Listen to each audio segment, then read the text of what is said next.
Hello? Hello? Hi guys, hi stay. Volume check, volume check. Hi guys.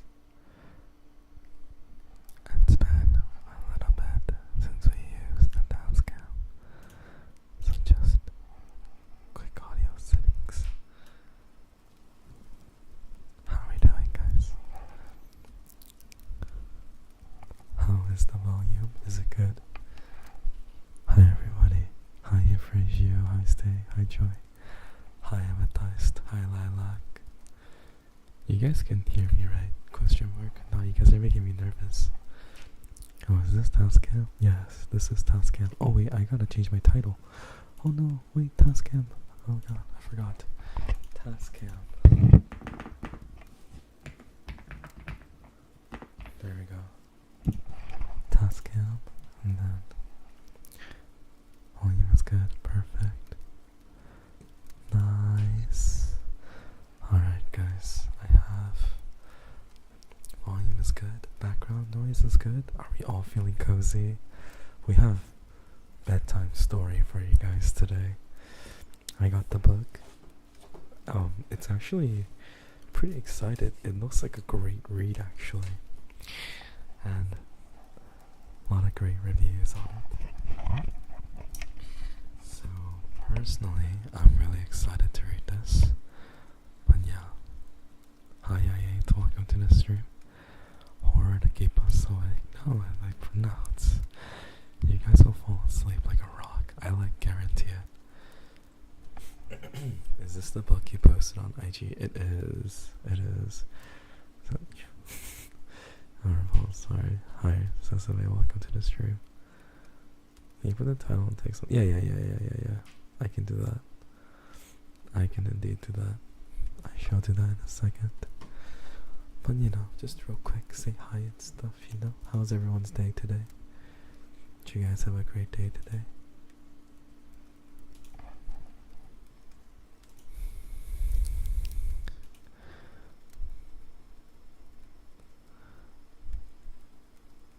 Wait, I think maybe a lot. I said hi.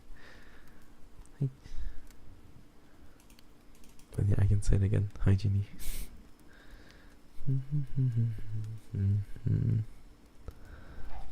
Yeah. Isn't the audio so much more better than last time? I figured it out. I figured out how to balance the gain because when you whisper into it, but also the screen protector makes a huge difference. Remember how I was telling you guys about the screen protector? The screen protector makes a huge difference. It sounds a lot nicer, right? Faces, I'm dog sitting. Wow, have fun dog sitting. That's great that he went off on a vacation. I hope he has a safe trip. I hope he has a great time on the vacation. Got my presents from Three Kings Day Epiphany. Oh, what present is it? No wonder you sound different. It's TASCAM. Yeah. Today is a TASCAM day. I figured TASCAM is just a lot better for yapsmr and also book reading. So we'll be using the TASCAM. Isn't it sound nice? It sounds great. I really like it. Honestly, yeah, I really like it.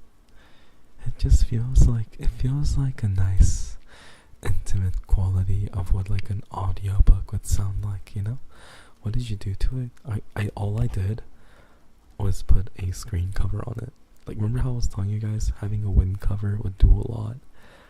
I put a wind cover on it and it changes everything. It does wonders and sounds much smoother and nicer and just better. Yeah. Also, guys, I did get my piercing today, and I did go to Chewy's after. Chewy did not notice. I'm not mad, but I understand. It's okay. We're both just guys. You know what I mean? How was it? I mean, it didn't hurt. It's whatever. Your hair's covering your ears. No, I even did the thing where like girls like push their hair back to notice. I was like pushing my hair back and stuff. You know what I mean? And I was like like significantly like showing my ear or like to that side, but he didn't notice. It's okay. I don't hold it against him. I was just curious if he would. If he did, I would have been impressed, but he didn't. So alas.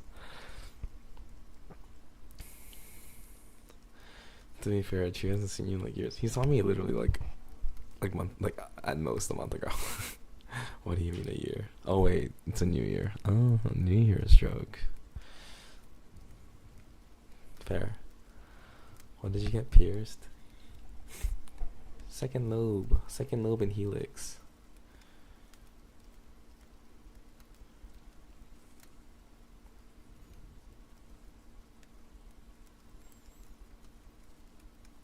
Also here in your also.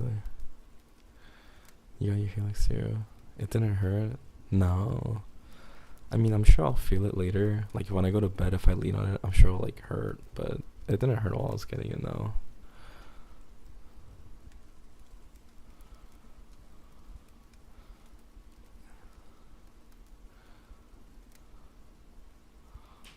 It's a helix, a kind of piercing. Yeah, it's a kind of piercing. Hope it heals quickly. I mean, there's no rush. I'm okay with the stud I have in it for now. You know, we'll just give it. I think the helix is what, 2 months? Yeah. So by the time it's warm, disgusting. So by the time it's warm, it'll be better, I guess. Is like the point. What's the healing process like for a helix? I think it's like any other earring. You know, it's just you just let it heal. 2-in-1 is risky though, Remy. 6 months stay. Oh, they told me, but the tattoo, the I went to a tattoo thing and they told me 1 month for lobe and they just told me 2 months for. They told me 2 months. No. I asked. I asked.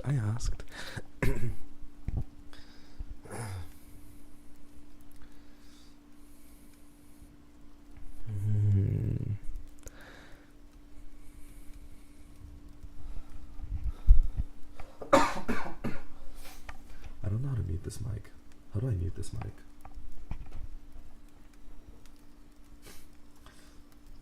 I need to figure out like a quick way to mute this mic because I have no idea how. Sorry guys. So today if I cough or sneeze into y'all's ears, it's not by choice. I literally don't have the power. I just can't help it. You're now a science project, and we'll see how long it does take to heal. Yeah, we'll see.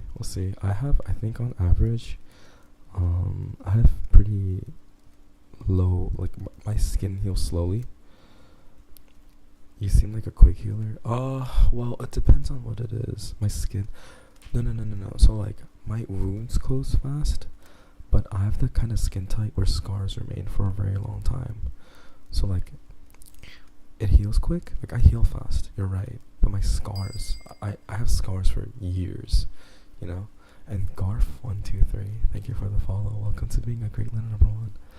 How you doing, Garf? Welcome to the stream. How you doing, Garf?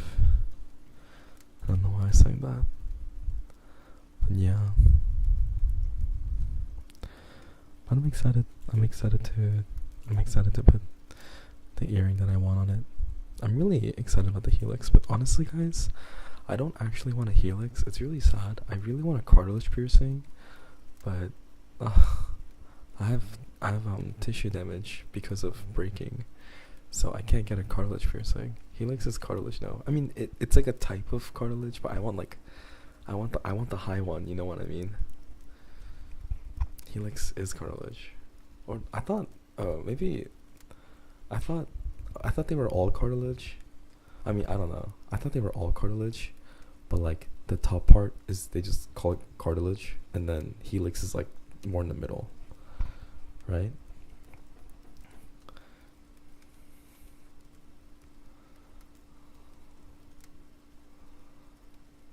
I thought helix was the top. Oh, maybe, okay. Maybe mine's a little lower because of the tissue damage. That makes sense actually, because that makes sense. Never mind. Mine's like in the middle, like slightly above the middle of my ear.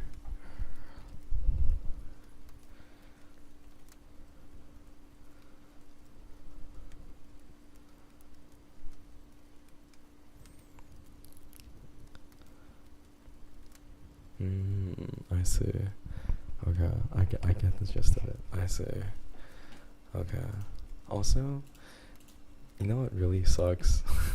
I don't know if Philin is here, but I have to re-record all of the Percy Jackson book recording now because I have the TASCAM now.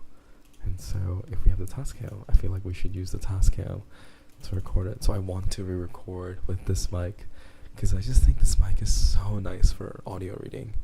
I don't know, don't you guys think it sounds good for audio? Like, it just sounds so pleasing. Like, you can feel like the air and like, you know, like the, yeah, so I just think it's like perfect is how I feel.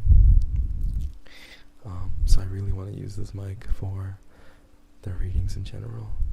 But yeah, shall we read some books?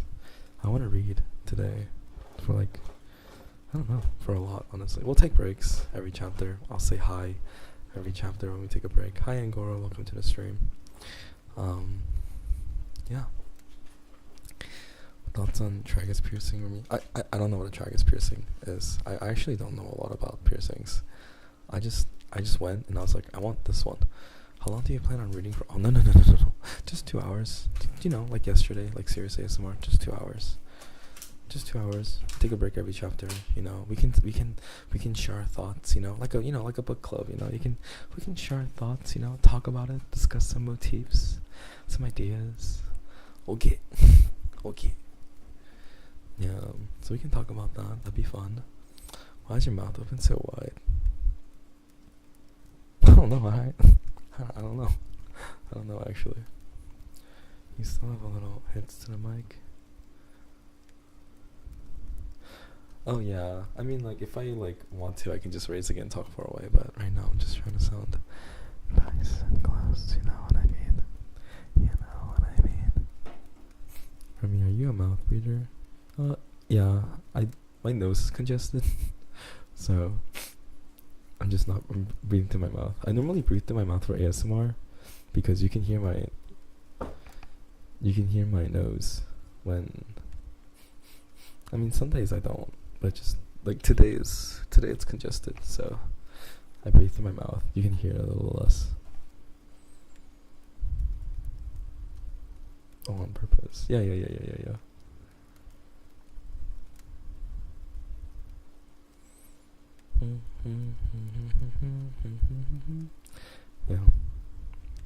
But also for ASMR, I actually like mouth breathing. I don't know. It's like relaxing. Anyways, now you guys are making me feel self-conscious. Maybe I should. I don't have a choice because my nose is congested. The glitchy mouth is making me giggle. Yeah, I guess maybe I should put it up higher. Maybe it'll glitch less actually. I don't know. It's fine. It's not a problem. It's whatever.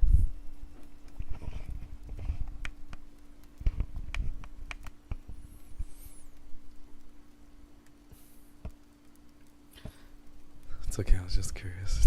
Okay. Thanks for posting the cover. Everyone, stream room number 4. If you haven't watched it and is interested, please check it out. Yeah, please check it out if you haven't watched it. Let's see.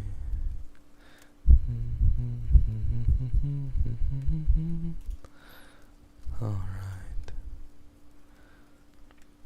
Yeah, everyone had a good day today. Everyone's just chilling. Except you, Mr. Okay. Thanks for the lurks day. I mean, we'll just be reading books here for everyone to listen to and just relax, you know? So, we'll just be hanging out. My day's just started. Morning, good morning, of course, good morning. Day's starting, good, very good, very good. Yeah, it's perfectly fine, very good.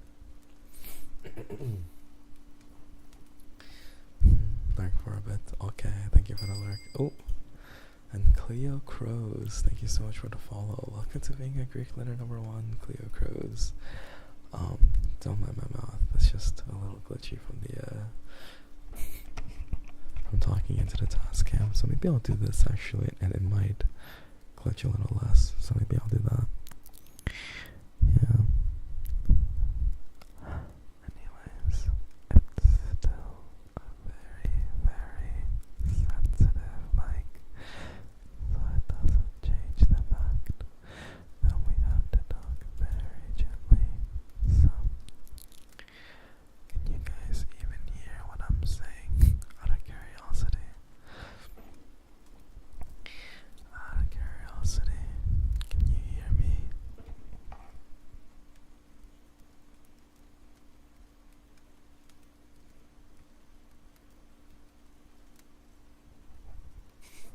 Damn, I guess you guys can't hear me. Fuck. Unlucky. I guess it's too quiet.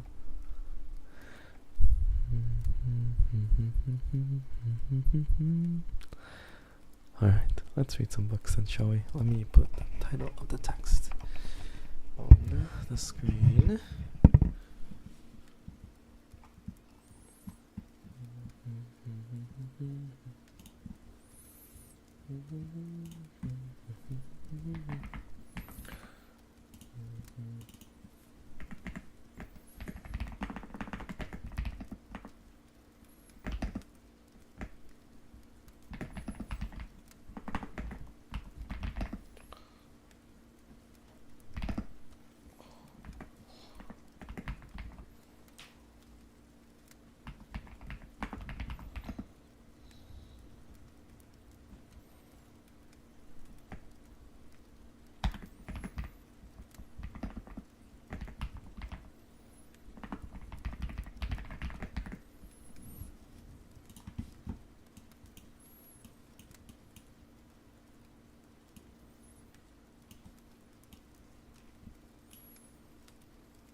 Okay.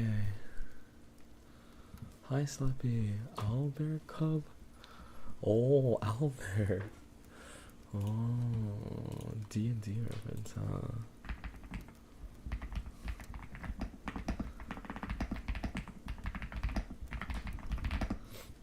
I'm so surprised you still have so many ideas for these polls, Slappy. It's quite impressive, honestly. Playing Baldur's Souls, like, oh, you are? I hope you're having so much fun. It's a fun game. I hope you have a lot of fun, Slappy.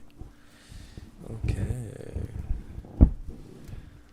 Alrighty then, shall we, I'm dying a lot. It's okay, that's very normal. It's okay. Dying a lot is very, very normal. You're fine. It's all part of the process, Slappy. Don't even worry about it. You'll be fine. Alright, shall we get to reading? Okay. The Psychic of Sachsenhausen by David Turton.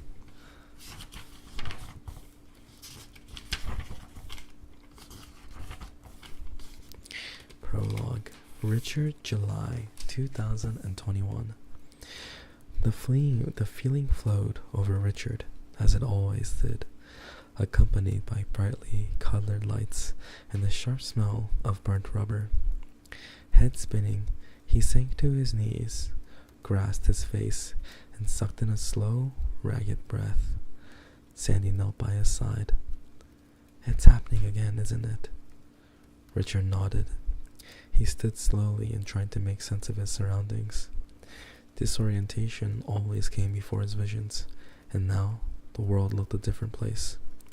Only hours before, he had enjoyed breakfast at the top of Berlin's famous TV tower, the views across the city giving him the godlike feeling that he was suspended hundreds of meters above the hustle and bustle, a superior being watching the lowly living, their small lives beneath him.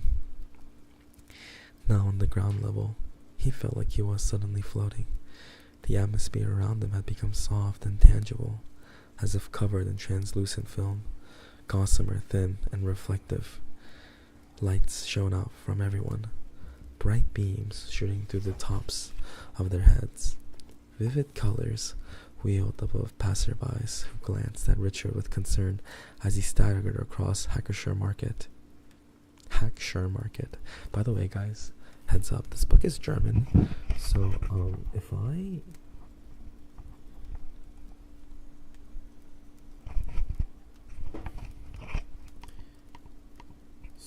this book is German, so if I butcher a lot of the names or things, I apologize now, okay? I strongly apologize now. "What do you see?" Sandy asked as he grabbed his arm to steady him. Richard looked at his husband, trying to focus. Dazzling colored lights rolled like white hot lava from the head of a nearby tour guide, engulfing him. They swirled and lit up the sky above. The lights called to Richard in the voice that he couldn't recognize. The unspoken words, a melody moving through the eye-burning glare. He listened. He sensed. He tried to understand. Then, with a twitch and a loud click that existed only in Richard's head, the lights faded in a slow-motion retreat to nothingness.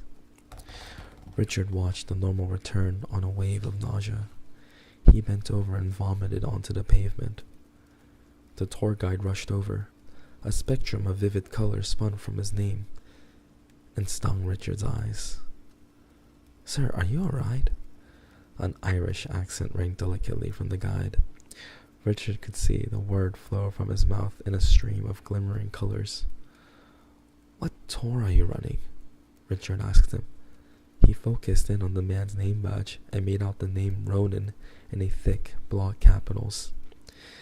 "It's a concentration camp tour, sir, but it involves extensive walking. In your state, I don't think..." "2 tickets, Richard said. "Are you sure?" "We'll take 2 tickets, Sandy repeated his husband's words. The camp was half an hour away from central Berlin by train. They disembarked at the end of the line, a small, charming town called Oranienburg. As they followed the guide along with a group of American, Canadian, and British tourists, Sandy turned on him. "That's the first episode for 2 years, he said quietly. "What did you see?" "Why this tour?" "Just some lights," Richard told him. "Something about this feels important." Sandy nodded. Richard knew he understood that he just wasn't ready to share his feelings, that there was more. Richard's episodes, as Sandy called them, had first hit him at 18 years old. Doctors thought the visions and lights had been some form of epilepsy, but tests and scans revealed nothing. Richard simply lived with the random attacks until the day he met up with friends in London. They were about to go into a restaurant when he felt faint and saw a boiling black cloud with flashing red lights pouring out of the building. Shaken and unsteady, Richard had refused to go in, telling the others he had been struggling with the bug, that he would wait for them in a nearby park, that they should wait their lunch without him. Hi gentlemen, welcome to the stream. When he closed his eyes, he could still hear the monstrous boom as a terrorist wearing a suicide vest flew the building apart. He took 36 souls with him, every one of Richard's party amongst them. The loss and the gnawing guilt Could he have saved him if he had only listened? Were things Richard had slowly learned to live with but never forgotten. Now in his 40s, the moments were sporadic, coming every few years. They reached the camp, and then Richard immediately felt his senses filling with dread. Sandy clasped his hands tighter. Ronan, the tour guide, led the group around. He explained the rise of the Nazis in the 1930s, Adolf Hitler taking power and capturing the imaginations of the delusioned German people. He explained how the camp had been built by inmates from another prison.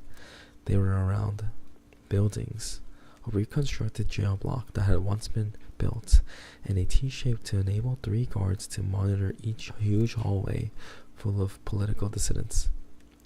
The guide relayed a regime of cold brutality, of torture and murder, of the casual cruelty of the SS who broke down their prisoners psychologically and physically, until they were shells of human beings.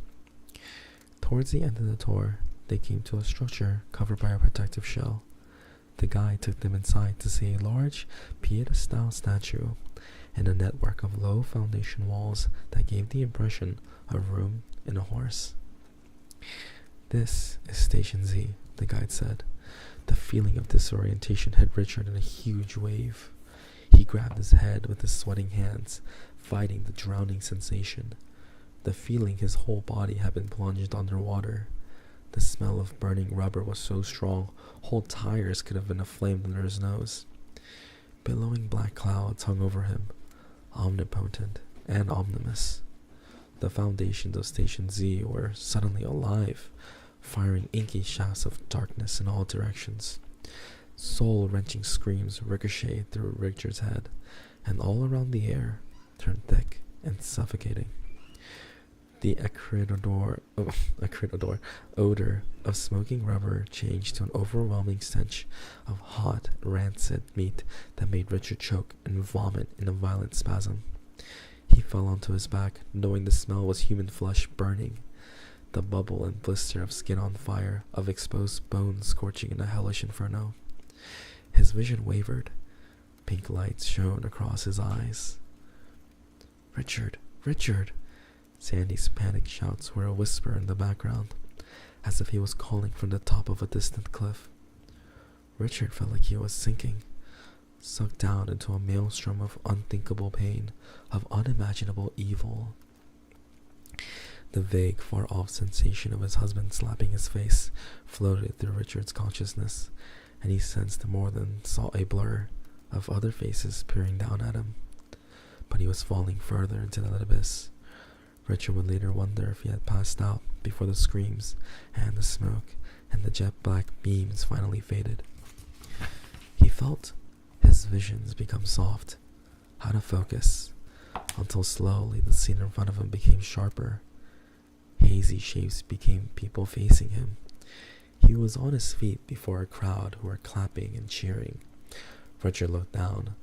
He was on a stage in front of an audience, soaking up their ovation. He realized he was smiling, the drowning feeling of disorientation replaced with an immense wave of euphoric pleasure. Richard looked around through his eyes, whose gaze was firm and steady. He was somewhere else. He was someone else. Hi Vivids, welcome to the stream. Hi Chinaman. That was our prologue, guys. Sorry guys, there are some hits in the mic, but I'm figuring out the good distance for the read. But I'm assuming you guys can hear me pretty well still, right? Hopefully everyone can hear me well.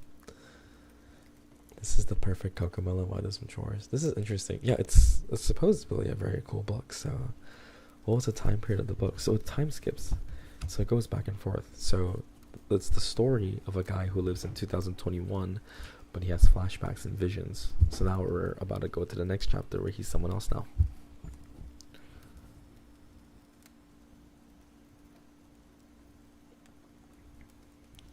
Hi Vivids, welcome to the stream. How are you? How are you? How are you? How are you? So I can take a quick break. It's quite interesting, yeah, I would agree. It's the premise is really cool, so I'm really excited to read this story to you guys. But so far, pretty interesting, yeah. Alright, here we go. Shall we keep going then?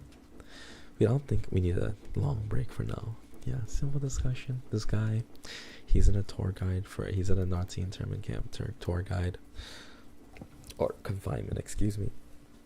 And he looks around, he sees images that's giving him major flashbacks, almost to the point where he feels like he was actually there. And then now he's time slipped, and now he's actually someone else right now. Alright, here we go. And now chapter 1, Garland, 1935. Garland crouched in the pin-drop silence of the theater, his arms outstretched, then stood and looked out the audience as still as stone in their seats. Sweat dripped from his brows, and his breath came in snatches. He counted the seconds. 1, 2, 3. Slowly he bowed, and like patience snapped from a trance, the crowd rose as one and applauded. All 250 of them on their feet, the crescendo of their cheers filling Garland's senses. What a performance, he said. Oh wait, sorry. He walked from the stage, and the theater manager, Mr. Anderson, slapped him on the back. What a performance, he said. You'll be a fine dancer, boy. The best in Oslo. No, the best in Norway, I have no doubt. He put his arms around Garland and looked upwards at an imaginary billboard. I can see it now. Mr. Anderson had squeezed shut his eyes. Garland Lund. Paris, London, New York. Your name will be in lights, young man. Garland beamed. His teachers, instructors, friends had all told him he was a wonderful performer. But the faith of an old Mr. Anderson, someone so well respected in the theater world, and now the crowd's reaction, had confirmed his talents to himself. Garland let the grin linger. It all felt so special. He walked backstage and saw Johan waiting. They hugged tightly. My best friend, said Johan. Don't forget me when you're living the high life around the world. They hugged again. Watch it, you two. People will think you're a couple of homosexuals, Mr. Anderson said as he walked past. Johan laughed. Maybe they would if they didn't always think we were brothers. Garland considered Johan closely. It was true. Even with the difference in their height, Johan was taller at 6 feet and had been the strong protector in their childhood. They looked and acted with the closeness of siblings. Two young men cast from the same familial mold. Growing up in the same archaic Oslo orphanage would partly explain it, but the rest was pure coincidence. They had identical blonde hair and sharp blue eyes that no one could miss. Their interests, though, were wildly different. While Garland loved to dance and perform, Johan was a born soldier. He had always been hungry for adventure, a fearless chance-taker who lived to push the boundaries of what he could achieve. Sometimes others would fear him. There were boys in the orphanage who were terrified of Johan, cowering when he was near. Garland had never felt his friend was aggressive or a bully. He just had a presence. It was both physical and psychological, and Johan had dished out a few beatings of fellow orphans in the past, actions that led to reciprocal beatings from the master of the orphanage, but it never bothered him. Johan wasn't frightened of anyone. Garland was different, though, and he supposed that's what gave them such a solid friendship. He knew he was more sensitive, quieter, with a slight fear of the world around him. The homosexual jibes didn't bother him. He'd had people call him queer since he was a young boy, with his love of dancing, his slender figure and handsome face. Name-calling and judgments didn't matter when you had a friend like Johan on your side. Garland, I have an idea, Johan said, breaking Garland out of his daydream as they stood in the dusty backstage area. Garland looked at his friend through narrowed eyes. Why do I get the feeling that this is going to be another one of your big adventures, Johan? Because it is. It's the biggest. I'm moving to Berlin. I've been selected to be one of their guards, It might not sound much, but it's a huge honor. Carlin pursed his lips and nodded. He knew Johann applied, but didn't believe it would happen this fast. Wow, well done. Berlin? That's a big move. I want you to come. There's a lot going on there, Johann said, eyes flashing with confidence and an almost childlike excitement. It's moved on since the war. Everything is cheap, and there are lots of opportunities for people like us. They love Norwegians in Germany. We're like gods over there. Joe, things are really starting to happen for me here. For the first time in my life, things are looking good. And you want me to move to some strange city? Johann gave a come on shrug, palms up. Carlin, it's Berlin. The arts are massive over there. You'll have a much better chance of making it. They'll love you. I promise. The recruiting officer said he'd get me in a special branch of their guards. He said if I go now, the rewards will be huge in the future. Carlin looked at his friend. Two pairs of bright blue eyes locked together in 2 seconds of silence. What do you say? Carlin broke out into a smile and hugged his friend for a third time.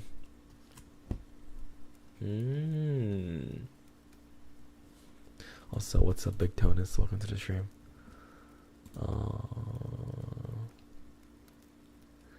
Lurk, hi bittersweet for a while listening. Okay, good luck with the lurk. And a single cup, thank you so much for the follow. Welcome to being a Greek letter #1. Hi, single cup. Welcome to the stream. How are you? Welcome. We're gonna keep reading, don't worry. Alright, guys. Oh, this is as yaoi as it gets, yeah?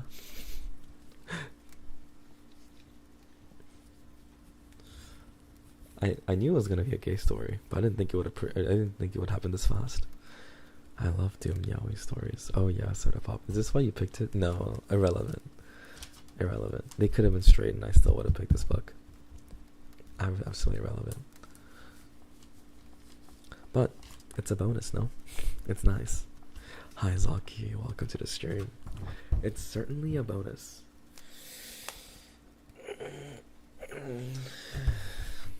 It's refreshing. Yeah, it's nice, right?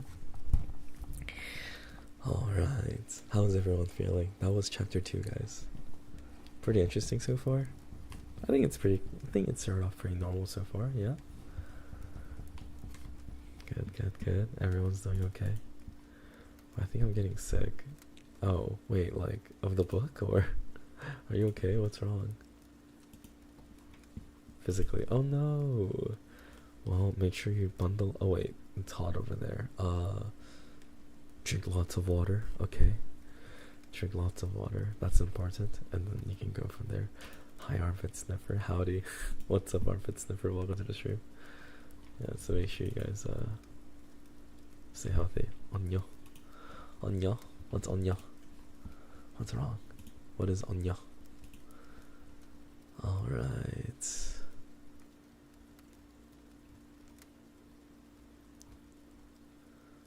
Okay.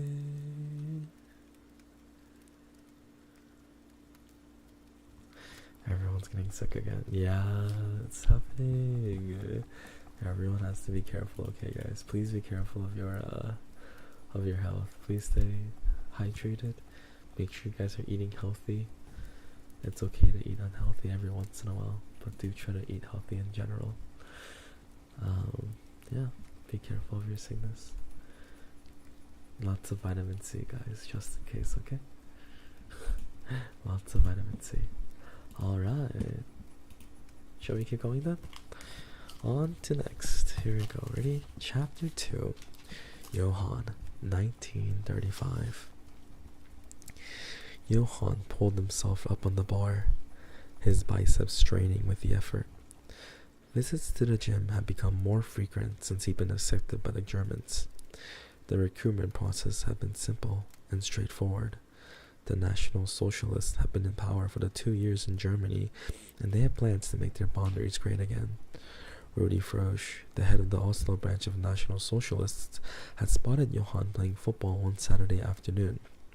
Frosch, a hard-faced man with a slate grey hair, stopped him after the match and looked him up and down, commenting on his physique, height, and stunning blonde hair and blue eyes. Oh, okay. Frush had requested a meeting with Johann, in which he coincidentally described Johann as Aryan, the master race, which would one day dominate the world.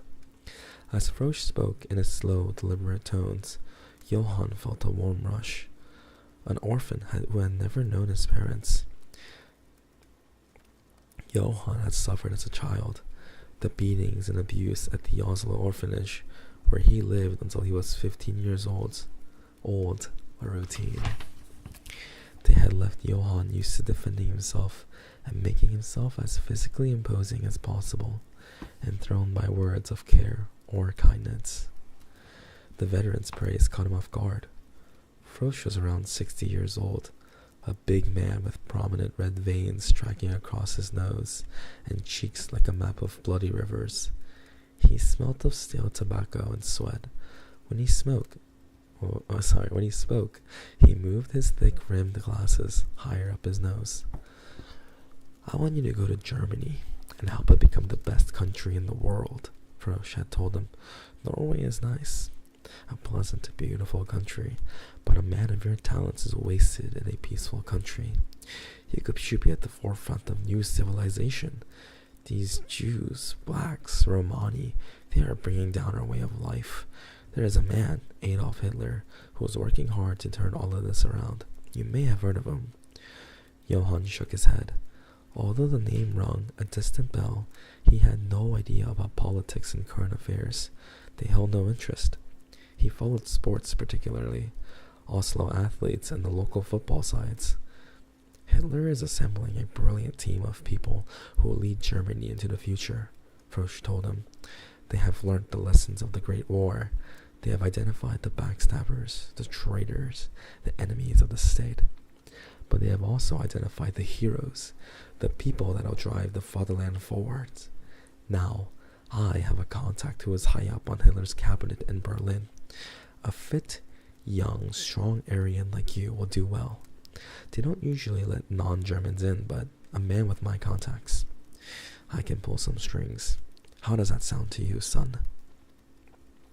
Johann raised his eyebrows and grinned, flashing his white teeth to the old man. It was faith in him, faith he hadn't experienced ever before, and it immediately appealed. That feeling of belonging, of making a difference, of being a hero. "Sounds pretty good, I have to admit," he replied, a cool answer that was betrayed by his blushing cheeks. "Excellent. This is no ordinary guard duty. The branch are closely aligned with Hitler himself. In fact, their head is a close ally of the Führer.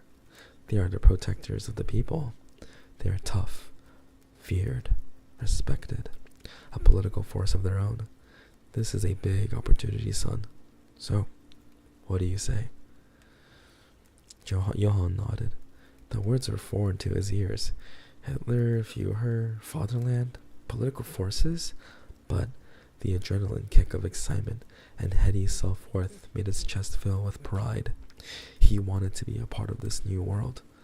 "I'll have to move to Berlin? Can I bring anyone with me?" "Of course," Frosch replied, a smile twisted upwards, causing a deep wrinkle on his cheek. "Another Aryan orphan?" Johann nodded. "Yes, he's like my brother. Mr. Frosch, these special guards, what are they called?" Frosch smiled widely. It ignited something darker in his eyes. "The Schutzstaffel." I don't know how to say this, guys. I'm so sorry. I'm not German. Schutzstaffel. Schutzstaffel? Schutzstaffel? I'm just gonna say Schutzstaffel for now. The protection squadron, Johann translated. Both he and Garland were fluent in German, but by fluke, not design. The master of their orphanage had been from Munich and forced them to learn his language. "Yes," Frosch said now. "SS for short." They had arranged another meeting where Johann completed all the necessary forms and paperwork and took a demanding physical assessment. A week later, he received a knock on the door with more paperwork, a contract to join the SS in Germany. He didn't hesitate in signing. Oslo held nothing for him anymore. He had grown up without feeling a part of the city's society. and there was little adventure for him here. Garland, on the other hand, took some convincing, but Johann was sure his best friend would thrive in Berlin, as much as he had in Oslo. He had heard of Berlin's nightlife when he was younger, the art shows, the drinking, the theater and cabaret. Some said it was so lively it was wrong, decadent even. Johann thought his friend would fit in just fine. Muscles burning, Johann pulled himself up once more, shaking off his daydreams. His arms ached. He had pushed himself too far. Jumping down, he dragged off his t-shirt, covered in oily sweat, and looked in the full-length gymnasium mirror. His chest pumped outwards from his body, above a set of rippling abdominal muscles that could have been chiseled from granite. His eyes traced up to his own face. His square jaw and small nose sat below his sparkling blue eyes and neat blonde hair, a delicate image that had contrasted heavily with his robust frame. The worthless idiots from the orphanage, the master, those who'd written him off, all lesser mortals who would soon be kissing his feet. He smiled at himself in the mirror as Frosch's words echoed into his mind. Tough, feared, respected. Alright guys, looks like it's gonna be a Romeo and Juliet story but with Nazis. Pretty interesting. Honestly, pretty interesting. This is gonna get crazy. Oh yeah, it's gonna go fucking insane. I feel it, yo. Also, what's up, Let's Chat? Welcome to the stream. Also, hi, welcome back, Vivids, and hi, Verizion. Oh, my arms. Hi, Verizion, welcome to the stream. Hamburger, welcome to the stream. Pinku, welcome to the stream. We're reading a book called The Psychic of Sachsenhausen. I'm scared. Oh yeah, I'm sure it's gonna be quite the bumpy ride. I'm sure it's gonna be a bumpy ride, but it's okay, it'll be fun. It'll be an exciting bumpy ride, I'm sure. It'll be a very exciting bumpy ride. Alright. Yeah. I feel like I just get this feeling that Garland is not gonna be treated well in Berlin. Alright. Shall we? Chapter 3. Garland, 1935. The day had finally arrived. Oslo was bathed in unseasonable warmth, the sun large and resplendent in its cloudless sky. A group of gulls soared noisily overhead. Mr. Anderson had come to wave Garland off. A few friends from ballet joined them on the platform at Oslo station. Neither Johann nor Garland had much baggage. One knapsack each was enough for all their belongings. Material trappings didn't figure highly in the priorities of orphans, even after they'd left their childhood behind. Garland felt his eyes grow wet as he shook hands with Mr. Anderson. The hot steaming rising from the train blended with the cooling breeze from the Oslo Ford. The tangy smell of oil heavy in the morning air. Anderson handed Garland a written reference for potential employers in the theaters of Berlin. Good luck, Garland, and don't forget us little people when you make it big in Germany. Garland smiled, and a solitary tear escaped to roll down his cheek. Anderson pulled the handshake into a full-blown hug. He whispered in Garland's ear, his mouth so close that Garland felt his breath. Be careful over there, son. I've heard things have changed over the last couple of years. Just keep your wits about you. Make sure your SS friend helps you out if you need it. Maybe it's not so safe for people like us. Garland pulled away, his brows furrowed. People like us. He wasn't sure what Mr. Anderson meant, but didn't want to probe too much. He'd heard mixed reports about the Nazi Party, but most of the talks was political, something that left him cold. True, the war was long over, and Germany was finally rising from the ashes, but he had picked up different opinions about Berlin life. On one hand, the Nazis kept absolute control over entertainment and ruled with an iron fist. On the other hand, he heard the city was vibrant and alive, bursting with culture, art, and nightlife wild enough to have some called it hedonistic. There were other good signs too. The SS had paid for their train fares and agreed to put Garland up until he found a permanent home in Berlin. Also, as Mr. Anderson said, if Johann was heading high up as a guard, he would surely be the solid protector should trouble come knocking at Garland's door. He said his goodbyes until the tears left his cheeks wet and gleaming in the sun's midday glare. Johann, always more of a loner, simply gave the send-off party a smile and a strong handshake before boarding. Garland stepped onto the train and took one last look at Oslo, its tilted rooftops glimmering in the rays of yellow sunlight. He drew in a slow, deep breath, tasting soot and hot steam on the clear Norwegian air, and let his gaze follow the distant hills that stared back without judgment or favor. Garland shut the train door and waved out of the half-open window as the engine's wheel squealed into motion. He was on his way. The long journey ahead would take them down to Sweden through endless stations, onto a boat from Trelleborg to Rostock in Germany, and finally another train to Berlin. Garland followed Johann into a booth, stowed his pack, and sat opposite, two men reading newspapers. Berlin was hosting the Summer Olympics, and the back page of one carried an interview with Norway's national boxers, hoping to bring home medals and glory from the tournament. Cigarette smokes billowed in the carriage, the two men puffing together with machine precision as Garland and Johann read the article.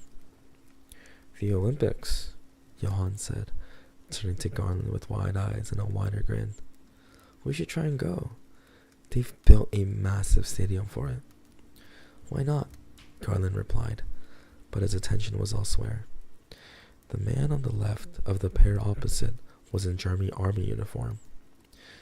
When he lowered his paper to turn a page, Garland saw the emblem of an eagle, its huge wings outstretched on his white breast. The eagle was perched atop a circular containing a swastika. As Garland stared at the emblem, the world around him suddenly began to change. The atmosphere became thick and glowing, the bite of cigarette smoke now replaced by a smell of burning, choking stench that engulfed the small booth. Garland reeled like a drunk in his seat and stared wide-eyed as the eagle began to move, its giant wings flapping slowly as it launched itself from the emblem, twisting its neck to train two cold eyes around the carriage. It lifted from the soldier's uniform in a slow, graceful motion, the swastika glowing a dark, fiery red in its talons, and glided past Garland's ear. He felt the displaced air brush lightly across his face, then saw the eagle drop the pulsing swastika onto Johann. As Garland watched, he saw his friend's face change. It shone deep crimson, a mask of dripping blood, before the color sank to black, the skin charring and spitting in hideous slow motion, until all he could see were Johann's white eyes and teeth. "Gar? What's wrong? Why are you looking at me like that?" Garland heard the words but couldn't respond. He saw Johann's face bloom and stretch, bulging as if someone was trying to escape underneath the flesh. Now, from the bloated darkness, other faces began to come and go in a ghastly flicker show. Faces young and old, whose tortured expressions were carried with desperation, their black-rimmed eyes hollow and taunted, the men with thick, unkempt beards, every face gaunt and skeletal and barely human. Garland watched the shadow of another face, eye blazing, jet-black hair combed over, a thin mustache sitting neatly above lips as taut as razor wire, before Johann changed one final time. The sallow, grinning skull stared back at Garland, its empty sockets death-dark and soulless. Garland heard a high-pitched scream, a blood-curdling sound that seemed to pierce his brain, and in that moment felt the visions melting away. The thick atmosphere lifted, and the burning smell vanished, replaced again with the drifting clouds of cigarette smoke. Garland, panting, wretched a single sliver of bile on the floor. "Get him out of here," the soldier shouted to Johann. "If he vomits, you'll both be cleaning it with your bare hands." "Sorry, sir." Johann was laying Garland back in his seat. "He's not well. A bug he's been carrying." He gathered their packs, helped Garland to his feet, and held him as they made their way along the swaying corridor until they reached an empty booth. Johann dragged Garland inside and pushed him onto a seat by the window. He studied Garland with narrowed eyes, anger flashing behind a look of cautious concern. "What's the matter with you? What was that all about?" "I don't know." Garland's voice was weak. "I haven't ever felt like that before. I think I'm okay, but what?" Garland looking down, avoiding his friend's eyes, not sure he could explain. "Something doesn't feel right about this. Do you know what you're getting yourself into?" Johann softened his tone. "Of course." He sounded relieved. "Is that what this is all about? You're homesick already? Where's your sense of adventure? This is an amazing opportunity for both of us. Grasp it. Life is what you make of it, Gar. Think positively. No more funny turns, okay?" Garland knew then his friend would never understand. How could he when Garland himself didn't understand what had happened? He would let Johann have his homesick explanation. Let him look forward to a golden future. But as he clenched his sweating hands and gazed nervously out of the train window, fear was beating a steady rhythm around Garland's heart, and a disembodied voice, distant and foreign, whispered in his ear, "Control it. Embrace it," said in a quiet English. He knew only he could hear it, and fought back tears.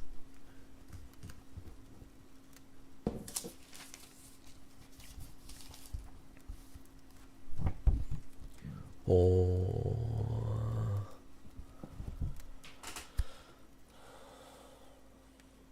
We got some foreshadowing scene. That was chapter. Pretty intense, guys. That was that visual was pretty awesome. So that was chapter 3. Rip, this is scary. Yeah, I think it's gonna end in some form of pretty intense horror, but I think that's quite awesome.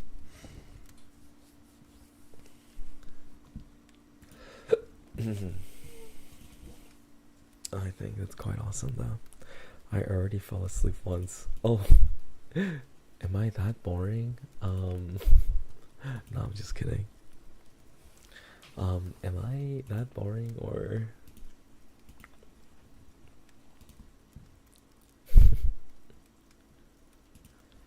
Alright, let's see.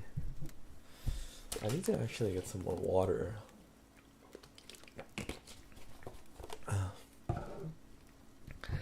Gotta keep my voice hydrated for the stream. I'm sure I got some more water, but it's fine. No, I just love your voice. No. Guys, you forget. L voice, guys, remember? L voice. And I was kind of infuriated. Yeah. I see. I'm glad you're able to fall asleep. I mean, as long as it's comfy. Are you guys comfy? Are you guys okay with the rain noise in the background? Should I turn it off? I feel like it hides some of my awkward timings because I can't read, so. So, I hope you guys don't mind that. Yay. It's okay if I join on the Remy. Oh wait, actually, I wanted to do this today, guys. I almost forgot.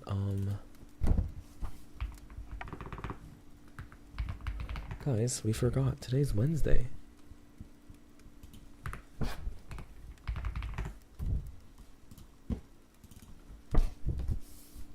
Which means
wants to draw while I'm reading, they are more than welcome to. If not, it's okay. I'll just be right here leaving it as is. Okay, guys? Alright. Shall we continue? Let us continue, guys. Okay.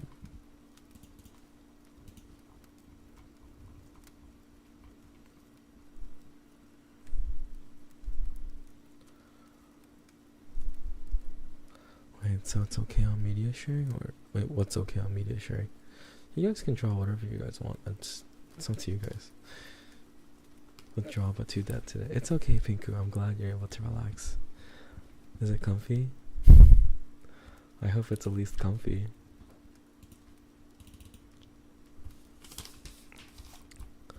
Alright. Shall we?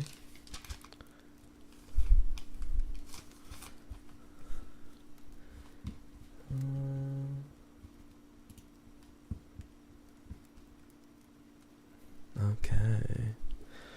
Alright, let us continue reading, guys. Alright. Let's continue reading. And while we're doing that, sure, we can just highlight into this here real quick. Okay. Chapter 4. Let me sure where that was being for. Oh, yeah. Draw whatever you want. Yeah.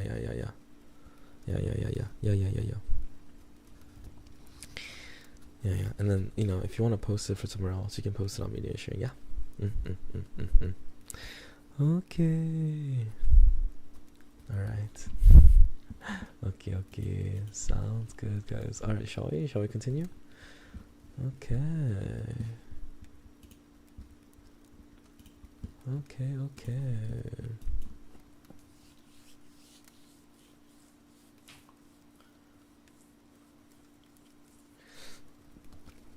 Alright. Chapter 4. Johann, 1935.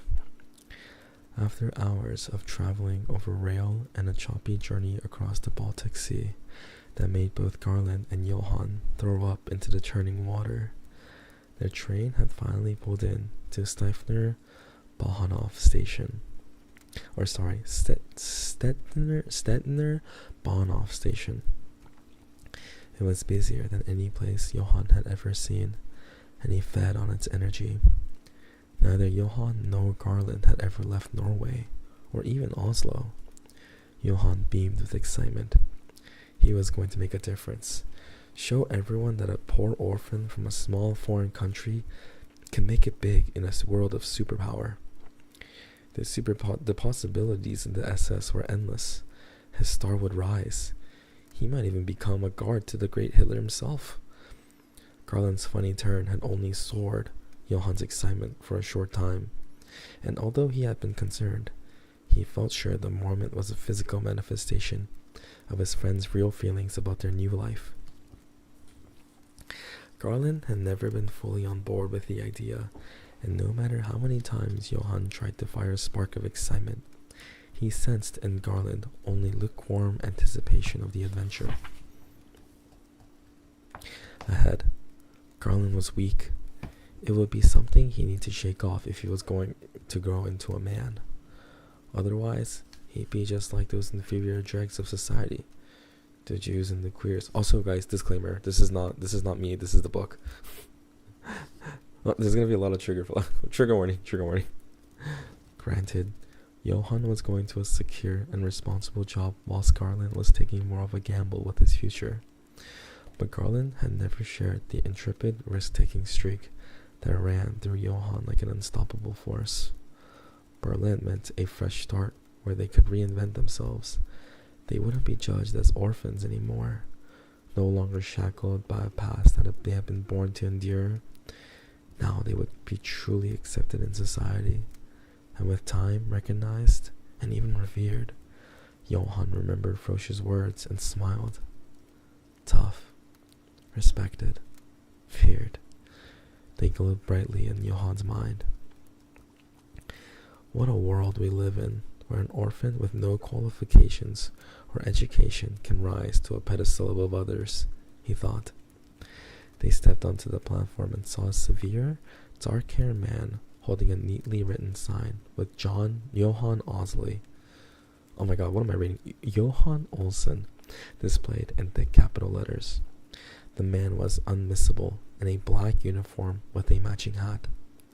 Various insignias were attached to his pristine jacket, but it was the bright red armband that stood out, the light against the dark contrast striking. Inside the red was another eye-catching contrast, a white circle containing a black swastika. Nothing had captured Johan's imagination more than the simple emblem. In his excitement at joining the SS, he would sit in his bunk and dream. He would picture himself in the prestigious force, he and his comrades in their dashing uniforms, all displaying the symbol of the new world. Johann would sketch the thick black swastika over and over, perfecting his technique. He couldn't wait to wear the uniform himself to be accepted as one of them. The officer smiled as Johann and Garland stood to attention in front of him, but it failed to soften his features, the wrinkles on his face giving him a tough, stark look. Well, what a fine specimens of young men we have here. At ease, he told them, his Berlin accent quite different to the Munich tone they were used to. He eyed them up and down, and placed his large, rough hands on Johann's shoulders. Blonde hair, blue eyes, well built. 2 Aryan men of unerring quality. Welcome to Germany, gentlemen. I am squad leader Fischer. Johann smiled and superstitiously nudged Garland. Thank you, sir. Looking forward to getting started, sir. Fischer held his gaze on Garland. I understand you are not joining the SS, is that right? No, sir, Garland replied. Yes, that is correct. I wish to further the Nazi cause by my theatrical talents. There was a pause, and Johann noticed a sheen of sweat appear at Garland's temples, despite the cold January air. Again, Johann silently cursed his friend's trepidation. After a few seconds, Fischer spoke. Excellent, he said, the smile back on his face. The SS is not for everyone. Dr. Goebbels looks after all the theater in Germany. He will be delighted that a young, talented Aryan is willing to lend his talents to our cause. Johann smiled. He is modest, sir. He's the best performer in the whole of Oslo. And so, he shall be in Berlin, Fischer replied. Now come. Your lodging awaits. Mr. Lund, I understand that we have agreed to put you in a temporary accommodation in Berlin until you find a permanent residence. Garland nodded. Excellent. It was a word Fischer overused, his accent giving it a snappish sound, like a knife being sharpened against granite. I hope you'll enjoy your new life. I'll provide you with the contact and detail of the best theaters in the whole city. I trust you have references. Yes, sir, Garland replied, reaching into his knapsack. Not now, Mr. Lund, but you will need them when you begin. Berlin theater is the most competitive arena. I myself go regularly, and you will find no better performers in the world. You've certainly come to the right place to make your mark. And when the time comes, maybe we can make a soldier of you too. No reason why you can't do both. Johann held his breath and threw a nervous glance at Garland. He knew his friend could think of nothing worse than going into a battle, killing others, firing weapons. He hoped he would play along and not show him up in front of his high-ranking officer. Garland had to work on his weakness. Yes, sir, Garland replied. I will certainly look to do that, especially when I've secured a place in the theater. Johann quietly exhaled and afforded himself a tiny smile. Good. Now let's move. Fischer led them to a car parked outside the station. The vehicle was black and had a perfect shine, as if it had been polished for days on end. The streets swamped with cars, bicycles, and pedestrians, crowding roads and footpaths beneath the buildings that seemed to stretch to the sky. Some had the imposing Nazi flag draped over the stonework, the bright red and thick black swastika, proud and glorious. Johann felt overwhelmed. almost giddy with excitement. This was his city now, and just being here, soaking up the atmosphere, looking at the people, made him feel invincible. The emotion surged through his veins, making him feel stronger, taller. The new smells, the colors, the different faces all swirled together in a euphoria in his mind. It was almost too much to take in at once. A liveried chauffeur opened the passenger door and bowed. Who would bow to him in Oslo? Johan struggled to stifle a laugh of disbelief. Johan and Garland took their places at the rear of the vehicle. Johan ran his hands across the small leather seat as the chauffeur eased the car out of the parking bay.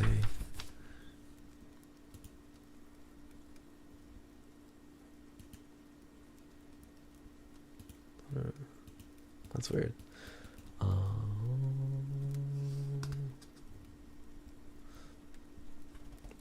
Mr. Lund, we'll drop you off at a hotel not far from here in the Mitte district, where you'll find easy access to the city's theaters by foot or bicycle.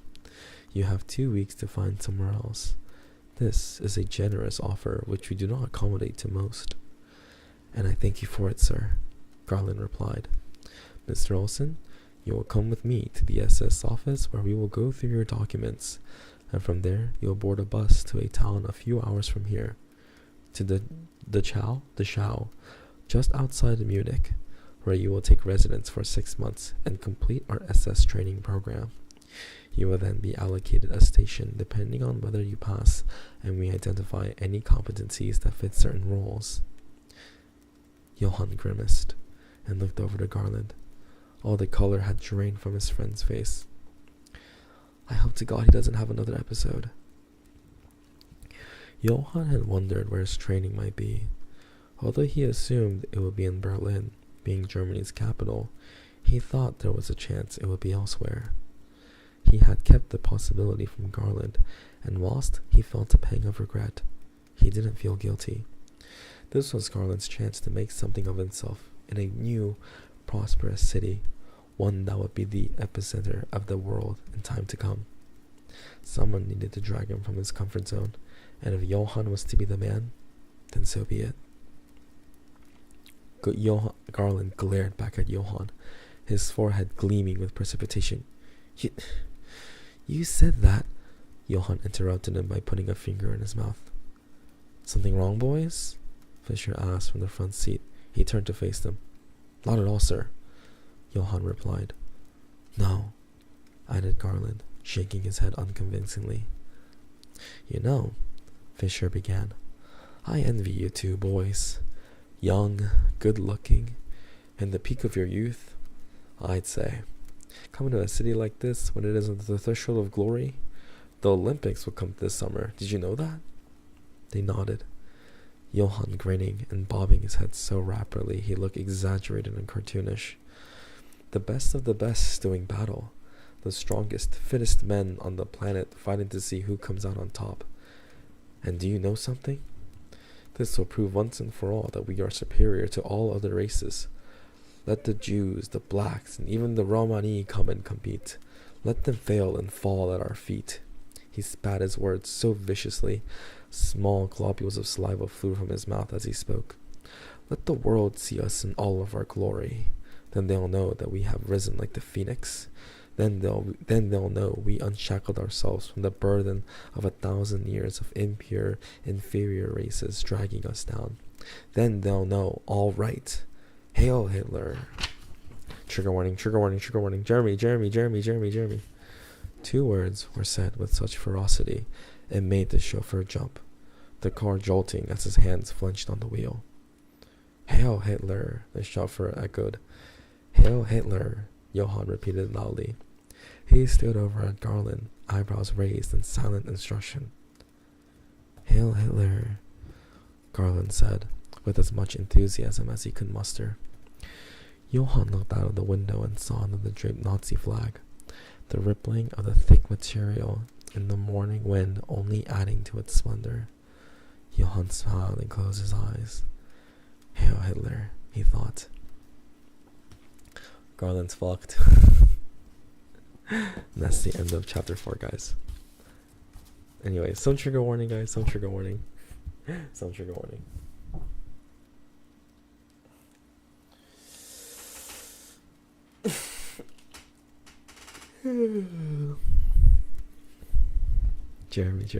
Jeremy. Horror is right. Yeah. It's fucking terrifying. Anyways. I love the Remy stings on the side.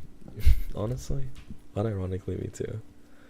When someone quotes you out of context just saying that, it's okay. It's this book on the top left. I think it'll be fine. Also, hi Tori and hi Lily Kitty. Hi guys. Sorry, I'm just reading the book, you know what I mean? Like, and then so if I don't say hi right away, guys, I am sorry. But welcome to the stream, guys. But welcome to the stream, everyone.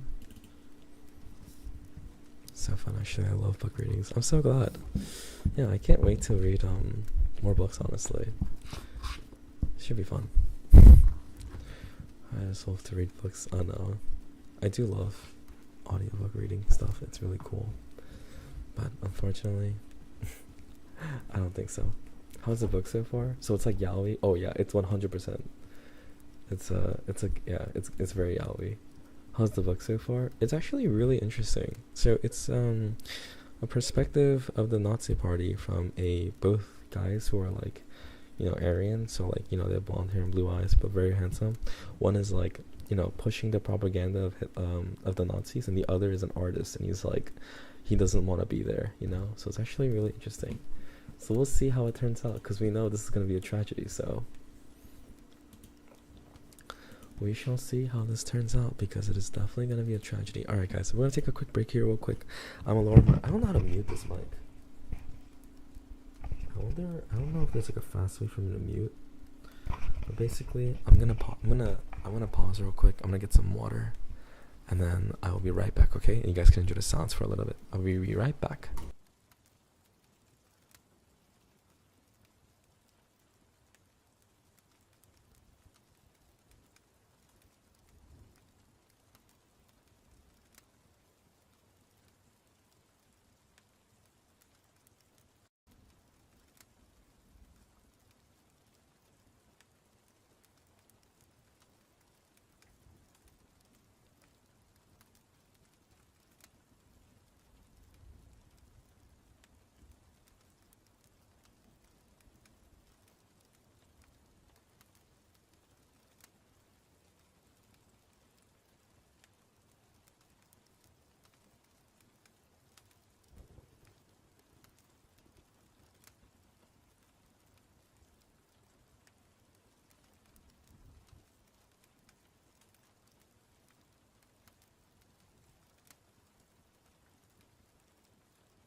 I keep forgetting that I got the piercing, and I keep whipping out. I keep hitting my ear. Whoopsie.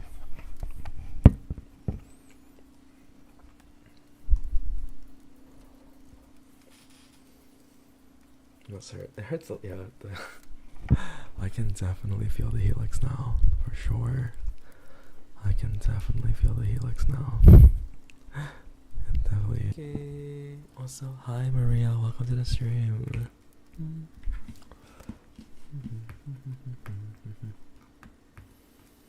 Oh my god.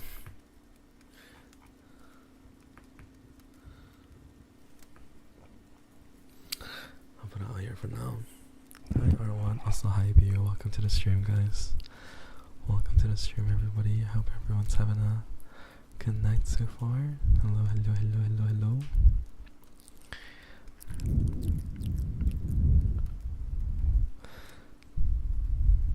Alright, shall we continue? Who's putting me in lava right now? Who is literally putting me in lava right now? How dare you? Alright.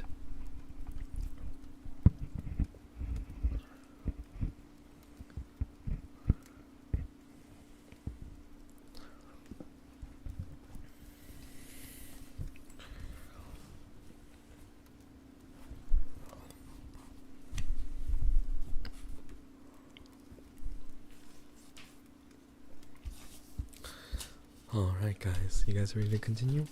How's everyone feeling so far?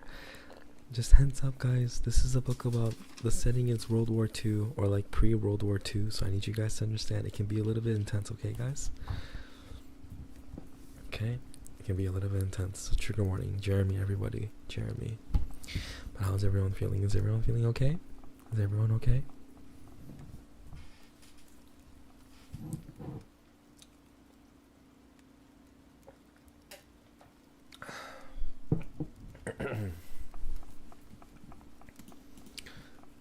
Guys, is everyone okay?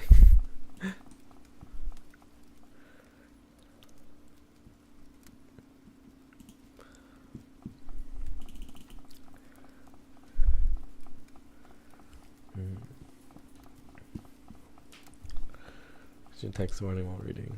Let's see. That may be a good idea.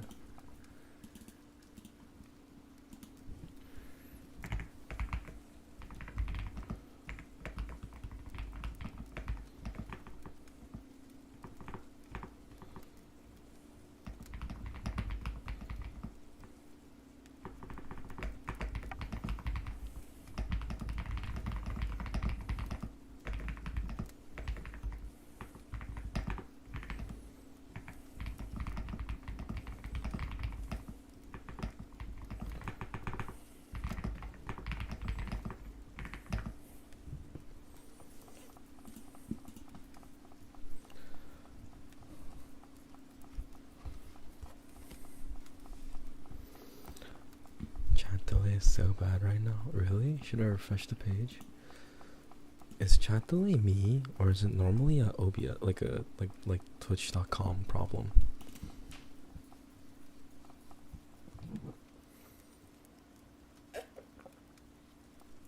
But okay guys, if everyone's okay, we're gonna continue reading here. I don't know. You know, me neither. I'm not sure either. But shall we?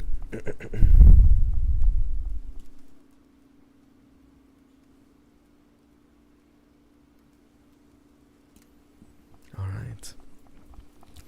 Chapter 5. Garland. Although his senses had slowly returned, Garland couldn't shake off his episode on the train. He had spent the journey in unsettling silence, much to the annoyance of Johann, whose excitement was uncontained. The feeling of sickness had faded, but every now and again, the colors still warm around the edge of his vision, and he was sure the murmur of a quiet voice chimed somewhere deep in his consciousness. The conversation with Fisher had gone nothing to lift the anxiety gnawing like a bad memory in his stomach. Meeting him had also made Garland wish he had done more to improve his German. It was ironic that Johann, who had struggled to master reading and writing, even in his native tongue, was more confident speaking the language than Garland, infinitely more educated thanks to homeschooling by one of the more nurturing masters at the orphanage. Something about the SS squad leader had made Garland uncomfortable, but he couldn't quite put his finger on it. Perhaps, Garland considered, he was embarrassed to admit to the officer he wasn't SS material, but Fisher seemed to accept his explanation without judgment. Garland's unease hadn't helped by the swirling color that led unstirred on his fingers. Wait, what? Sorry, that was weird. Garland's unease hadn't been helped by the swirling colors that stirred on the fringes, blurred black, white, and red smudges ebbing and flowing like a tide, trying to pull him under. The skull and crossbone symbols above the brim of Fisher's hat seemed to Garland like a gateway to despair, and the vague smell of burning grew stronger the more time he spent with this man. When the car had been rolling through the busy Berlin streets, the sight of the blood-red flags and the harsh black swastika has made Garland's head spin so much he feared what happened on the train was about to happen again. The revelation that Johann would be stationed on the other side of Germany had sickened him even more. He had assumed they would at least be in the same city, even if it was at the opposite ends. The thought of tackling everything alone made him feel scared and homesick.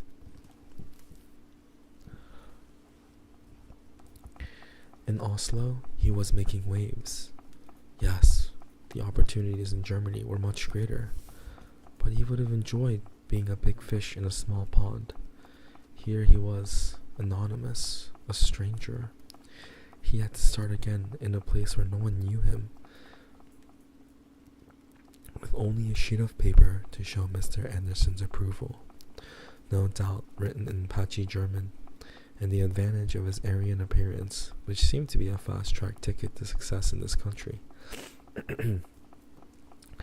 Now, he looked around the hostel that would be home for the next 2 weeks. It was basic. His bed, one of 30, in a large, shabby room. Strong odors of dirt and sour sweat wafted around them. Unpleasant, but to Garland, a welcome change to the burning smell that had been so strong when the visions had struck. "Hello, my friend," a voice came from behind him. Garland turned to face a small man with dark brown hair. He was wearing gloves and a thick coat. "I still can't get used to the cold winters here," the stranger said, sensing Garland taking the warm clothing. "My name is Yanni. I'm from Rome." Garland looked at him and smiled. Yanni hardly fitted in with the Aryan look that was supposed to be the ideal in this country. "Garland Lund. Oslo," he said, and shook the Italian's hand. "Garland? An odd name for a Norwegian." "Yes. Long story. How long are you here?" "I've been in Berlin for 4 years. This hostel for 2 weeks. It's not too bad as hostels go. Could be a lot worse. What brings you here, Garland Lund?" "The theater. I'm a performer. Ballet." "Wonderful," replied Yanni. "You're in the right place. Lots of theaters in Berlin, although not as many as before. Before 1933, you couldn't move for them. Some of the stuff going on there was a bit odd though. Men dressed as women, homosexuals running most shows. Then Hitler came and put Goebbels in charge, and, well, let's just say it's a bit more controlled now. But still, some good opportunities for the right people." "So I'm told," Garland said and smiled. He liked Yanni immediately. He had never met an Italian, but had heard much about people from the country, particularly Rome. Yanni had a natural charm. His dark hair was impressively neat, with a strand falling delicately and deliberately over his forehead. His brown eyes were large and sparkling, and his smile revealed a set of gleaming white teeth. He looked older than Garland, but still no more than 25. "Come on," Yanni said, flashing his bright smile. "I'll give you the grand tour of Berlin." They walked and talked for hours. Yanni was a cook at an Italian restaurant, the Tavern, which is run by a head chef known as Sea Dog Willie, a swarthy, aggressive German whose ignorance of true Italian cooking was a constant source of irritation to Yanni. The nickname had been born whilst he was a ship's cook on various vessels. His reputation for hard drinking and fistfights, which he invariably won, a badge of honor. "It's a job," Yanni told Garland. "It pays okay. Not enough to get a decent place to live, but enough to clothe me, and to get free food. I might be able to sneak you some." Garland liked the sound of that. As a Norwegian, he was used to a diet heavy in fish, so the idea of Italian breads and meats, even if poorly prepared, with his appetite, Yanni's company had lifted his mood. He soaked up the sights of Berlin, the imposing buildings, the impressive Brandenburg Gate, and the wonderful cathedral. The swastika flag still made Garland feel queasy, but walking swiftly at Yanni's side, the sensation passed as soon as they came. They went for a drink at a local beer keller, a popular spot bursting with revelers laughing, singing, and chatting in voices raised to match the low roar of noise that reached the rafters. They ordered 2 steins, which they made last for 2 hours, and sat on wooden seats outside. Although the beer tasted crisp and refreshing at first, Garland struggled to finish the third when it became warm even in the cold air. He noticed Yanni shivering as a gust of wind blew against his face. "You don't have this weather in Italy?" Garland asked. "No," Yanni replied. "Well, not this cold in the winter in Rome. Anyways, I imagine you're used to it further north." Garland smiled. "This is nothing, my friend." He slapped Yanni's back and felt the thick, rough material of his coat. "So now we are getting to know each other. I am intrigued," Yanni said, his dark eyebrows dancing with mischievous excitement. "Your name, where does it come from?" Garland sighed. He was never good at lying or keeping secrets. He was too soft. Johann always used to tell him. Maybe it was his theatrical side.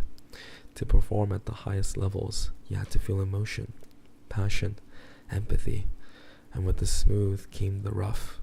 Sometimes Garland felt too much emotion. Sometimes he took things too hard. There were moments he wished he could be more like Johann, protected by a hardened edge, able to take whatever life flung at him with a smile, fearless and brave as a bear ready to fight. Instead, Garland worried. He cried, and he couldn't tell a convincing lie.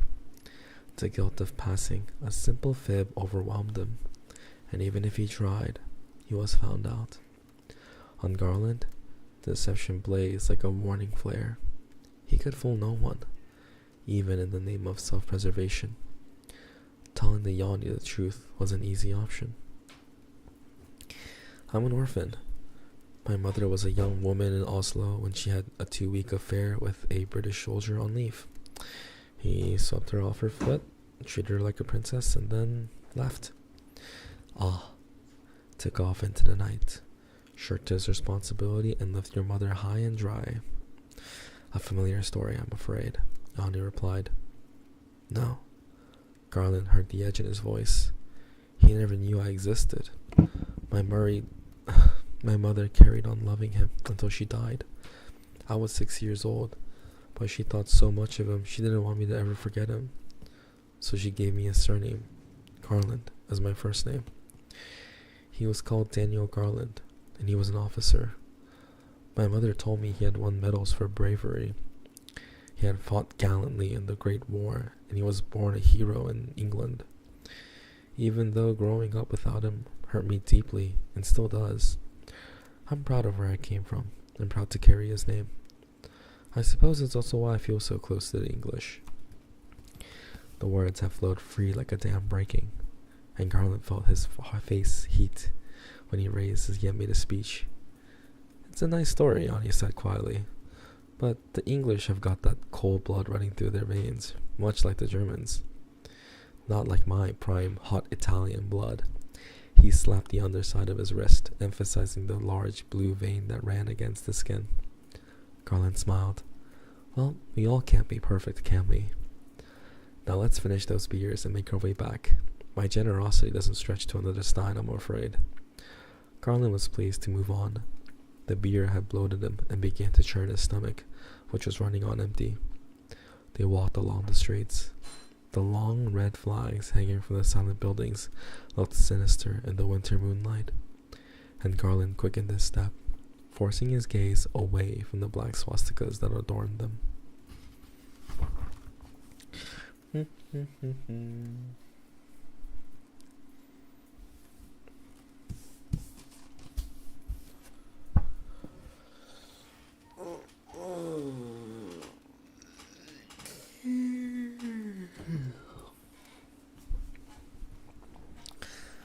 hope you guys are feeling nice and relaxed. Okay. 1 second, let's see.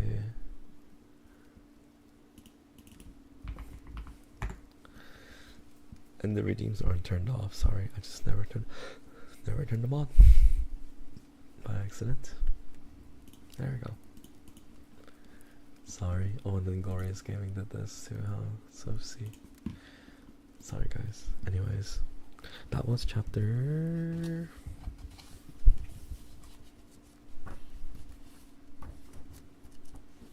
Wait, what?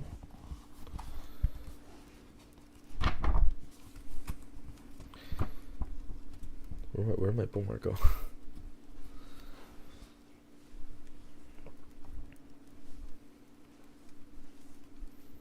Oh, here it is.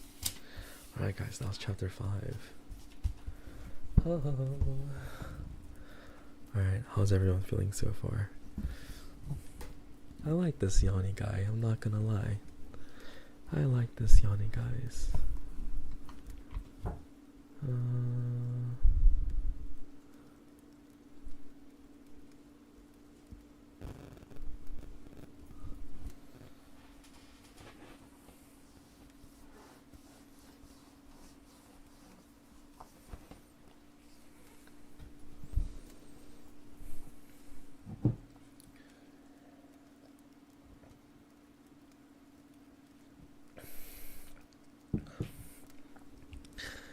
How's everyone feeling? Are we all okay, guys?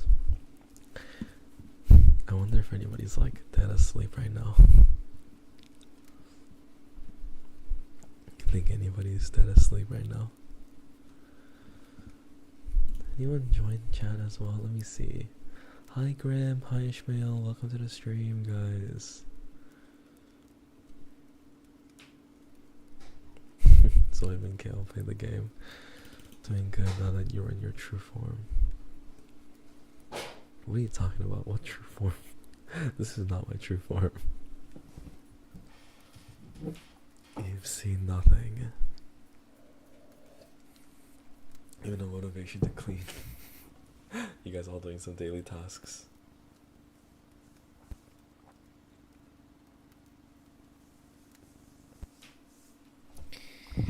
I see. You guys are all doing your daily tasks. I see. Okay. I'm gonna keep reading because I'm really curious what happens next. Are we ready, guys? Are we all feeling nice and cozy? I'm gonna keep reading, guys, okay? Alright. Shall we?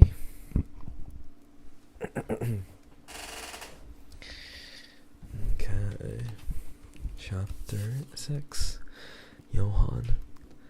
Standing on a gravelled hill path at the eastern edge of the Schau's perimeter, Johann surveyed his surroundings. The Schau was a different experience. Although it did little to dampen his enthusiasm for his new beginning in Germany, the environment came as a shock.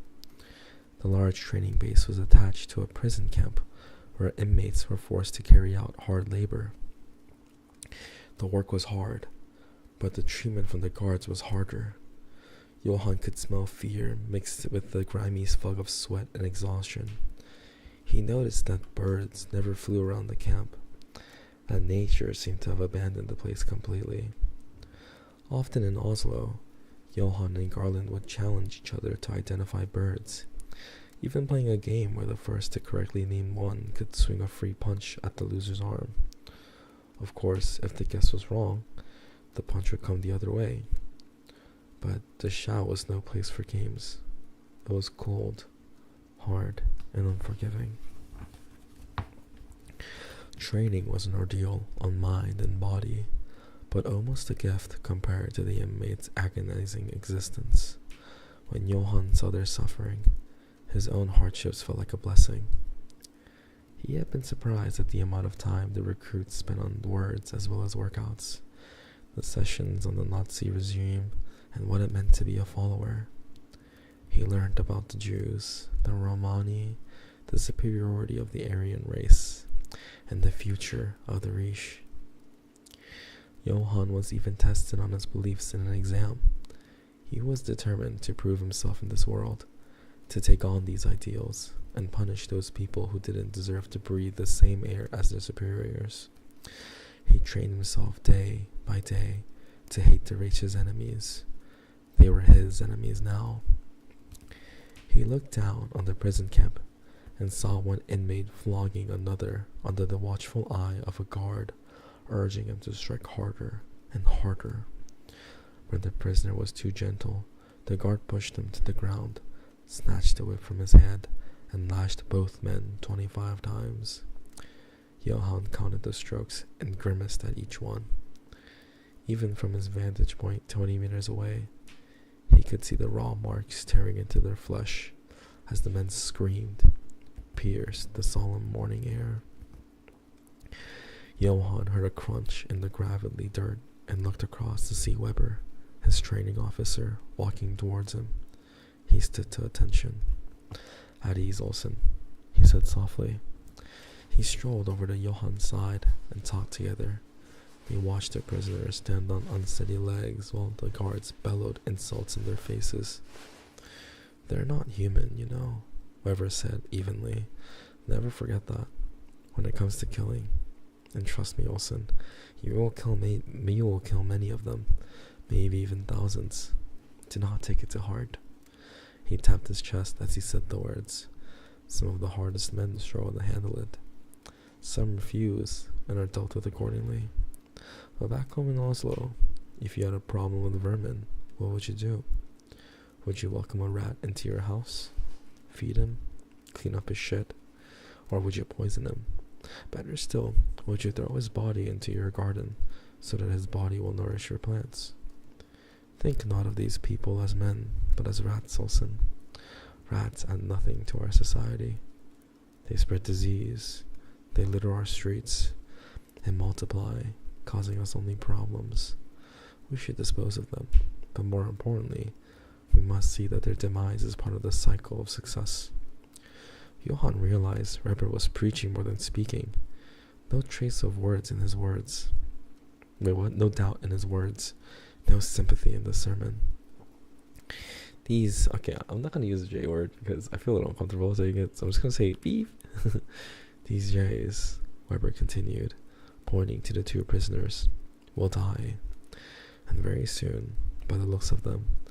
But how would simply killing them, or worse, imprisoning them, benefit us? No, we must use them for all they are worth. We must squeeze them until Germany had the full benefit of their existence, and then only then will they be released by their own demise. And it's not just the Jews. Do you know who is worse than a J, in my humble opinion?" Johann shook his head. He was listening intently, rhythmically switching his focus from Weber's hard face to the two prisoners now back on the ground, being kicked and punched by the guard with cold disdain.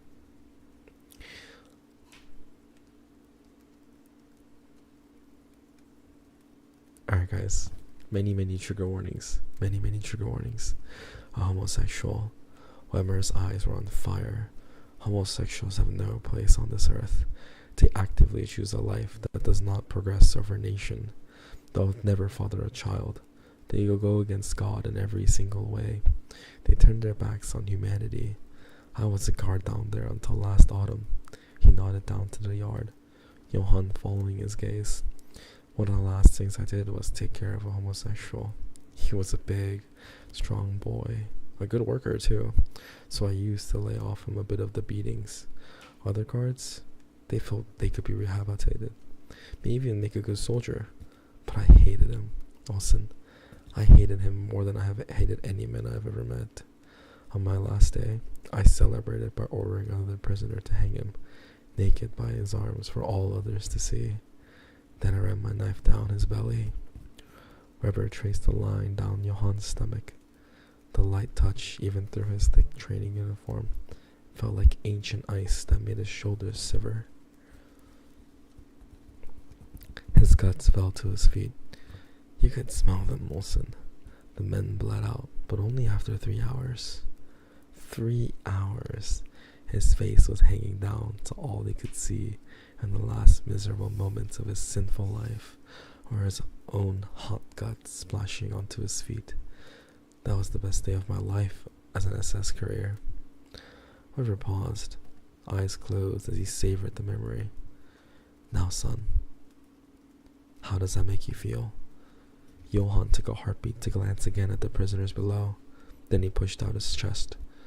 Good, sir. His voice sounded steel strong. Like you said, the homosexuals deserve it. I can't wait to do the same. Johann gulped once, hearing the words and wondering if they were true. Weber looked across at him, taking a couple of seconds to consider the response. Wunderbar, he finally said, slapping Johann's back so hard Johann stumbled forward, kicking up grit with his boots. Not long to go, and you'll be stationed somewhere like that, maybe even the Schau itself.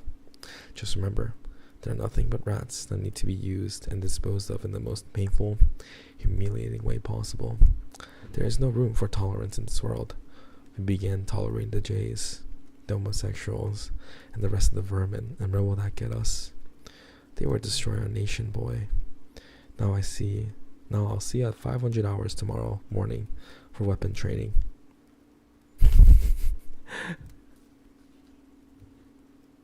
HH. Hitler, Johann replied, saluting as Weber turned away. Down in the camp, a third inmate was pulling a creaking barrel slowly across the silent courtyard. The lifeless bodies of the two beaten prisoners, a tangle on top of the station wooden planks, arms and legs locked together in their final freedom. Ooh. Oh my god. I'm getting goosebumps because this is like kind of intense. Oh shit. You okay to continue reading? Yeah, I'm okay. I'm just, whew. It's intense, guys. Shit's intense.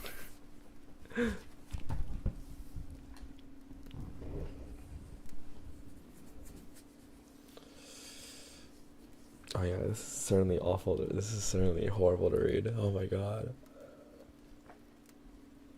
I hope it's all worth it. I didn't think it'd be like this, you know? Oh my god, it's so intense. This is fucking scary. I mean, I guess this is horror, yeah. This is fucking terrifying. Oh my god. Alright. Is everyone okay, guys? Everyone's okay?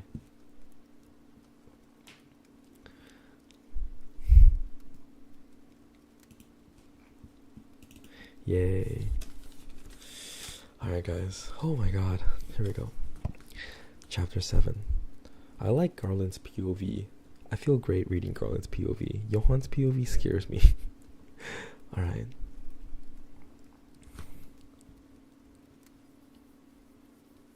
Thanks, Soda Pop.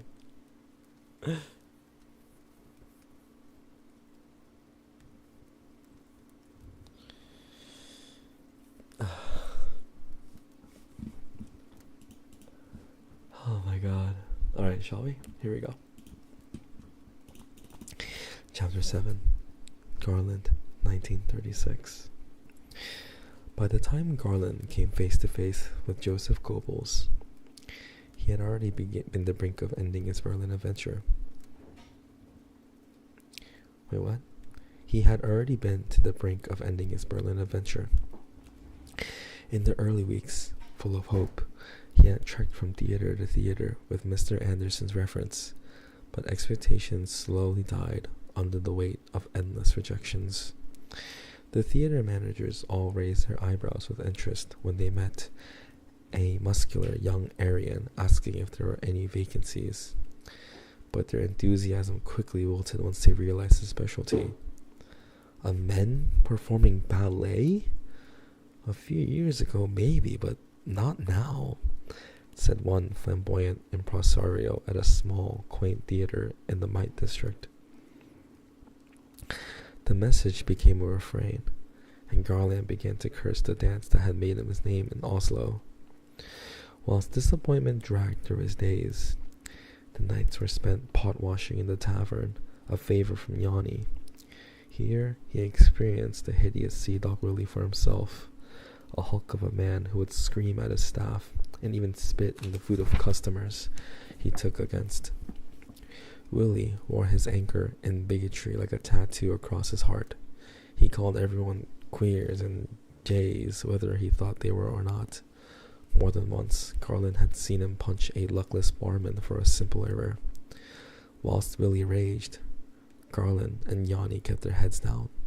Always.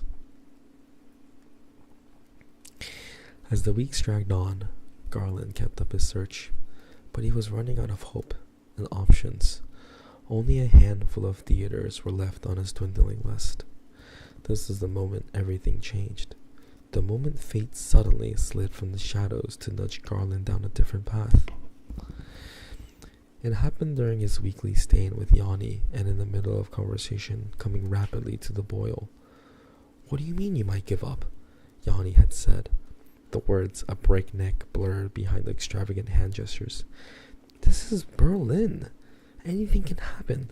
Please, you must keep trying. You must."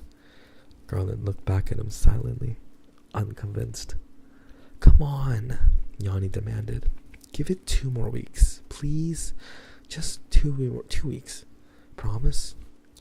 "You don't understand." Garland shook his head. "In Oslo, I was really something. I was the best ballet dancer in the biggest city in Norway. Here, they don't want to see a grown man dance. They just want actors or singers. Then act, sing. Can you not?" "Not to the same standard." Garland could feel the heat in his voice rising. "Consider the best chef in Rome, Yanni. Can you picture him?" Yanni's face wrinkled with pleasure, his mind filling with the sights and smells such a chef could conjure. "Yes," he replied, opening his eyes. "This chef is a specialty pasta chef. He cooks the finest pasta in Rome, and probably the best pasta in all of Italy." "No," Yanni said sternly. "No? No. The best chef from Rome? Ridiculous. Any Italian would tell you. The best chef of any pasta are from Bologna. Always Bologna." Garland paused for a second and sighed. Okay, he carried on. "The best pasta chef in Bologna, and probably the whole of Italy. Can he also make risotto? Yes. But take him away from pasta, and let him only cook risotto. And what happens to his status? What happens to his reputation as the finest in his field? It disappears. You take the specialty away, and he becomes the same as everyone else. Maybe an actor or a singer, and I could pay my rent. Could I impress? Maybe. Would I excel? Would I bring real joy to my audience? I doubt it." Yanni took a large swig of his stain with an audible gulp and wiped the foam from his mouth. He belched, then clapped his hands together slowly. "Bravo," Garland lunged. "Bravo." He reached forward and slapped Garland in the back, poetic and spoken like a true Italian. "Now I understand. You're dance ballet because that is your calling. That is, I might be able to help you." The voice came from elsewhere, behind Garland. "Hey, compagno, have you heard of a private conversation?" Yanni said dryly. Garland turned and saw a man dressed in a suit that didn't appear particularly smart. His clothes seemed tired and hung off him. His face looked weary, tinges of sweat glistening on his temples. Garland saw a white, pasty substance smudged at the edge of his jawline. "Forgive my Roman friend," Garland said. "In what way could you help me? Did you hear my predicament?" "You are a ballet dancer, the best in all of Norway," the man said, with a hint of derision. Garland turned back to Yanni and forced an embarrassed smile. "You are quite correct, of course. Since Goebbels took over responsibility for entertainment, opportunities for male ballet dancers are somewhat limited. Tell me, young man, how do you feel about comedy?" "Comedy? Like acting?" Garland replied, caught off guard. "Like acting, like dancing, a mixture of the two. Versatile in situations, gymnastics, slapsticks, making people laugh." Garland looked down at his stein and tried to picture himself in front of a laughing crowd. The idea, to his surprise, appealed to him. It wasn't ballet, but it was still an attractive proposition. "There's a vacancy in my company. One of our performers had to leave, unfortunately. Are you interested?" If you're half the dancer you say you are, the rest should come easily. Garland had wondered at the man's logic, but heard himself agreeing to audition at 9 o'clock the next morning. It had taken him a while to get used to his new role, but he learned quickly. The 4 other men in the company were experienced performers. He was the youngest by almost a decade. They refused to speak of the man he had replaced, although Garland gleaned he was a similar age to himself. He guessed he had left after some kind of disagreement. The show was fun, and Garland enjoyed expressing himself, tumbling theatrically from an oversized bicycle, tripping over another performer's foot, and acting out comic scenes that took advantage of his supple physique and rhythmic movements. The production gathered pace through the word of mouth, and soon Garland was appearing at bigger venues in front of ever-growing crowds. Barely 6 months after arriving in Berlin, and with thoughts of retreat to Oslo, long forgotten, Garland found himself performing a week-long run in the Scala Theatre, one of the most famous in the city. Now, a full house filled the Scala with rapturous applause as he stepped toward from the stage. Garland wiped the sweat from his brow and smiled. He was still smiling when he walked into the clustered dressing room and flopped into a chair. "What are you doing?" Thomas, the man who had recruited him, was uncharacteristically smart for the end of a show. "Don't you know who's here?" Garland shook his head. "Dr. Goebbels is in the audience. He wants to meet us backstage. He'll be here any minute."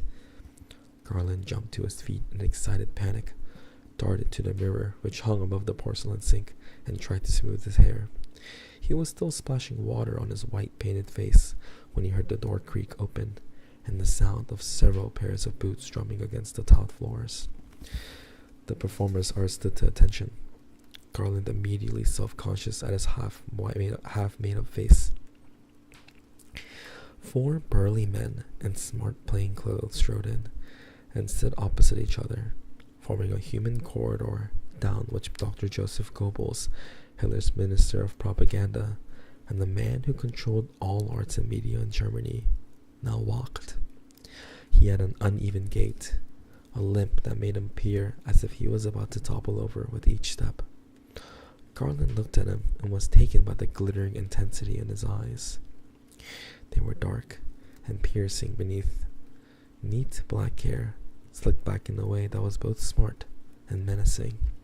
The familiar queasy feeling began to stir deep within Garland. He had ridden its wave more than once since that first turn on the train to Berlin, and saw daggers of blackness in the corners of his vision. His unease increased the nearer Goebbels came. "Good show, gentlemen. Hilarious. One of the best comedy acts I've ever seen." Goebbels spoke in a harsh but positive tone. He walked up to each performer, shaking them by the hand, until he came to Garland. He stood the same height as Garland, who leant closer.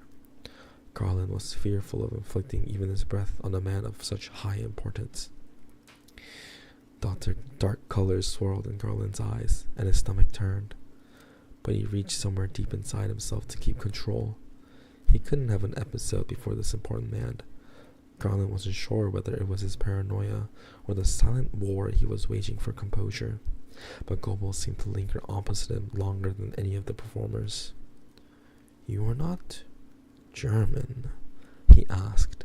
The dark, intense eyes looked almost accusing. "No, Dr. Goebbels. I'm from Oslo, in Norway." Goebbels looked above Garland's eyeline to his blonde hair, which was matted with the paste of makeup and sweat. Garland swallowed loudly. "Of course you are. Welcome to Germany. I'm pleased you have chosen this great country and our great city of Berlin to make your home. I hope we have helped you settle in." "Yes, sir. Very much so." "Excellent." Goebbels' smile lit nothing in the blackness of his eyes. Well, keep up the good work, boys." He slapped Garland on the back and walked out of the door. He followed by his black-suited guards. Garland looked at Thomas and his other fellow performers in silence for a few seconds after the door had shut behind the last shoulder. Then the spell was broken, and they burst out laughing, hugging each other as they danced and jumped around the cramped room. When Garland slumped back down, he was exhausted, not only by the evening's performance, but the mental toll of meeting one of the most powerful men in Germany. He sighed heavily and looked up at the ceiling, thanking the saints he had controlled his disorientation. He shook his head in disbelief at the scene that had just passed, meeting the famous Joseph Goebbels. And to think I nearly threw his life away and went back to Oslo. He thought of Johann and how many famous German officers he had met. He had decided to write his friend.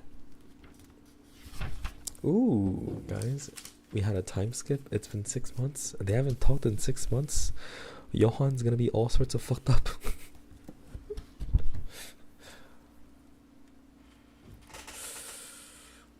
Oh no, guys. Johann's gonna be all sorts of fucked up.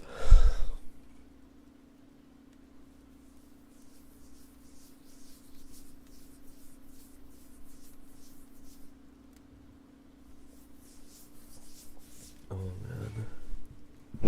Ooh. Sorry, that scared me. Oh my god. Hi Uncle, welcome to the stream. Hi Uncle. Ouch. Oh, that hurt? Oh, sorry. Oh, I didn't think it would hurt. Sorry. That hurt? Go in. I didn't mean to hurt you guys. Sorry. Oh my god, just scared me. Me too, actually. It scared me too. Sorry. Oh, alright guys. I want to read one last chapter and then I'll be done, okay? I'll be done with this book for now.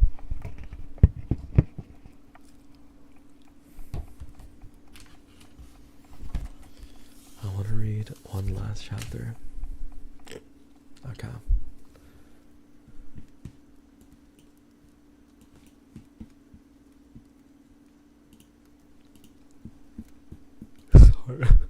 Sorry, soda pop. I know, yeah, we have full volume. My bad, that's my fault. Alright, guys, here we go. Last chapter for today.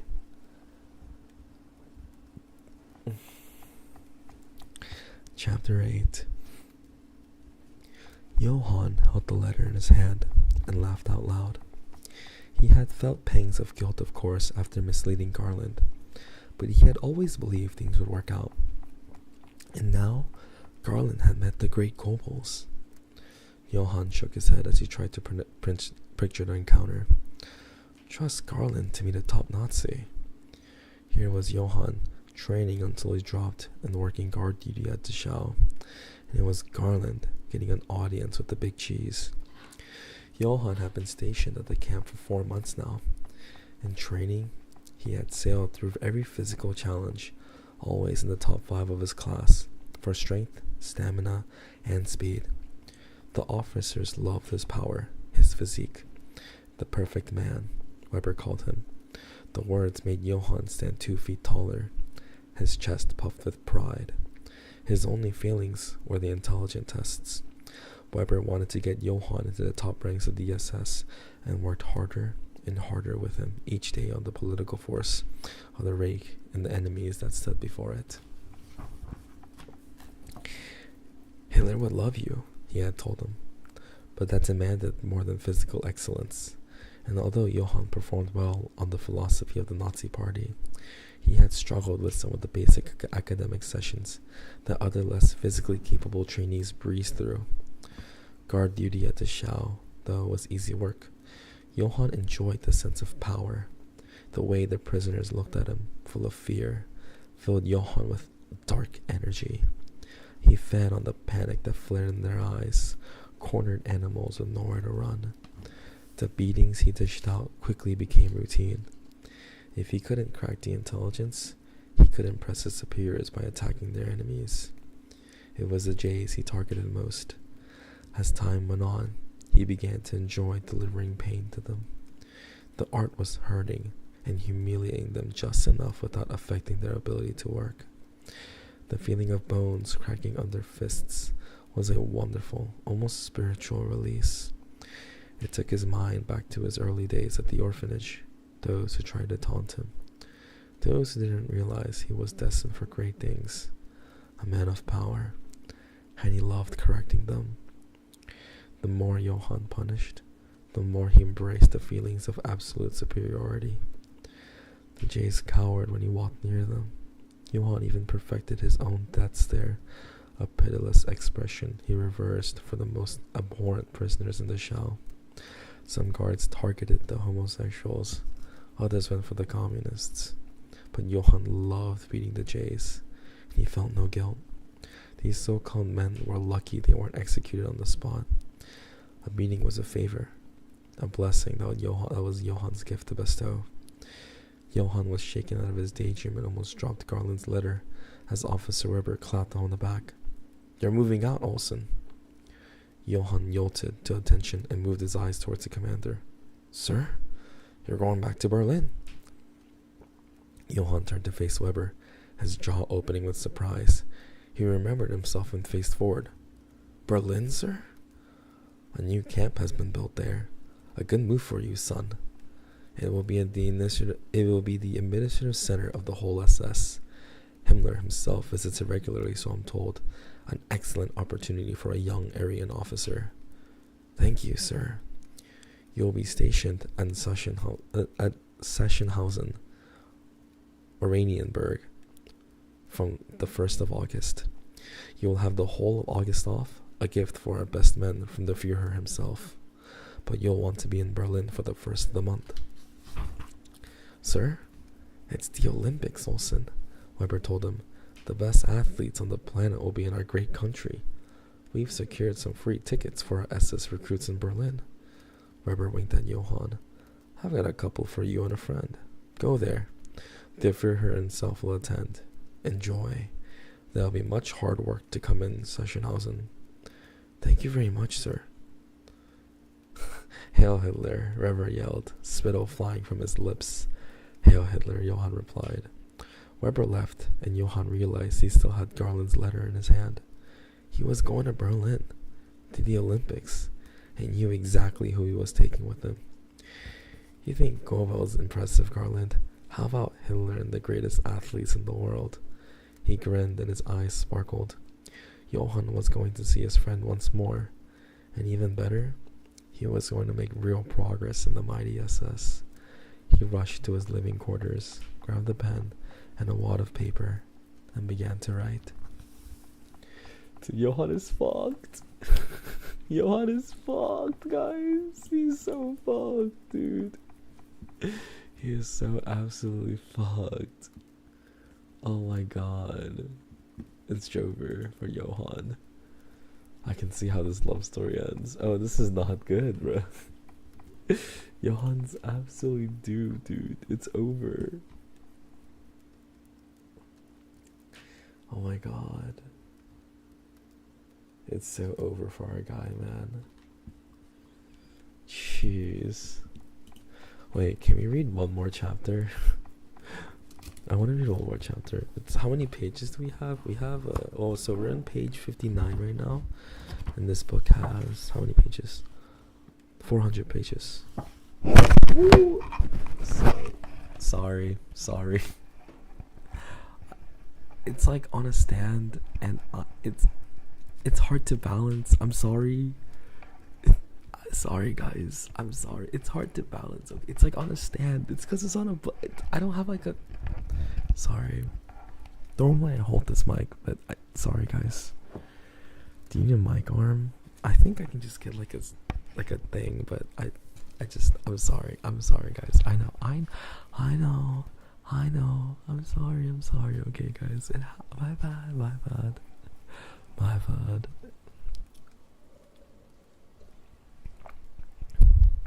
Okay, but I just want to read. No. It's okay. I didn't mean to bump into it. It's my fault. Oh, sorry, Joy. Sorry, guys. Wait, but can we read one more chapter? Just one more chapter, guys.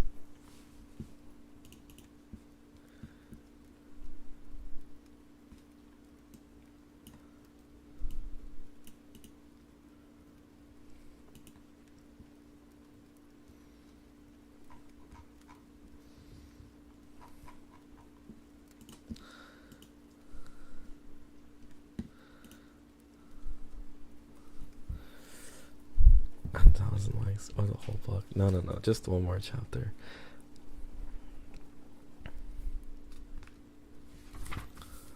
Oh, wait, actually, Chinaman's right. 2 more chapters. Chapter 9 is a scenic chapter. It's literally just 1 page. Okay, here we go. Chapter 9. I don't know how to say it. Sachsenhausen? Chapter 9. Sachsenhausen, 1936. The sun set across the western horizon of Germany, and a hazy darkness engulfed Oranienburg. A colony of bats fluttered and flitted across the bright beam of a spotlight that scanned the large triangular shape of Sachsenhausen. An SS guard walked nonchalantly across the dirt and inhaled deeply.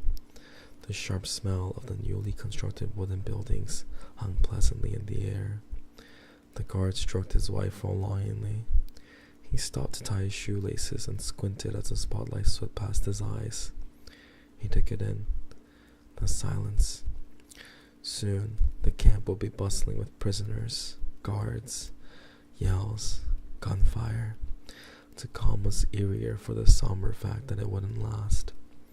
A strong breeze blew from the north, causing the tall trees that lined from the camp to lean and bend in unison, and the bats to scatter erratically in the night's cool air. It was as if the camp was inhaling in anticipation, waiting. Alright, here we go, last chapter. Chapter 10. Garland, 1936. Garland sat at a table, tapping his foot nervously against the stone floor. He lit a cigarette and washed down the harsh smoke with a cup of strong, bitter coffee. He had chosen a table facing the door so he could see all who entered the small cafe, which was on the alleyway off bustling Friedrichstrasse. Grimacing each time someone who wasn't Johann walked through the door, Garland fixed his gaze on the entrance. Beyond the smoke that was curling up from the burning cigarette, a lively stream of people hurried their way through the main street. The Olympics had arrived in Berlin, and with it came an excitement so strong you could feel it in the air, electric and sharp. He looked away. The more he wished for Johann to appear, the less likely it seemed he would. Of course, he had told Johann about the theater company in every detail of his meeting Dr. Goebbels, but to tell him face to face, to see his reactions, that would be precious. At the same time, he wanted to hear about his friend's adventures. From Johann's letters, it sounded like he was doing well. Very well indeed. Most of all, Garland was excited the 2 of them would finally be living in the same city. It had taken 8 long months, but it would be worth the wait. The company had a brand new performance that was even better than the last, one with more acrobatics and dance than before, and Garland loved it. Who knows, maybe even more Nazi dignitaries would come and see him perform. He could get free tickets to the theater for Johann too. Stubbing out his cigarette, Garland looked over to the clock on the wall and saw that Johann was now 10 minutes late. He rapped his fingertips rhythmically on the oak table. What if he'd been called up on urgent duty? It was the Olympics after all. There was a large police presence around the stadium, and Hitler himself was attending many of the events. Johann may even ordered to work an extra shift. He had the address of Garland's hostel. Maybe he would call to see him later. And just as Garland was working out how much longer he should wait, Johann Olsen strode through the door, tucking his head slightly to avoid the cracking of it on the low frame. Garland felt a surge of emotion, part happiness and part anxiety, as he suddenly wondered if they would still share the same brotherly connection, the natural spark that had brought them together as boys. He stood to greet Johann and was immediately reminded of his friend's impressive stature. He seemed to have grown since January. Hunk of muscle bulged like rock formations from his chest and arms, stretching his tight shirt. Something about his face looked different. There was a glint in his eyes that seemed to belong to a man much older somehow. Gar? Great to see you, brother. Or should I say, Wunderbar. Garland held out his hand and was shocked by Johann's crushing grip, sharp ripples of pain shooting up his arm. Johann eyed Garland apologetically, realizing the deliberate show of SS strength wasn't necessary with his old friend. Instead, he pulled him into a tight embrace. "Sorry you've been waiting," Johann said as they sat down. Had a bit of a late one last night with some of the boys. They've put us up in a brilliant hotel. The barmaid locks the door and lets us drink steins until we can't talk anymore. And she's pretty easy on the eye, if you know what I mean. Johann talked about the prisoner camp. It seemed exciting, like something from a film, but Garland realized he would never be cut out for the SS when Johann eagerly described the beatings. "The Jays and the queers, we give them the worst," Johann said, blowing on his coffee to cool it. "We keep them in check, rehabilitate them so they're ready for German society. It's a tough world, but ultimately, we help them, at least the ones who want the help. Some are too far gone. Those animals we make sure can work and still contribute to society in a safe, confined place." It was another world to Garland's own experience of Germany, and he was glad he'd never chosen a soldier's life. It sounded hard and unforgiving. Garland had seen the posters and caricature images of Jays who were only out for themselves, selfish backstabbers who would bring down the community of Germany. He never really considered it as anything other than politics, but hearing Johann speak of them in such a way made him feel a little sick. He was swallowing down the negative emotions whilst Johann spoke of his experience of the Olympics so far. The opening ceremony, standing only 30 meters from the Führer himself as he shook the hands of the German athletes. As Johann talked, Garland's mind drifted again, and his eyes rested on a Nazi flag draped from a building opposite the cafe. It rippled and shimmered in the breeze, the movements a dance without music. Suddenly, as Garland watched, rivers of red exploded from the flag, good colors shooting in a starburst that swirled over a rooftop of Friedrichstrasse, menacing and ominous. A smell of burning rubber rose, like a mist, thickening and twisting before him as the blocks of the swastika began expanding outwards. Garland watched the cross stretch and widen, a black forest blossoming to block out the light.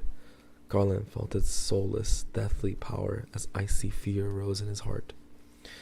The visions had been visiting him more and more over the past few weeks, followed by nightmares and apocalyptic visions that left Garland dripping in sweat and racked with unbearable sadness. The swastikas made the visions more severe, and they had worsened again after he met Dr. Goebbels. The sound of Johann's voice dragged him back from the maelstrom unfolding outside the cafe window. "You listening, brother?" As if he was reading Garland's thoughts. "You still get those funny turns?" Garland looked back at Johann, remembering the train to Berlin. He nodded slowly. "You should really get that checked out." Johann sounded only concerned. "Maybe it's something to do with your eyes." Garland agreed, knowing something else, something beyond his grasp and understanding was to blame. He lit a cigarette and downed the rest of his coffee. "You smoke now?" Johann asked, an eyebrow raised in surprise. "Yes, picked it up here. Everyone smokes in Berlin." Johann laughed. "Who'd have thought? I have to bust a gut persuading you to come here, and you're the one that turns into a real Berliner. I'd probably join you, but the boys who smoke don't do so well in the running sessions. They say it cleans out the system, but the way some of those boys cough, Gar, just leave me to the beer. That's the only vice I need. Well, the beer isn't the woman, eh? And on that note, let's see how many have fallen for the Garland lunch charm." "None at all, really," Garland replied after a few seconds of silence. "Just one, then? Someone special?" Garland shook his head bashfully. "Too busy, I suppose." Johann shrugged, the moment awkward. Garland thought of his life. It was true he had dedicated himself to his performances, spending long hours perfecting routines, the timing and dynamics that turned good to great, the single-minded drive for excellence, and the rest of his time he spent with Yanni. The thought of taking women out didn't really appeal. Of course, some chatted to him after performances, but all he saw in their interest was hassle. Even though he loved his work, the pay still only stretched the bed to at the hostel and a few meals out. Throw a woman into the mix, and it would really cost him rich marks he could ill afford. And he just didn't find them attractive. Something about this was bubbling up from a part of his brain he was ignoring, and Garland dismissed it again. He wasn't interested in women whatsoever, but he was reluctant to tell Johann. His friends simply wouldn't understand. Well, maybe you will change that now. Your big brother is here. Johann grinned. Come on. We'll have to set off soon if we're going to make the start. They left the cafe and joined the throng of people on the main street, heading for the S-Bahn to the Olympic station. They bustled through the crowds onto the train, and it rumbled its way to the Olympia Park. They disembarked and shuffled their way along amidst the hordes. The Nazi flag was hard to miss, the colors pinned to clothes and hats, and even held aloft by several in the moving crowd.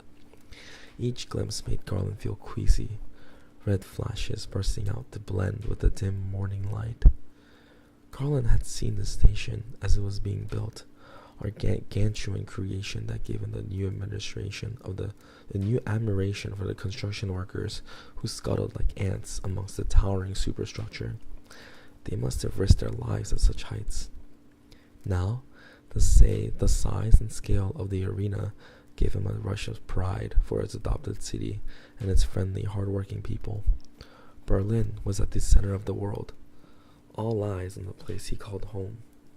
Garland believed Berliners deserved it for their sense of adventure. At the same time, the moment seemed a recognition of the risk he himself had taken, leaving Norway behind just when his career was thriving. He was more determined than ever to make the move a success. He might not have a soldier's fighting heart and an edge of steel like Johann, but Garland was no quitter. Maybe, Garland reasoned, it was the genes from his English father that had planted a never say die spirit inside him. As they entered the stadium, shoulder to shoulder with each spectators, Johann turned to Garland and patted him on the back, the strength of the friendly contact again firing a bolt of pain across his shoulder blades. You're gonna love this, Gar, Johann told him. Breathe it in. Prepare to be blown away, brother. They walked up a wide flight of stone stairs, and Garland immediately understood. The sight that opened up before them was spectacular. Garland had never seen so many people in one place. The numbers alone, overwhelming. The spectators at the other side of the stadium were so far away, they looked like tiny pink dots in the distance. The atmosphere was supercharged. The buzz, now a tornado of vibrant emotion. The dizzying of cauldron of sight, sound, and smell taking Garland's breath away. A huge Nazi banner had been hung from one side of the stadium, several smaller flags running above and below. Garland felt his heart sink as the colors began to leak like tentacles whipping and writhing through the crowd, but he shook the vision to the back of his mind. It's really something, isn't it? Johann said, putting Garland's shudder down to disbelief. It really is. Garland meant it. Thank you so much for the tickets. They made their way to their seats and scanned the program they had each been given at the entrance, agreeing with the grin. Then Norway and Germany would share their allegiance. It's the 100-meter sprint I'm really excited about, Johann said, his eyes back on the program. The winner of that race really can call himself the fastest man in the world. Just imagine that, Gar. The fastest human on the planet. Garland smiled and looked across the field of stretching in front of them, thinking of his ballet career. Could he have been the best in the world? Ballet wasn't the same as sports. The blood and thunder battle for medals, the winning and losing. But he could have been best in his field. Maybe there was still a chance. After all, he had found an admirer in a man as powerful as Goebbels. The event was fascinating. Garland watched most of them, wide-eyed and slack-jawed. The athletes all toned specimens of physical perfection. Most of the men, and even some of the women, made Johann himself look like a skinny schoolboy. The Germans were well supported, but Garland found his admiration drawn to the Americans and the Soviets. They seemed nothing they could not do well. When the time came for the men's 100 meters final, Johann jumped to his feet and roared. Excitement rippled like electricity across the packed crowd, the atmosphere raising the hair on the back of Garland's neck. The wild cheers for Erich Borschmeier, the German sprinter, seemed to crackle. Garland bounced on his heels, his skin breaking out in goosebumps as the runners limbered up on the orange track below. Even at the distance, he could see their muscles bulging and their eyes wide in focus. His gaze fell on Jesse Owens, the black American sprinter. Garland had seen black men before, but not many and none like this man. Owens' physique seemed faultless, his eyes concentrated in a gaze of complete focus as he took his starting position. As Garland watched, swirls of searing color began to flow from Owens' head, so dazzling. Garland squinted against their brightness, looking closer. He saw they were ribbons of gold. Owens is gonna win this, said to Johann, an image of the running with the medal growing somewhere deep in Garland's brain. I just know it. The black? Johann spat the word out angrily. You don't get it, do you? Not here. Not this race. This is the Olympics. Joe, I know it. He's going to win. He felt a fleeting stab of resentment at his friend's inability to look beyond the man's color. Johann was still looking at Garland with a mix of anger and suspicion when the starter's gun cracked. The athletes ran in a blur, faster than Garland had ever seen anyone move before. But Jesse Owens was the fastest. He accelerated rapidly in the final third of the race, bursting forward to win easily. Garland jumped and yelled, Johann glaring in stunned disbelief. A black. His voice was laced with disgust. Of all the people that could have won, it's a black, and you knew? A lucky guess, maybe. Garland shrugged. I don't suppose being a black has much to do with it. He was just the fastest. Johann turned to him with fire in his eyes.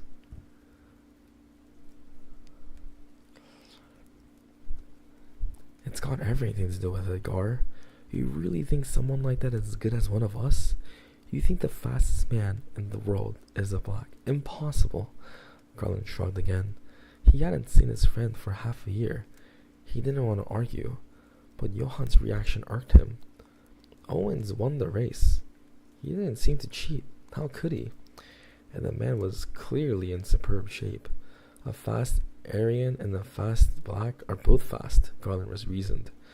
Owens was just faster. He thought back to Johann's comment on Jay's, and his stomach churned once more. Before he could speak again, he felt Johann grab his shoulder and saw him pointing to a figure standing in the box high and to the left of them in a huge stadium. There he is, the Führer himself. That's one up on your Dr. Goebbels, I'm sure you'd agree. But Garland couldn't answer. He leaned forward and vomited on his shoes. The black coffee and bread he had for breakfast now a gray mush at his feet. As his disorientation overwhelmed him, he fell sideways into a large German man who pushed him back, annoyed and muttering something about not handling his beer. Garland leant on his hand and knees and brought out more of his breakfast until his heaves were dry.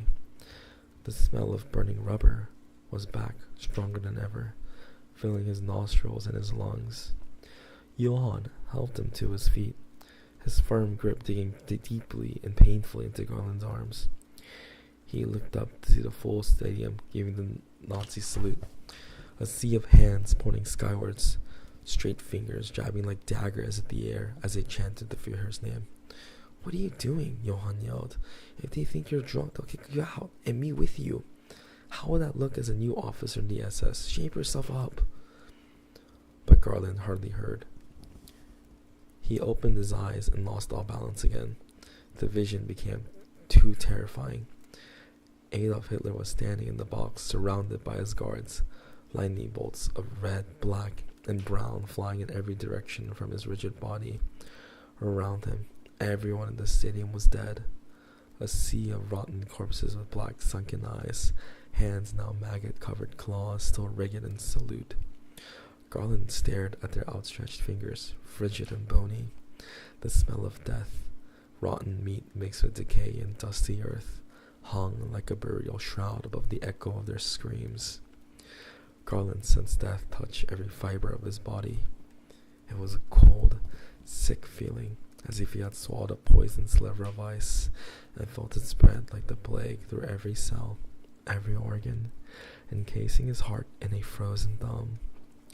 As his consciousness faded, the whispering English voice returned, the words becoming louder and clearer as the world around them turned black. "Help me," it said, a desperate, weak voice that echoed and bounced around the chasm of his thoughts. Garland closed his eyes and slipped into the darkness.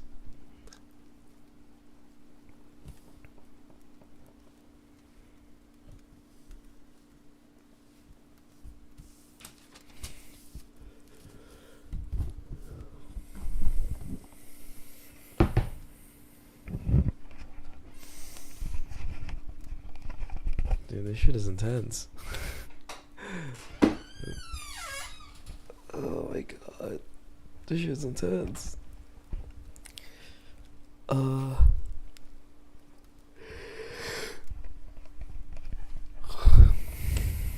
Unknown. Also, hi Remika and hi Ninten Haku. Welcome to the stream, guys. Welcome to the stream, everybody. Yeah, guys. We are done with the reading for today. How is everyone feeling? Are you guys okay? How's everyone feeling?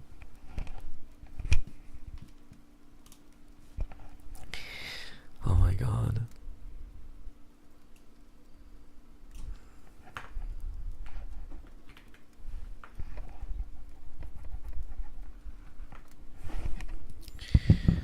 Jeez.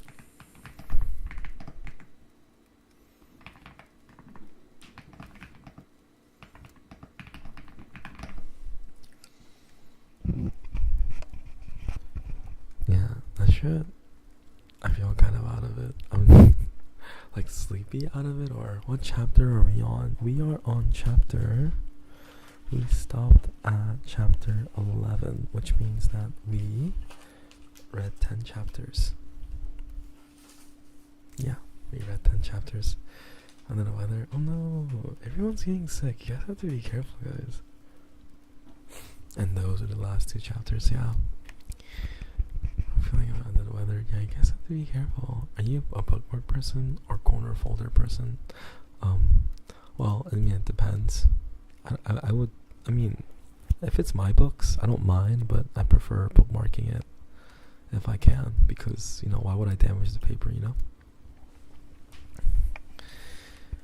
I liked the reading. It was interesting. Dude, it was crazy. I'm actually really curious on how it ends. I kind of want to keep reading, but I'm a little tired of reading, but I'm so curious on where this goes, because like this beginning is so intense. So I'm really curious where this goes. Because clearly Garland is, you know, like Johann is like a super Aryan, like, and is like, you know, like racist, everything, like, you know, misogynistic, racist, homophobic, like this guy's everything. And Garland is clearly none of those things, and potentially a homosexual, so, or he is a homosexual, excuse me, so I'm so curious on where this goes. I hope it's like a tragic ending, but like moving. Yeah. Oh my god, that was great. That was a great read. Anyways, guys, I hope you guys enjoyed the read with me. I'm not ending stream. We're just gonna switch to yapsmr here. Oh my god, but everyone's. But yeah, if I feel like being a page folder is a little bit diabolical. I don't know. It's like, why would you go out of your way to like purposely damage the book? You know? Gotta make that shit last, you know? Unless you're a corner folder. That's crazy. I would not expect that from you, Cinnamon. I don't think you are, but I mean, wait, you are? You're a corner folder? That's crazy. You can literally use anything as a bookmark. I don't see why you wouldn't just use a bookmark. I just memorized the page. Oh, that's pretty pog. I can't do that.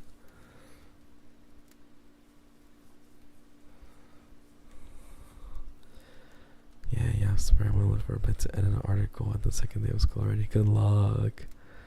Good luck with editing a note. I wish you the best of luck. Thank you for the lurk.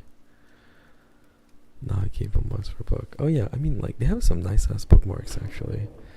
So it is indeed pretty fun to collect bookmarks because they can be nice and nice.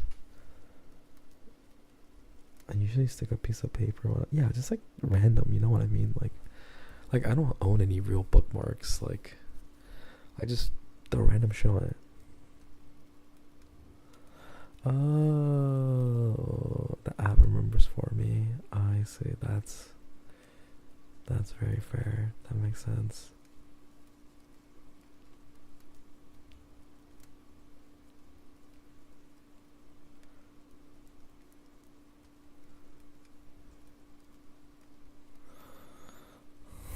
Pretty well works. Yeah. They do really have some really cute bookmarks sometimes. Business cards. That's honestly good. Oh no, did I miss the reading? You did. I just finished Limeade. It's okay, Limeade. It was really intense. Wait, quick question. Was it too intense for anybody? Was everybody okay? Was the book okay for everybody? Was it too intense for anybody? Chicken leg bookmark. Chicken leg.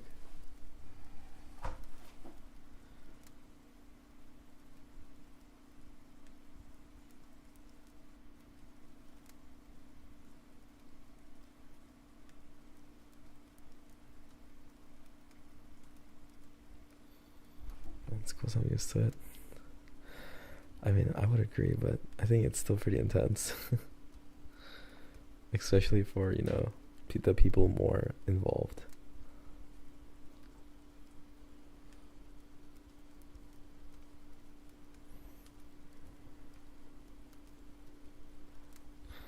You just put chicken legs of VCR. What is Pinku saying right now? What? What is Pinku saying right now? What are you saying? What was the book about? I'm curious.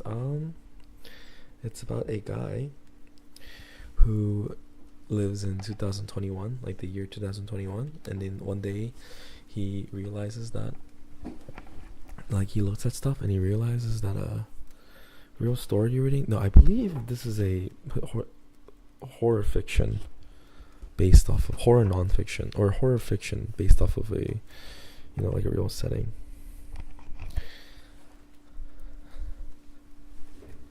In simple terms, doom yaoi. Yes, 100%. Simple terms, doom yaoi, yes.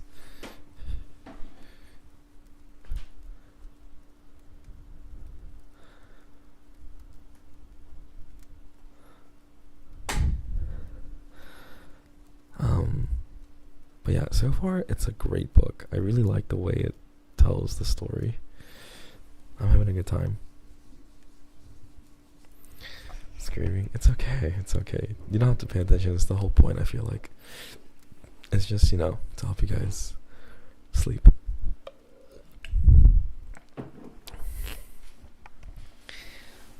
Yeah, for sure. For sure. Hi, Peanut. Welcome to the stream. Hi, Peanut. I see that you guys are all drawing very cool things. And you know, it scares me. Maybe you have to think more casually, Sesame. You have to think of everything as a map. It's just something casual, you know?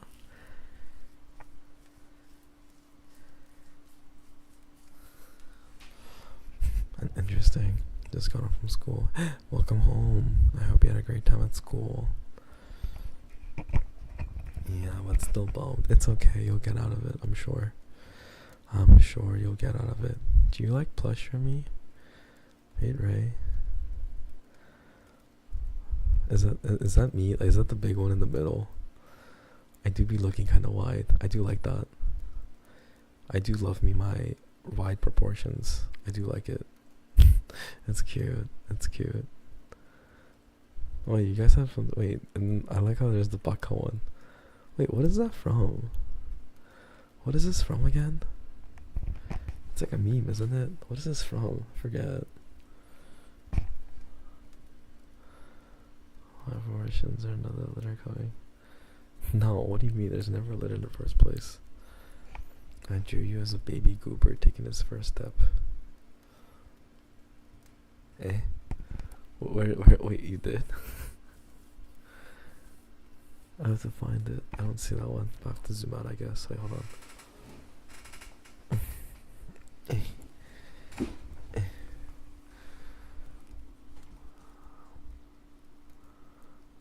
Oh, is it? Oh. What the hell is this? What the hell is this? Are you kidding me right now? What the hell is this? Oh my god. This is I think a little bit too much. Just saying, guys. Just saying. We didn't sign my thing. We don't think for. I gotta draw, so I drew you. Oh, you did?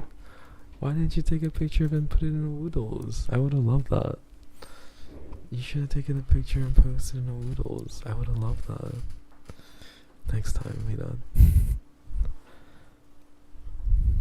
And it was so pretty. Really? I also watched anime today. I watched Freerun. Yo, why didn't no one tell me that shit is actually a comedy anime? This is also cute. You guys are so pog. Although I don't know about this one. It doesn't even look like it's watching. Did you watch it with friend? No, I ended up finishing it by myself because I was like, I couldn't wait any longer. Okay, I'm destroying my lungs right now. I'm destroying my lungs. Honey Lemon Soda anime. Very excited. I think this season, honestly, this season of anime is the best season in a long time. Everything is gonna be banger. This upcoming anime season is the best anime season in a long time. It's great. I'm excited. I don't think I've been so hyped for a season in years. Anyways, this is cute. I like it. Ready to blow my eyes. Also, what is this from? I want to know what it's from. 2025 BL season looking politics. Oh, really? What?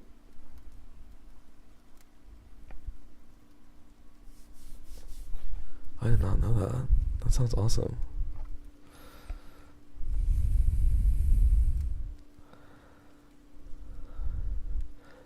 '2024 was a good anime. Oh yeah, I mean I still would agree with that. Yeah, for sure. I mean, Blue Box was 2024, so yeah, which is great.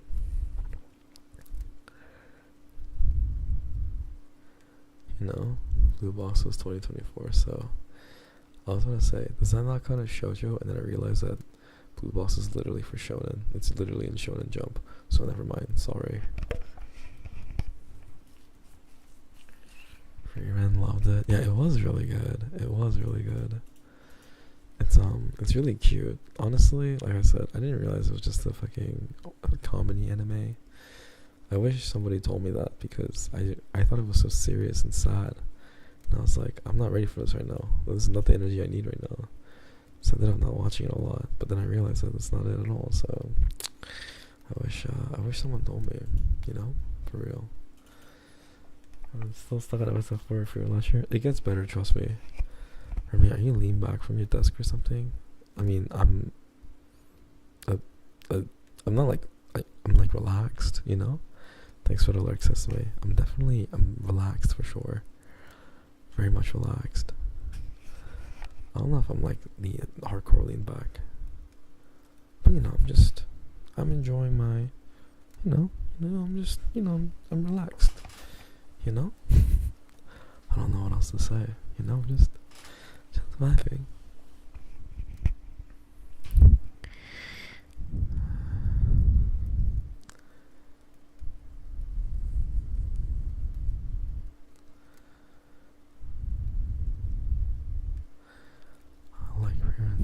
it's just I was watching my brothers. Oh, you're watching it together, I see. I mean, you know, sometimes I'm sure they don't mind. Maybe you can just stitch it, you know?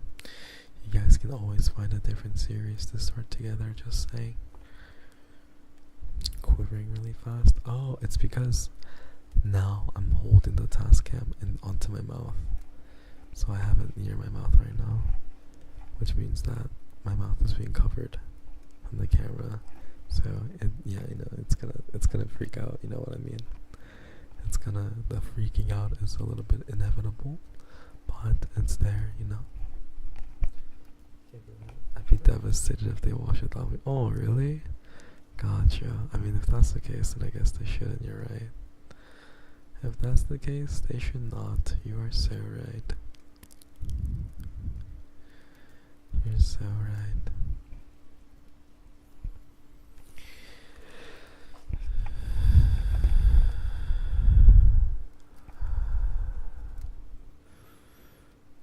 Yeah, I really like this mic. I think it's literally so nice and relaxing. I really like this mic. For once, I feel like it sounds great. So, hopefully we can do a lot of other stuff with this mic. Also, the wooden balls are here. I literally just received the wooden balls for the wooden ASMR, which I actually think could be a lot better with the TASCAM than the 3EO potentially.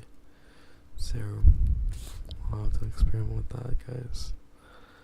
We shall have to experiment with that one. We'll see if that's better than 3EO, or if that's better than the TASCAM. Yeah.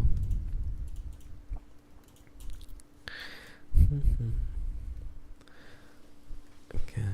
I hope everyone is like extra cozy. Maybe next time I should start with yapsmr and then end with book. Or I don't know. What do you guys think is better? Start with book or end with book?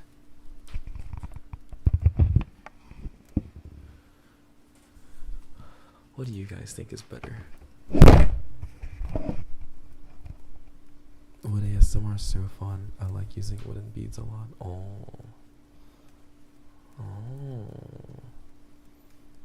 Oh, does it hurt, guys? It's actually, because I have the feedback on, it's not that loud for me. But does it really hurt that bad? Maybe it's louder for you guys. Well, this one's really, I think it's still really good. I see. Because you're streaming early. This is true. I do be streaming early. It feels like it's 4 a.m. right now. But with the mic like 4 times tonight. Well, it's a handheld. You know what I mean? It's a handheld. It's different. Jack Lavelle, thank you for the follow. Welcome to being a great winner, everyone. Jack Lavelle. It's a handheld. I'm sorry, guys. It's a handheld. Sometimes I feel the need to put it down. Okay, I'm sorry. Sometimes I feel the need to put it down. It's not what you think. It's not my fault. This is not my fault. I'm sorry, guys. Remy, will you be interviewing people with this mic? Probably not, but that sounds like it'd be great if I could. But, I mean, people film movies with this mic, actually. Do you guys know that? They film movies with the TASCAM. Pretty cool, right? Isn't that pretty neat? They film movies and stuff. It's like pretty sick. Fancy. I know, it's pretty dope. Pretty awesome. Pretty awesome, right? Anyways, guys, I'm sorry. I keep fumbling the mic. I keep putting it down, and I feel like I should be putting it down differently, but I can't help it. I keep thinking it. I keep thinking I can do it.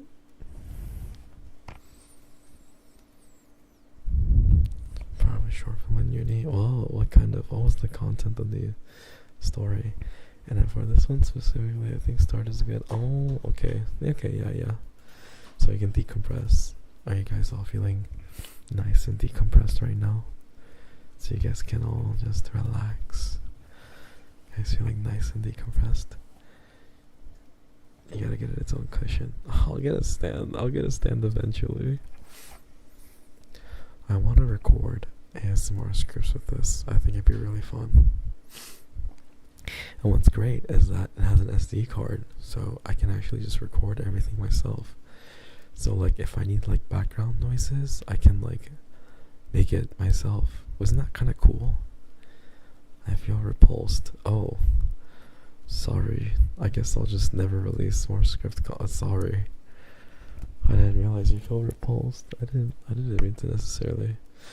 I didn't mean to make it repulsive. I don't think I have to say it like that necessarily. I think it's kind of messed up, but like, that's,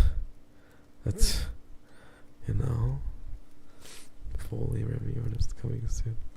Foley artistry. Maybe. When are we getting an official design for a? That's a good question. I gotta discuss that. We'll see. We'll see. Gotta flesh out everything, you know what I mean? Gotta look a little bit more sophisticated, maybe, hopefully. I don't know, something like that. That's what I'm thinking. But like, you know, maybe. We'll see. It's called an SD card. That was called something else. Yeah, it's called an SD card, yeah. It is indeed called an SD card.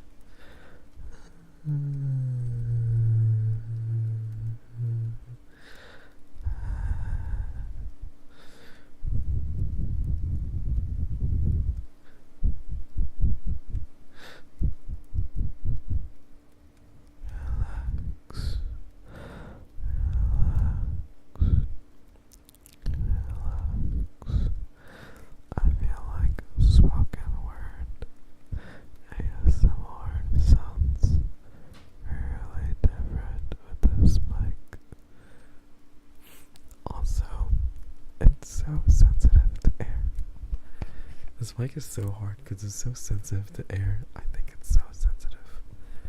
Literally so difficult to control. Personally. Anyways.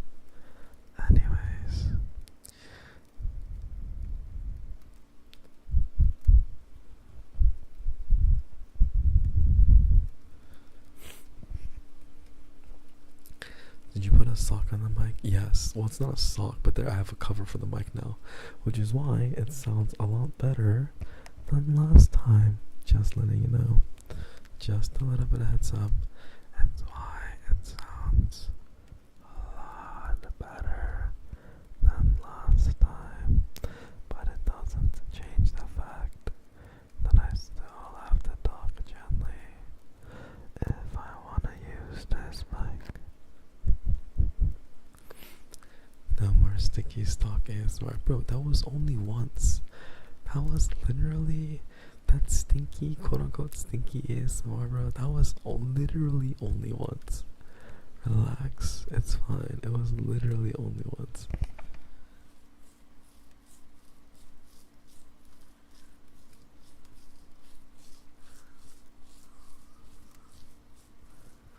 You guys will be fine. Hi, Maddie. Welcome back. Chat's still stinky. Hell yeah, they are. Hi, Maddie. How are you? Welcome back. How you doing? How you doing?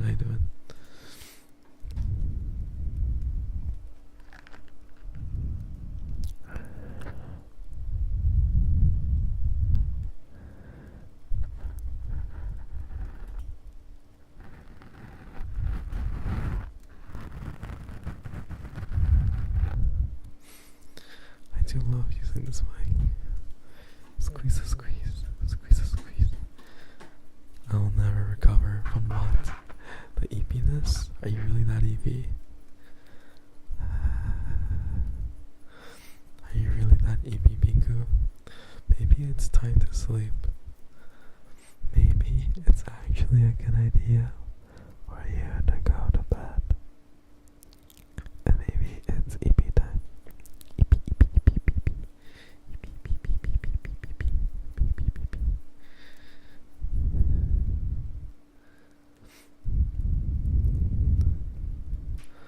Whatever you do with mic, I like. I just got a wind cover for it because this mic is insanely sensitive. So all I had to do was just get the appropriate mic cover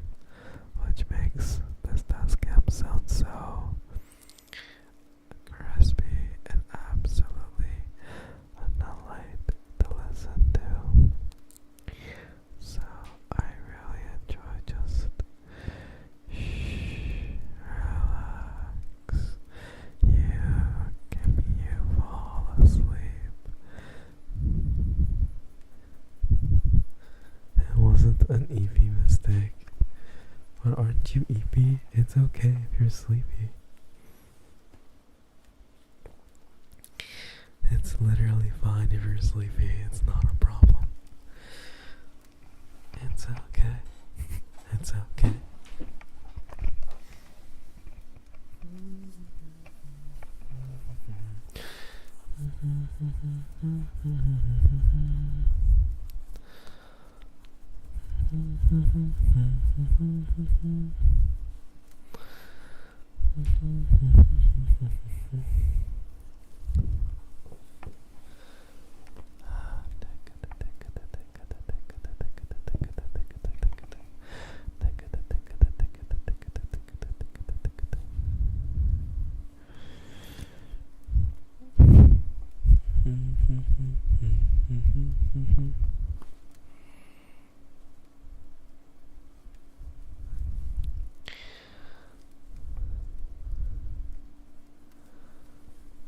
Oh, I see. You already talked, I see. Oh my god, I missed reading his. Oh, hi Angel. Hi Angel, welcome to the stream. It's okay, it was pretty intense topics anyway, don't worry about it, Angel. It's literally fine. And the VOD's there, you can hear it. Hi Remy, hi Angel, how are you? I thought you started your new work shift already, so I thought you were gonna come. I thought your new work shift has started already.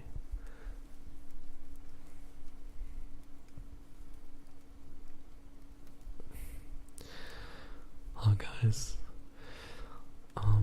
because of the way the TASCAM is set up, I have to listen to the TASCAM like myself as well. So I like hear like my feedback and like the book reading, and now the like me listening to myself talk. I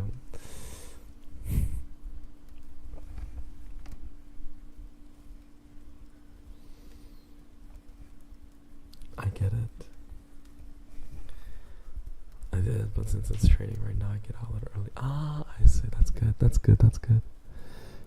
You gotta love the privileges you get when you're in the training period.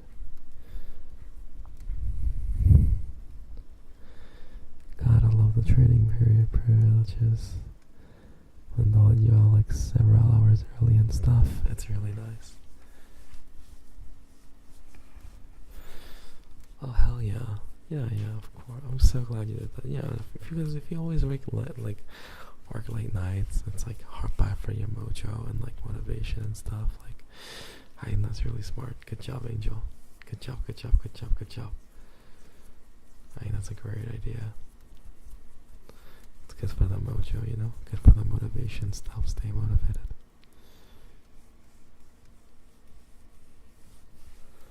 Okay, not just input, output. Does it force you to monitor too? It could, but unfortunately, see with the 3DO, I feel comfortable because it's not it's not like the 3DO isn't like a crazy sensitive mic. But with this mic, I feel like I have to monitor because it's a really sensitive mic. So if I'm not like listening to it, I have no idea what I sound like. Like I could be like booming everything, and you guys would like be suffering, and I would have no clue. So with this mic, I self monitor, so I make sure it's like good. But thanks to that, I get a little. I'm like, oh boy, maybe my voice is relaxing. Maybe it's not. Maybe it's not always annoying. Maybe my voice can be relaxing.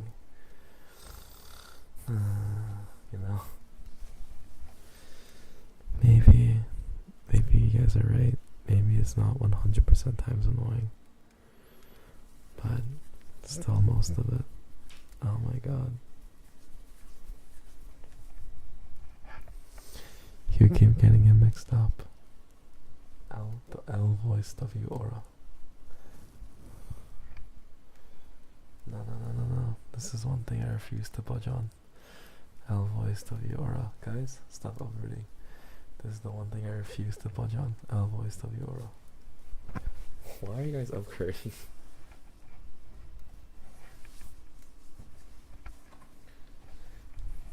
God damn it.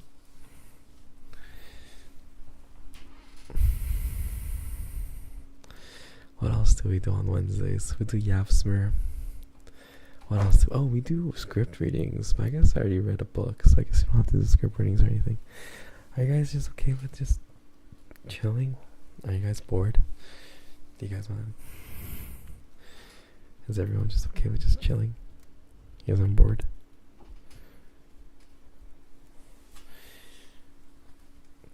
Hey, you know what they say? If no one fights for you, you gotta fight for yourself. W-Aura.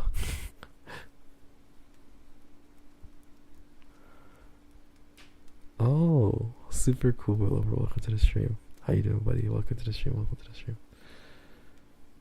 Oh, welcome to the stream. Welcome to the stream. It's Wednesday, my dudes. It is. You're right. It is Wednesday. Is this a problem? Is this a bad thing? Is this a?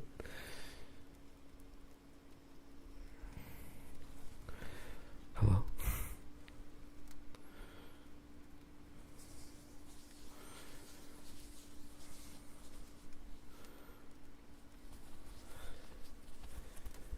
I like Wednesdays.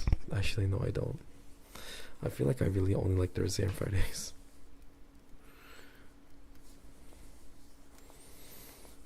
Yeah, have fun, dude. Go crazy, have fun. It's fine. You know, just as long as just be respectful of the space, but have fun. Draw what you want to. It's Wednesday, my dude. Screeches. No, don't scream, please. Please, no screaming.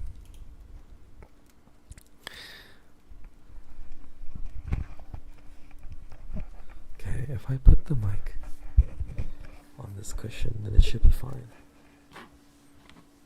Oh. Remy, no, please don't tell me. What?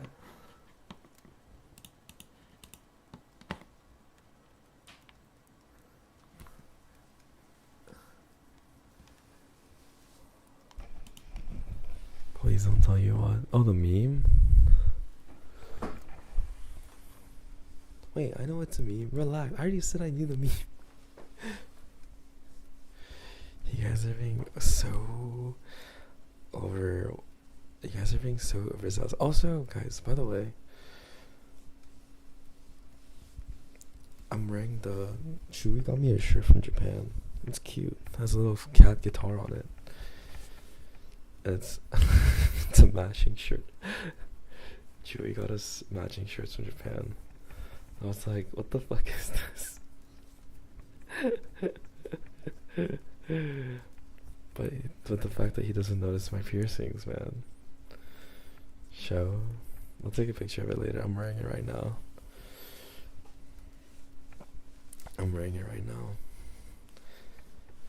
But it's a cat it's a cat that's playing an electric guitar.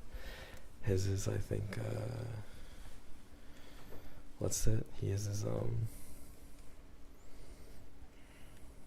has a drum on it. I see. I wasn't born when the meme happened. It makes sense. Are we just gonna ignore the fact that I said I know what the meme is, or are we just gonna keep ignoring the things that I'm saying? Hello? You guys have ears? Hello? Maybe I should yell into the mic to see if you guys are listening or not to me. But yeah, it's okay. But to be fair though, to be honest, I think sometimes it's hard to notice new piercings. Like, you're not looking there, you know what I mean? So, but I don't know. I did get a helix, and I feel like that's pretty. I don't know. We'll see. How does it feel to be ignored? I mean, it feels fine. I'm not mad. Literally, I'm not mad. So I'd feel tattoos sometimes. Well, that's hard because I think tattoos is easier if they have none and then they have one. That's easy. If they already have a shit ton, bro, I ain't looking at your arm like that. I don't give a fuck about your arm like that. You know what I mean? Why don't you just tell them, like, hey, I got some piercings done today. It's not a big deal. I mean, I guess I could have, but it's, it's whatever to me, It's whatever to me, I feel. If you have a lot, you have a lot,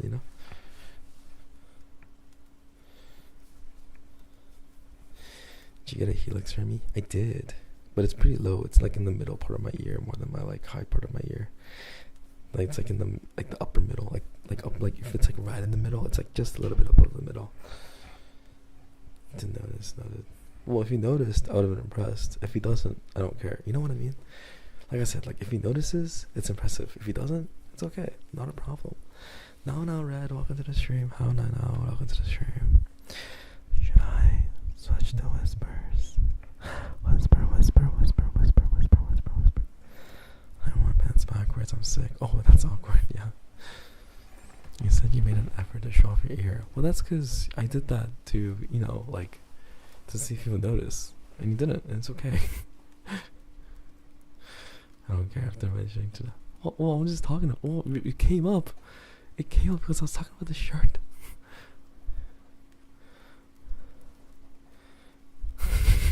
I didn't Debbie Ryan anybody. I was just saying. Should mention the jury next time. I'll see if he notices. I mean, I don't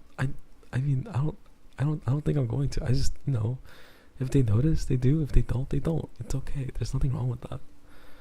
If they notice, they notice. If they don't, they don't. And you know, it's not like I have like a crazy earring on it or anything. I just have like, you know, like it's not like I have a crazy earring on it. It's just.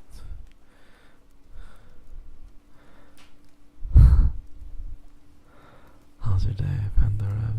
I've been sick of it. Oh no. Feel better, okay?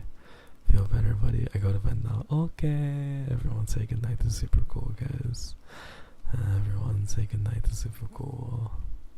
Super cool.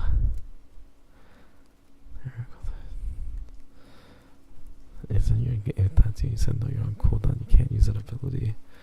Oh, well, it's not like you have like huge pieces, right? Like you have all lines. Is that bad?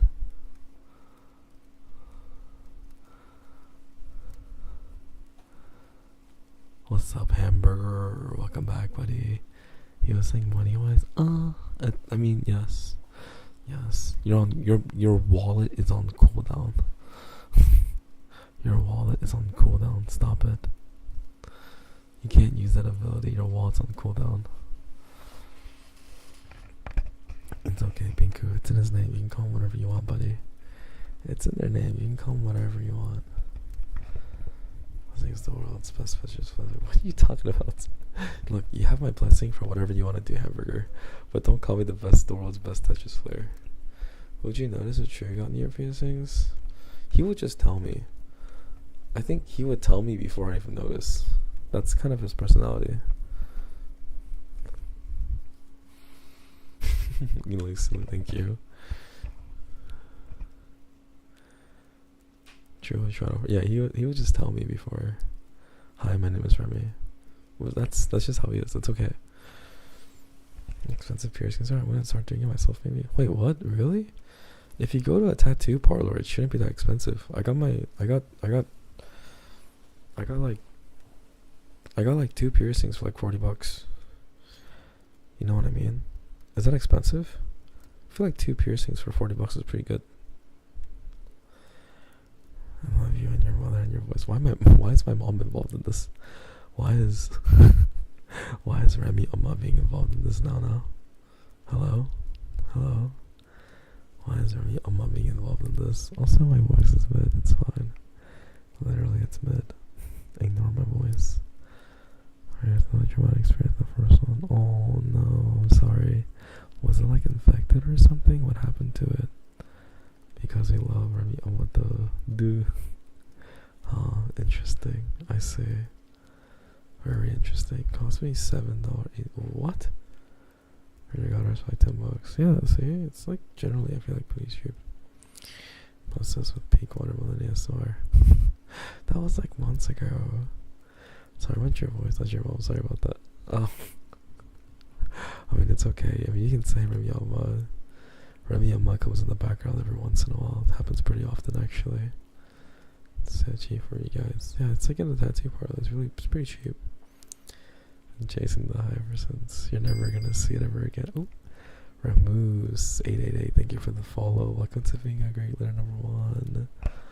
Welcome to the stream. That song makes more sense. It's more risky right now. What is it?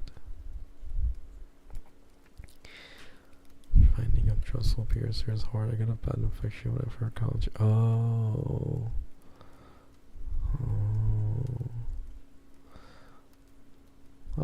What kind of piercing experience did you have? I was kind of confused. But still, $50 whole. Oh.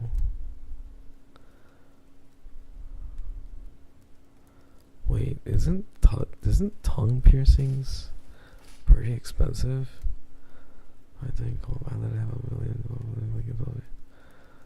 How can I call it? But it's because you're being mean to me.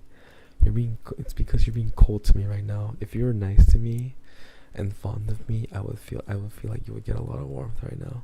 I got a conch and 2 days at the same time. That sure hurt it, but the piercer was solid.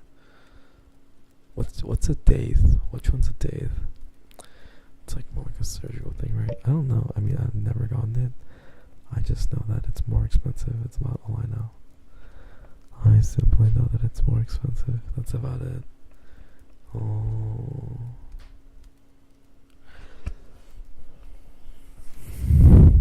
I see.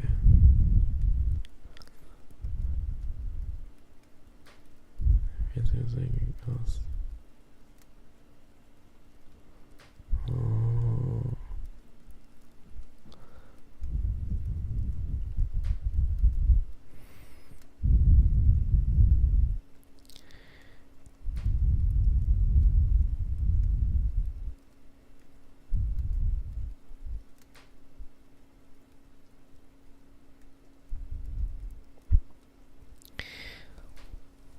I heard so bad worse than my tattoos. Damn, really? I know, it's like 10. I got lucky and get back to that ear level.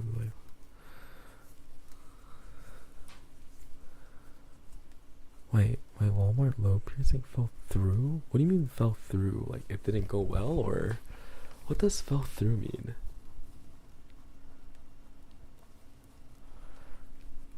I did get a confidence switch recently. Go call me pretty. Oh, okay. Okay, sesame. Let's go. Let's go. It does heal pretty fast. I software for 2 weeks and such. Oh wait, by the way, guys, I don't know if I mentioned this.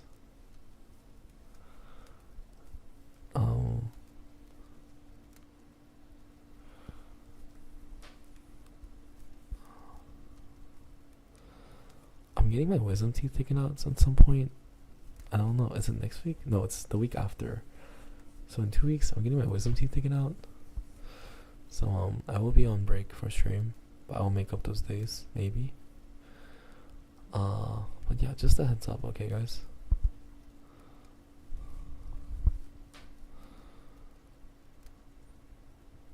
Is it impacted? Like a little bit, but it's not that bad.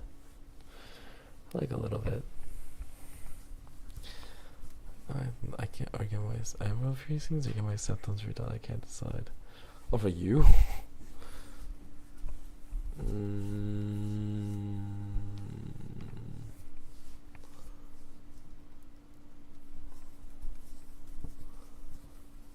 The recovery goes well. Thank you. Are you getting general anesthesia? Yeah. But I will be awake for the surgery. I'm pretty excited. I was like, I'm gonna be awake. They were like, yeah. I was like, oh. I mean, they were like, do you want to put an anesthesia? And I was like, I mean, is it bad to do awake? They're like, no, you just won't. I was like, am I gonna feel it? They're like, no. And I was like, oh, sure, I can do it awake.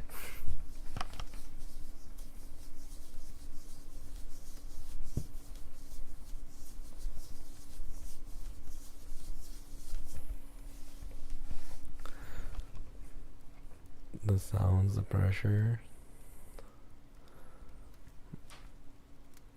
Hopefully don't get me too much pain. Yeah. Oh. I mean, I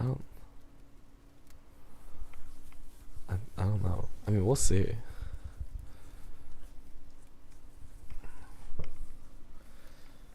Is that what fix you out? Oh. Wait, sesame? Olge? Sesame Olge?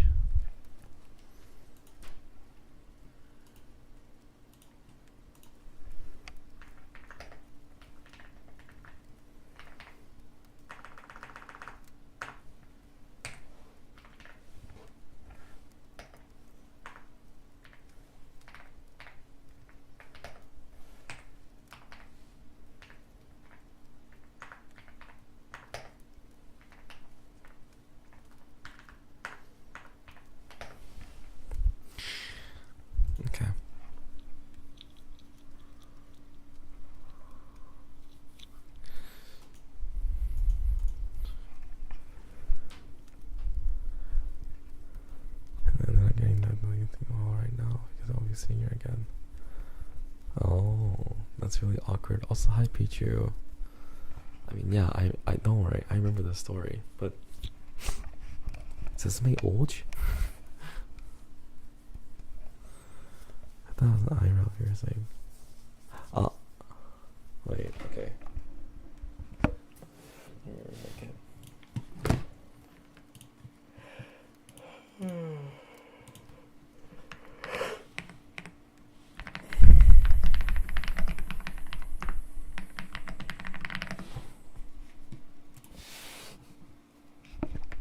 Your ancient I don't know you're talking. What do you mean, bro? I'm only getting my wisdom teeth taken out. What do you mean, brother?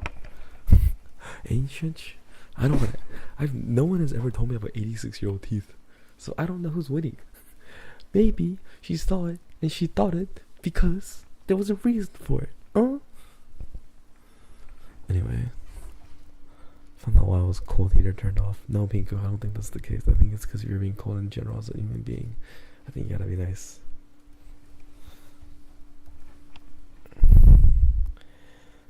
IQ is like getting lowered. IQ and wisdom is not the same thing. So I think if anything, you're going senile. I think it might be the age. Your age is showing. In your teeth, by the way.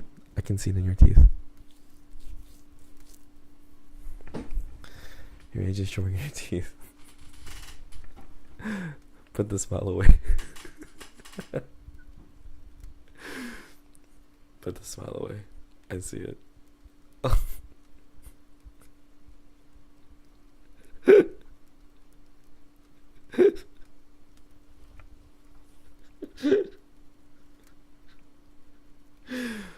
Anyways.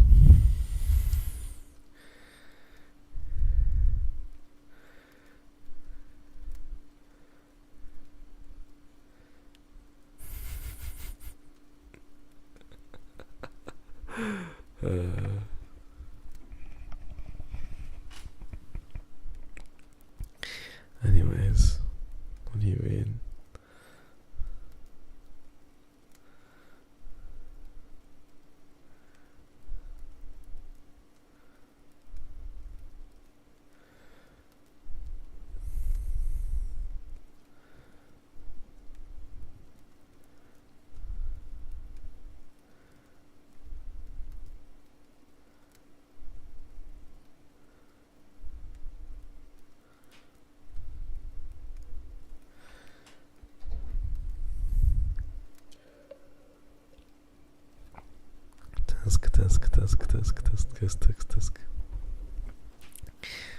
Tisk, guys.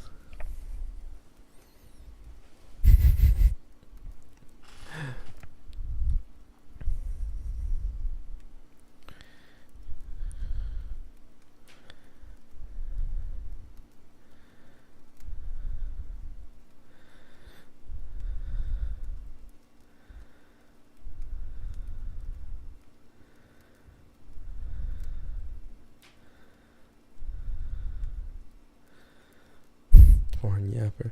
I'm a born singer. What do you wanna do? Go back? I swear.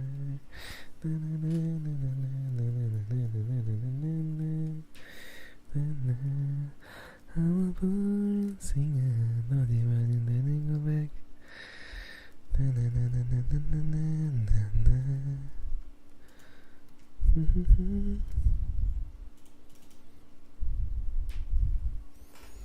Oh, boring. Oh, I didn't realize it was actually the BTS reference. Whoops.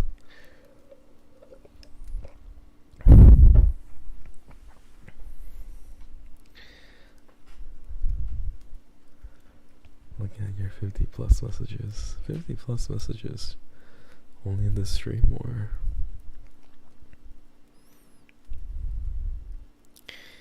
I'm a born singer. 50k. Oh, I mean, that is definitely more than 50 for sure. I would have to agree with that. Here, still fine by fine. Oh, good night, no, red. Thank you. Thank you so much for stopping by now. I really appreciate it. Everyone, please say goodnight to now, guys. Good night now. Everyone, please say goodnight to now. Good night.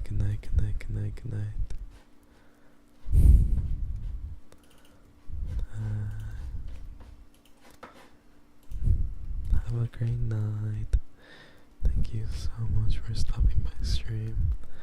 I really appreciate it. Thank you.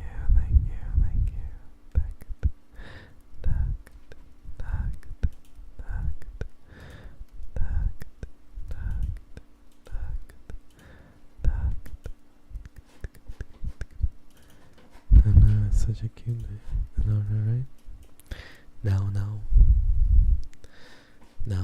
It's like Mao, but now. It's like Mao, but now, you know?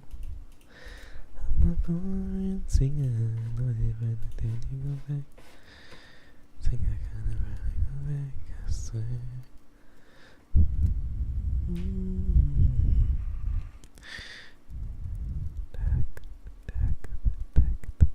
Hi, Liz, welcome to the stream.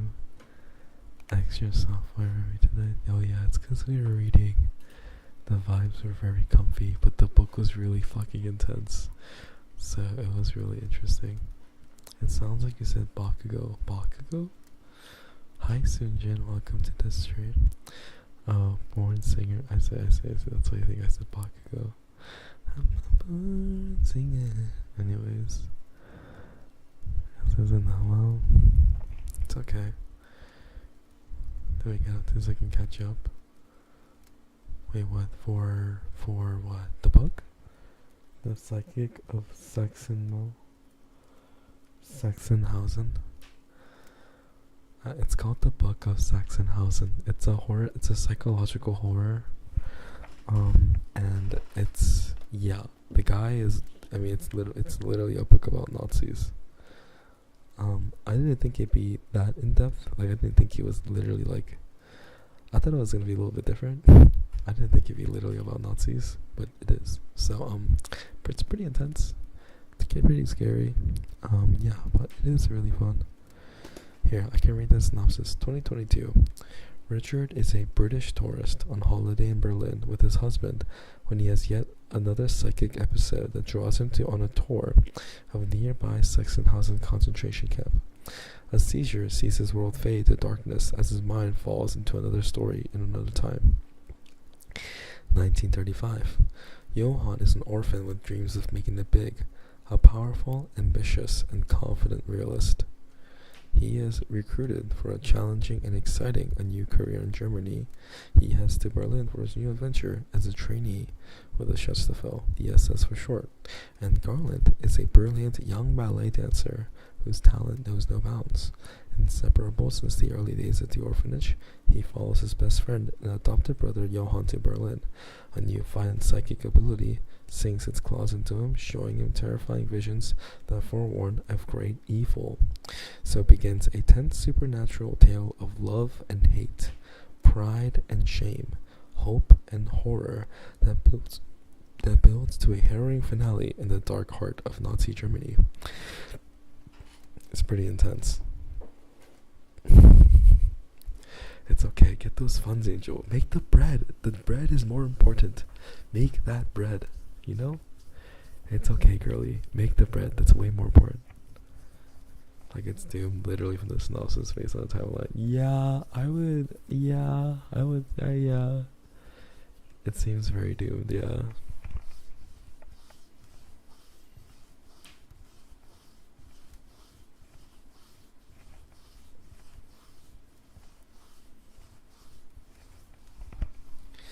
It's okay, I can't sugarcoat this one at all. Nope.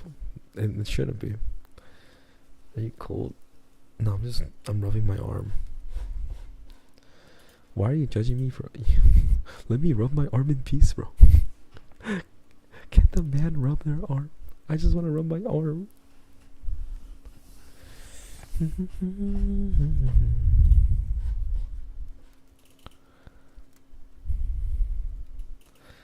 No, it's not cold or anything. Although I guess it is a little bit on the chillier side actually today. It's not cold, but hello, I'm a lovely hamster. Welcome to the stream. What is a do you rub your arm? What do I think? Okay, I don't know. It's because I want to. What are you gonna do about it, huh? What are you gonna do if I rub my arm, huh? Hello, lovely hamster. Welcome to the stream. Hi, how are you?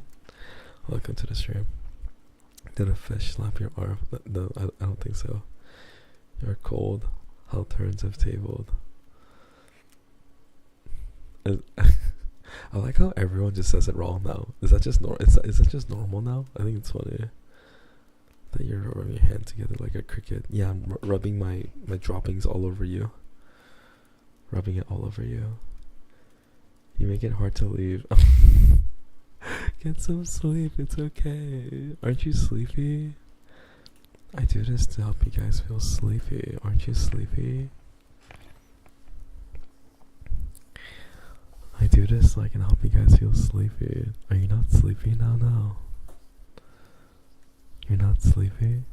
Also, hi Ola, welcome to the stream. Nom nom nom nom nom nom nom nom nom nom. No. Well, I mean, I'm sure some people are. I'm sure some are. I'm wide awake. Okay, I get the point. Okay, I get y'all's point. But I'm sure some people are sleeping. That's the misery of a time zone. True. No, I did it. I did it when you came in. Yes. Wait, yes. Oh wait, you are sleepy. Yeah, you should get some rest.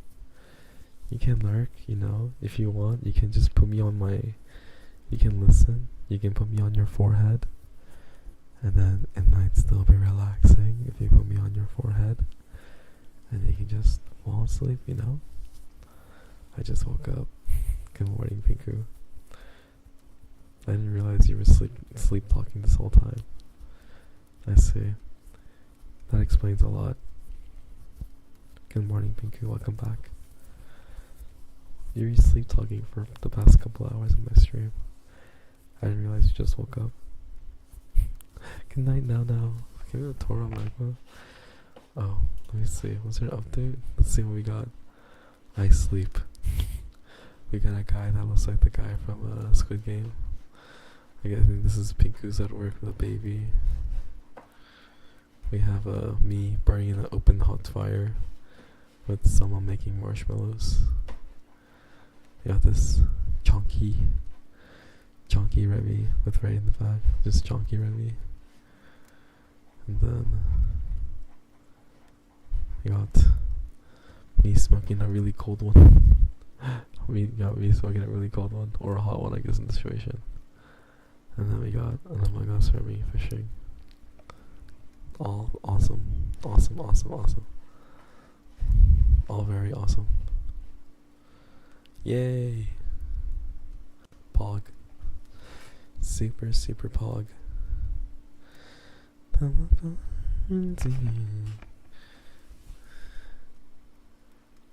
You love to see it, you know?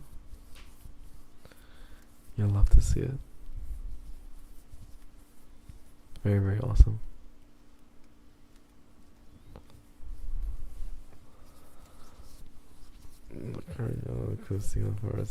Oh, I see. It's okay. Do whatever you want to it. It's okay. You don't have to. Yay. Everyone's art super pog. I'm a singer.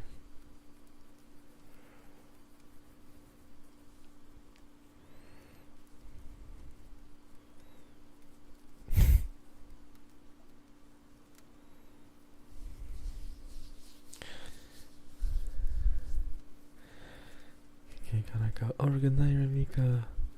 Have errands to do? Ooh. Oh, okay. I don't know who this I don't know who this errand guy is, but he is one lucky guy, Remika. Good luck doing him. I don't know who this errand guy is, but good luck, Remika, okay? It's okay. You know what? I'm sure you'll do great. Don't know who this errand guy is, but I'm sure you'll do great. Everyone say bye to Remika, guys. Everyone's saying quiet, Rebecca. Good night. No errands. Yeah, don't.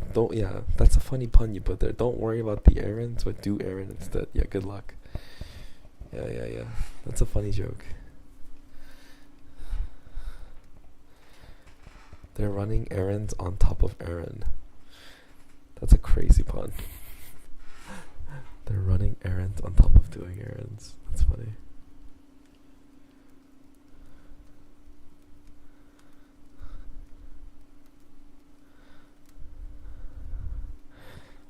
Isn't that crazy? Delicious. Can I be taken off the list? Unfortunately, technically everyone's on the list. But technically no one is safe. The only people that are safe are maybe the lurkers. Who I don't know exist. The lurkers that I don't know exist because they never chat. They're the only safe ones.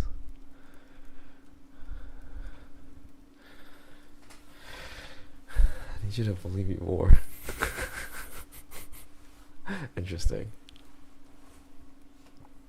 Maybe I should learn to lurk. The art of lurking. But what happened to your I'm a born yapper? What happened to your born yapping? What happened to that, huh? I'll just start lurking from now on, I guess. Why? You guys don't want to be toasted? Look, it's just a fun way to do it. I'm still yapping, that hasn't changed. If you're lurking, you're not yapping. It's not the same.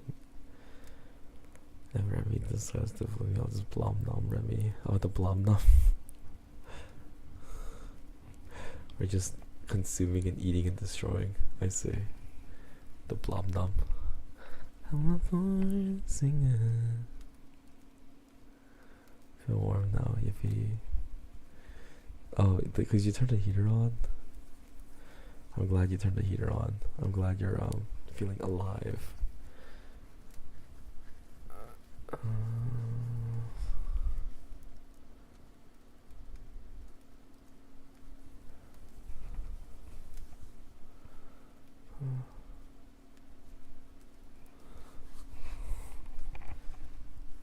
As long as it means you're in the position of the top yapper.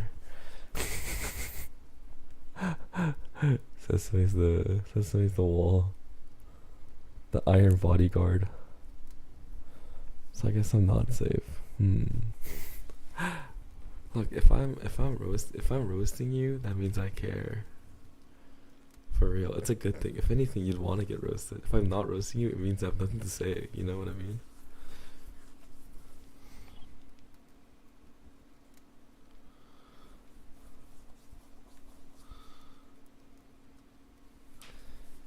Roasting is good.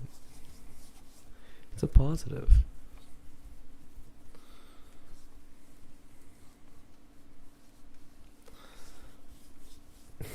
Roasted like a potato. Yeah, but and trying to get burnt to a crisp or like marshmallows. Marshmallows. That came out of nowhere. You guys are being so silly today. What are you guys gonna do when one day I just become like really nice? Would you guys prefer that?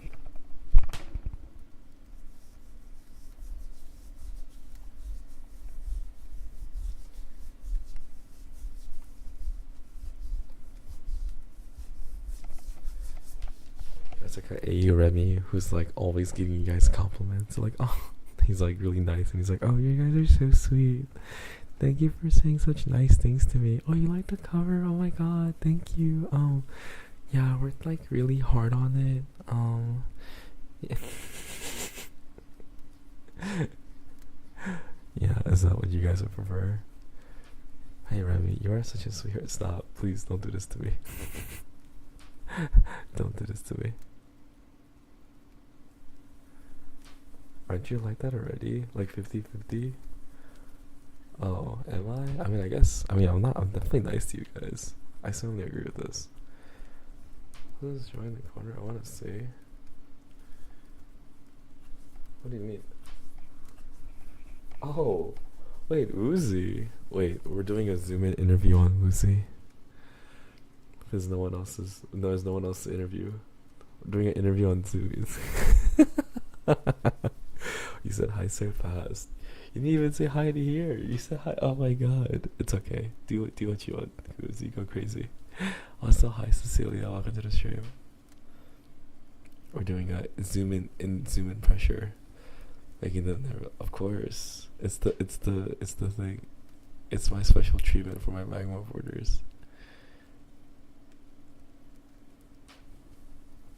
Who's drawing the... No, it's Uzi. It's Uzi. It's Uzi. Is this one of them public canvases? Yeah, anybody can click on the link and anyone can draw. Anyone can draw. If you want to draw on it, you can draw on it. Whatever makes you happy, you know? Just draw whatever makes you happy. Just don't draw anything like crazy. just don't draw anything like crazy and inappropriate. I don't mind inappropriate, just nothing crazy and inappropriate. California singing. I didn't go back.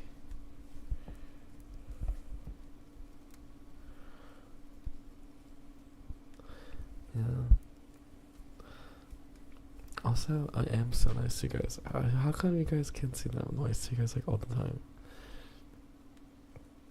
Literally unbelievable. I genuinely focus your prod and SFW if my put will improve by a mile. Okay. Draw me like one of your French girls. Draw me like one of your French girls this way. I don't know about all that, Remy. Are you genuine? You know, actually, unironically, I think I've mentioned this. You guys do know that I don't care if you guys draw me, like, in that kind of way, right? Like, I don't actually care. You guys can if you want to. It doesn't bother me. I'll just get shy, but like, it doesn't bother me. I wanna was way too cool to get out of bed to try my top of this. Oh yeah. It's okay. It's not a big deal. Do what you want. Hi, Chrissy boy. Welcome to the stream. Thank you for the first time chat. Welcome to the stream.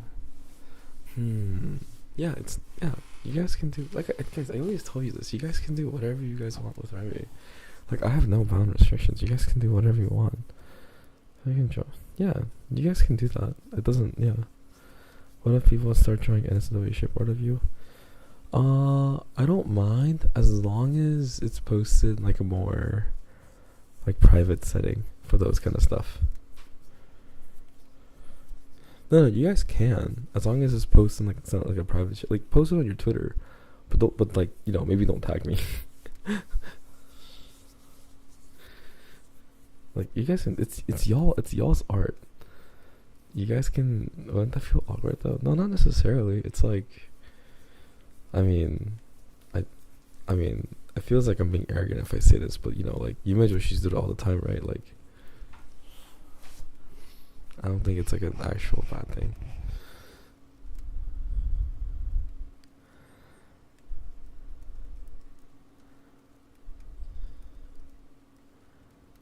It's just yo, what's up, Dragon Boy? Welcome to the stream. Hi, Tao. Oh, what's up, Tao? Hi, Tao. Welcome to the stream. I don't really consume 18 plus media that much. I mean, yeah, it's fine. I think it's pretty fun, but like, I don't think I have to consume. No, it's okay. I can't even. Oh damn, this helix is actually kind of annoying. I can't even scratch my ears. Damn, that's fucked up.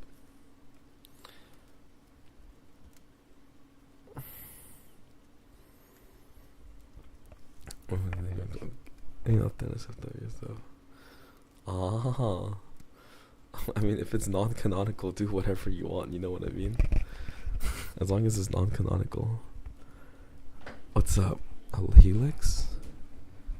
Oh yeah, I got a helix piercing today. It didn't hurt when I got it, but now it's annoying because I want to like rub my ear, but I can't rub my ear because I can feel it. It hurts. Or like it aches. And I feel like I shouldn't be touching it. So I'm trying not to. I think about drawing around like what the fence goes.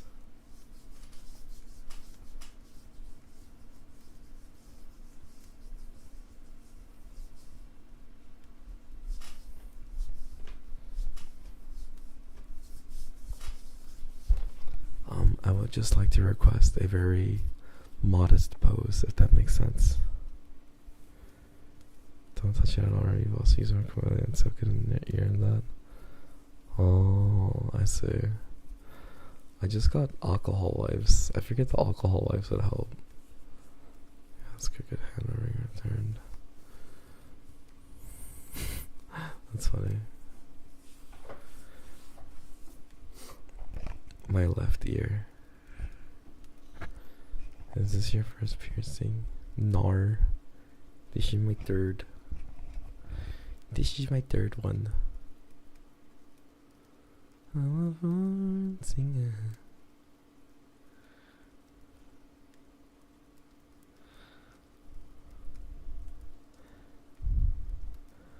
That's cool though, and that's really cool. What else do you have pierced? Nothing, just my ears. Just my ears. Who knows? That's cool though. Do I just like dip it in there? I feel like that makes sense. Just dunk my ear in tea.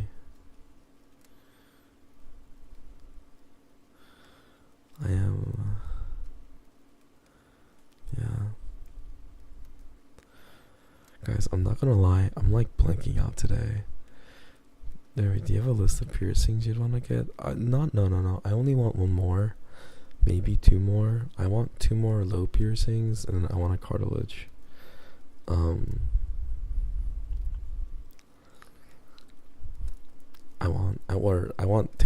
A second helix, I guess is what it is really, sorry.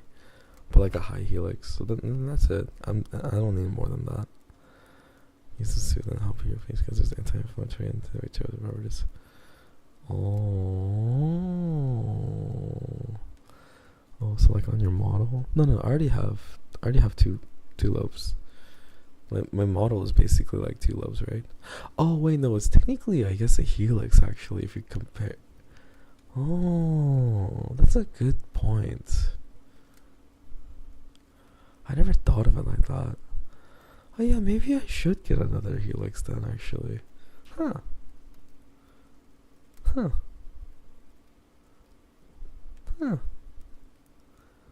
yeah, it's not a bad idea maybe, yeah.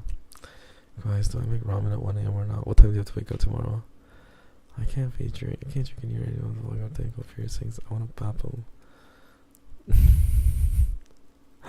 That's kind of scary.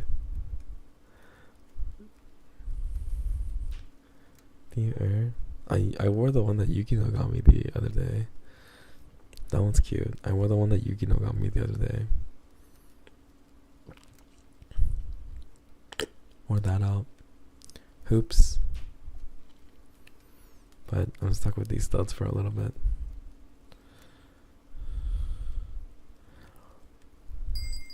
Yo, barbecue bacon burger brother. Yo, border. Barbecue bacon burger border. Yo, what's up?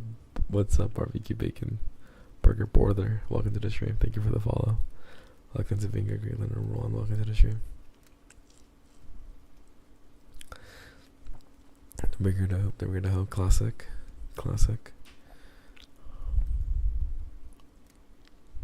The Do Indeed Be a Classic. Hi Marianne, welcome to the stream. How are you, Marianne? I hope you guys safe for your exam. I feel great though. I would love to wear huge hoops, honestly. Like unironically, I would love to wear huge hoops, but only my left ear is pierced, so it looks really awkward when you have a hoop in like one ear. Do it? No, I can't. I can't because it looks really awkward when you have a hoop in like only one ear. Oh yeah, that's weird. Yeah, exactly. I only have one. Only one of my ears are gonna get pierced. I only want piercings in my left ear. Yep. Do you have a double piercing in your left ear? I do. Just wear a bangle bracelet on the other side. What's a bangle bracelet? Bangle bracelet?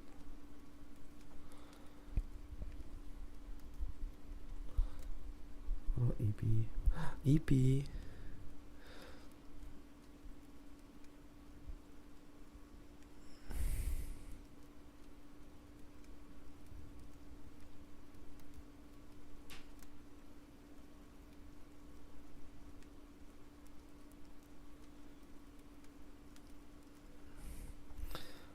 glue for the wrist. Oh. Oh. No, that's pretty neat. Interesting. That is pretty neat. I see. Noted. We'll keep that in mind.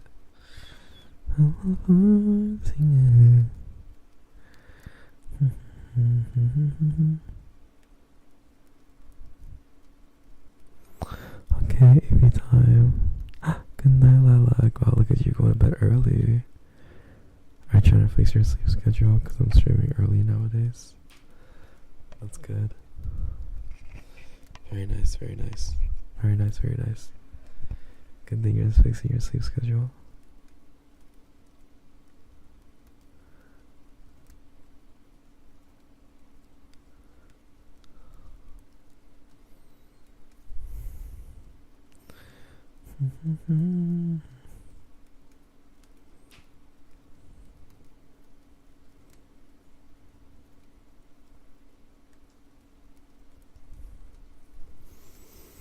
Yeah, the Metal Maniac, what's up? Hi, my name is Remy.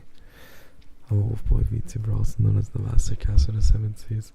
I'm a fisherman and cook and rock into the stream. What triggers can I redeem the TASCAM? All audibles are probably really good. All the audibles are probably really good. Anything else, the toys are fine. Basically everything but heartbeats, ear lickies, and ear nummies. But other than that, everything is available. Hi Natalie, welcome to the stream. How are you, Natalie? Your days are going well. Yeah. It's going good, it's going good. Everyone's just chilling. We were reading a book earlier and now we're just making small talk, hanging out. Just making small talk and hanging out. Nothing crazy. What TASCAM model are you using? I am using the DR40X. I am currently using the DR40X. Heartbeat's not being available. No, it's not, because I can't. It's a little bit hard with this mic. It would be kind of difficult with this mic.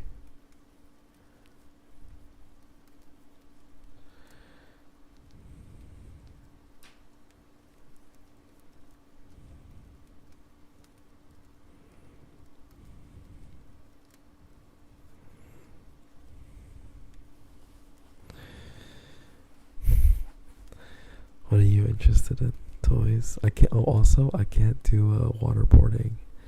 That's another one I can't do. Can't do that one either. Because I can't muffle the ears. Oh man. I mean, I'm sure there's like a way, but like it'd be pretty hard, I think. I'm doing really good. Some cool movements. Say yummy. Food plus ASMR. Oh, that's good.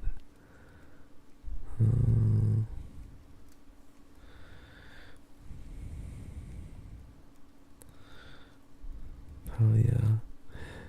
Treat yourself. Wait, is brain eating on the table? I mean, like, I can kinda do it, but it's like, I don't think it's like the same, you know?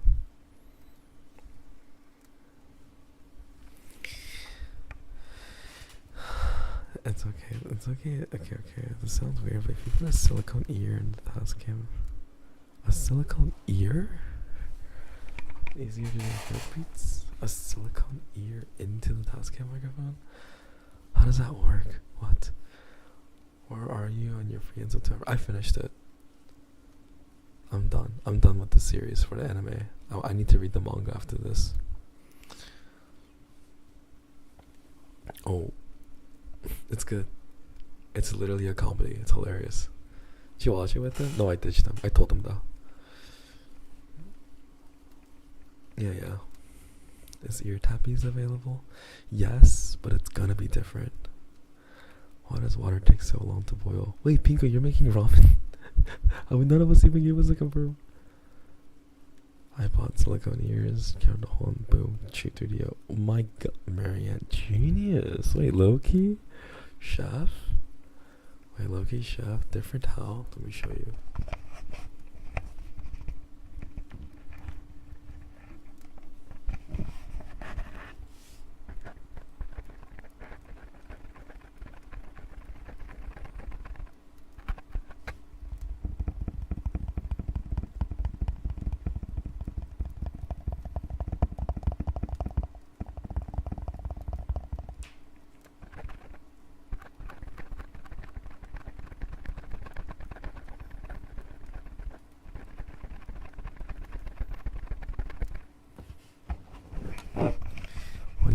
what you doing? I'm tapping, can't you tell?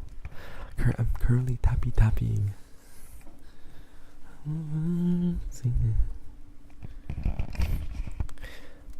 It sounds different, yeah, because you know it's not the 3DO, so it's gonna sound a little different. I would say with a TASCAM, it's just you want to hear like talking or whisper triggers. I think whispering in this mic, it slaps really fucking different. I think it slaps so good. Like whispering in the TASCAM is like one of the best. Literally one of the best.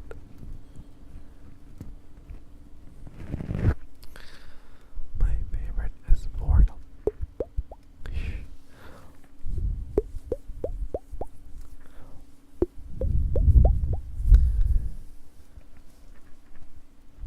Brushes are so good with the fluffy covers. Oh my god, I see. That sounds really fun too. That does sound really soothing and relaxing.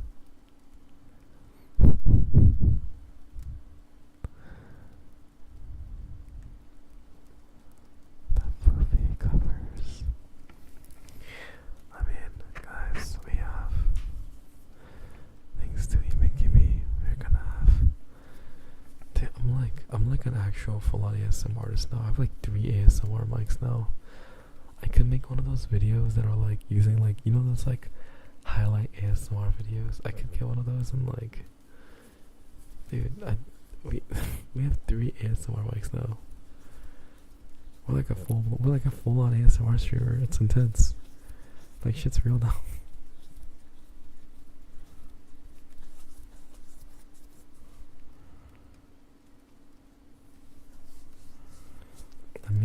That means you know when the road gets here, I can finally do chalk ASMR.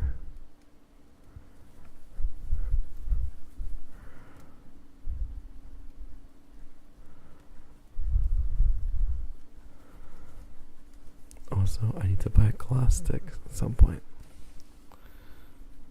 so I can make the tingly sounds.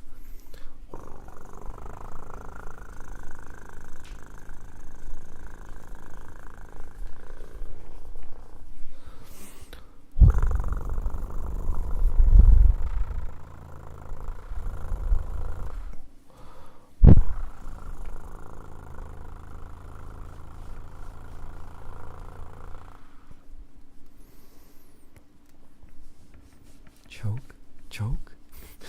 Right, yeah, choke.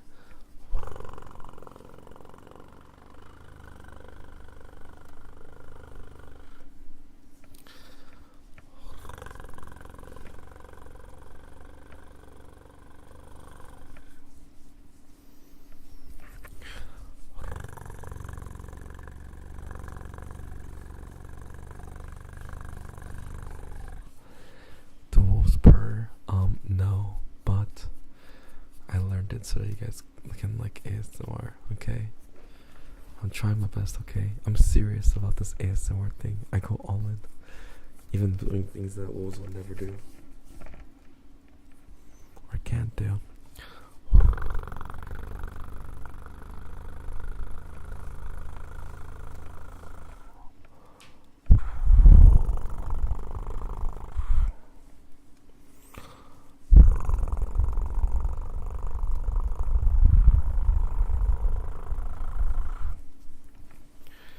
So you're blowing pulse into the mic. Yeah, it's really. If anything, it's very much possible, yes. If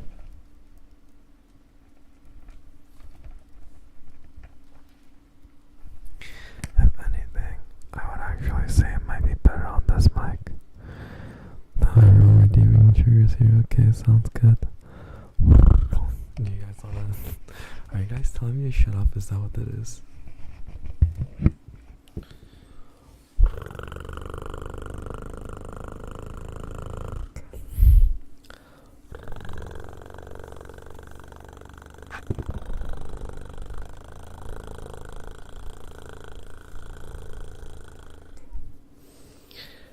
you for letting me know, Angel, that you got tingle. Thank you, thank you, thank you.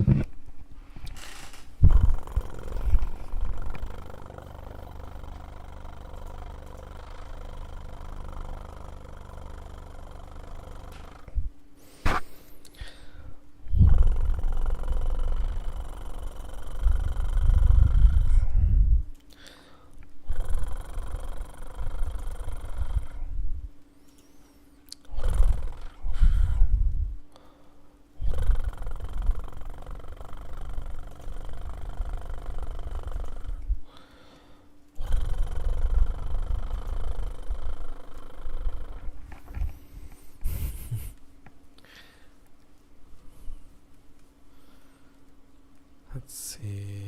What was the next one? Thank you for requesting purring. And then the next one is having. Oh.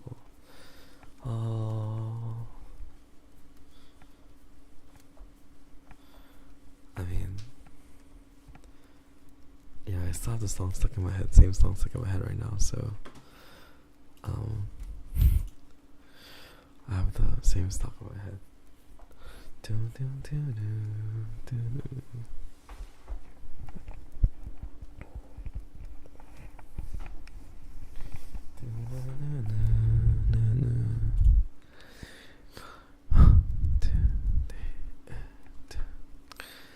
I don't go out, but I do it for you.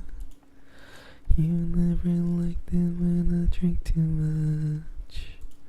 I hate to dance, but I dance with you. 'Cause I do anything to feel your touch. Don't like anybody, tell me why it's different with you. Don't believe in love when no one makes me feel like you do. I don't say it much 'cause I just always thought that you knew. It's what you do to me. I'm wrapped around your finger and I can't stop. You know I got a soft spot for you. You know I got a soft spot for you. It's what you do to me. You got me in a finger and I can't stop. You know I got a soft spot for you. You know I got a soft spot for you. Too late, don't wanna fall, baby. I just don't need somebody else to throw me aside. But I'm up all night, thinking about how it could be you to change my heart. But I don't like anybody, tell me why it's different with you. Don't believe in love when no one makes me feel like you do. I don't say it much 'cause I just always thought that you knew. It's what you do to me.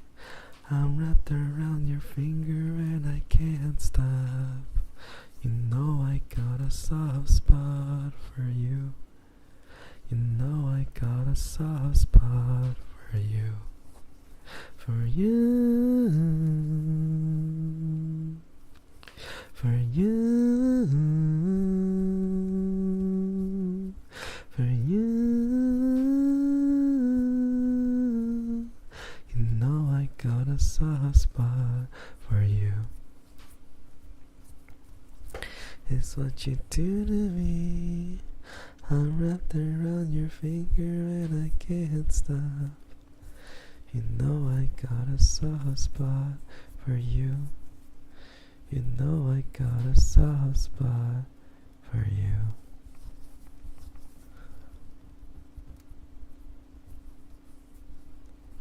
Thanks for requesting humming. I apologize, that wasn't really humming. And I just like full force sing a song. Sorry. I hope you forgive me, Marianne. I hope you forgive me for that. too late, don't wanna go, baby, I just also the highway up this, welcome to the stream.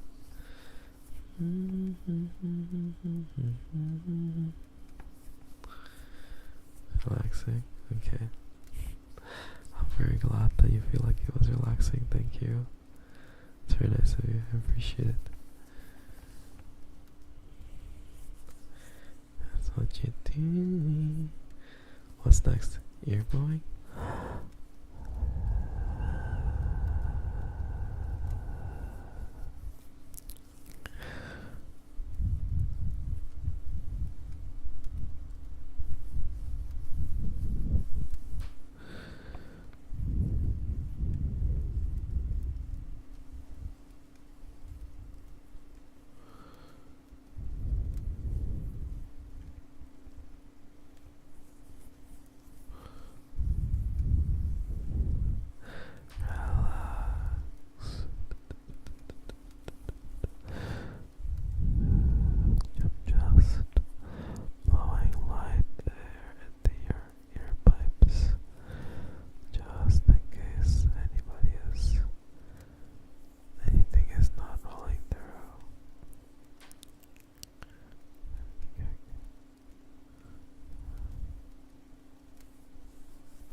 I'm surprised you guys are awake.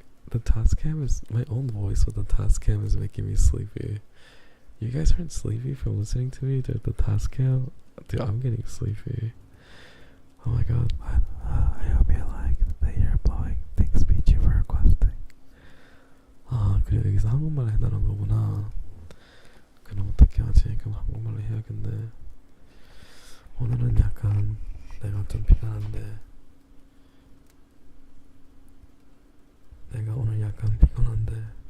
근데 네가 너무 특별하게 너무 일을 잘하니까 그리고 너무 멋있으니까 내가 좀 더 돌봐줄게. 근데 미안한데 약간 피곤해. 그래서 내가 잘 자라고 부탁하면은 빨리 잠들어야 돼, 알았지? 오늘 너무 잘했으니까 너무 침착하게 잘했으니까 천천히 좀 빨리 잤으면 좋겠어, 알았지? 미안해. Everyone say goodbye to Pichu. 야, 너무 미안하니까 그냥 천천히 하면 돼, 알았지? 다 괜찮아. 진짜 다 괜찮을 거니까 먼저 그냥 얌전하게 가만히 잠잠하게 들면 있으면 되니까 괜찮아. 살면 돼, 진짜. 괜찮아. 그냥 천천히 내 목소리만 듣고 조용히 잠만 자면 되니까. 나도 오늘 피곤하니까 이거만 끝나고 같이 잘게, 알았지? 그러니까 얌전하게 먼저 자고 있어. 다 괜찮아. 다 괜찮을 거니까 너무 착착하게 굴지 말고 그냥 가만히 있으면 될 거야, 알았지? 내 말 잘 듣지? 그치? 내 말 잘 들을 수 있는 걸 믿는다, 알았지? 그러니까 얌전하게 그냥 이제 자면 돼. 괜찮아. 그러니까 천천히 자. Wait, Joy, I can't do waterboarding with this mic. I mean, I guess I could try. We can try.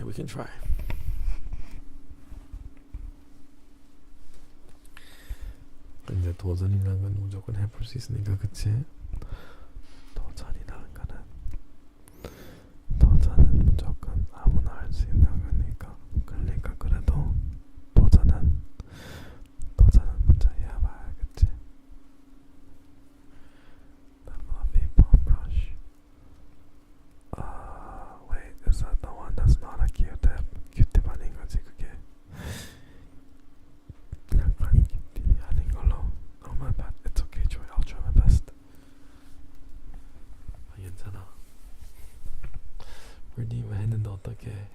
알지, 그치? other Q-tip, like the wooden ones. 그게 괜찮을 것 같은데. 그러니까 벌써 다 피곤한 거 아니까 천천히, 알았지? 이제 여기서부터 마지막 1분 뒤 30초니까 다 괜찮을 거야. 응? 내 말 믿지? 내 말 믿어야 돼. 날 안 믿으면 어떻게 하려고 한 거래? 다시 얘기할게. 내 말 믿지? 그래, 착하다. 내 말만 믿으면 되니까 다 조용히 그냥 잠만 자면 돼. 잘 자. Okay, the wooden one, yes. I think I do actually. I think I do. And that was Korean and waterboarding. I want to do it. Thank you for letting me know you got tingles, Angel.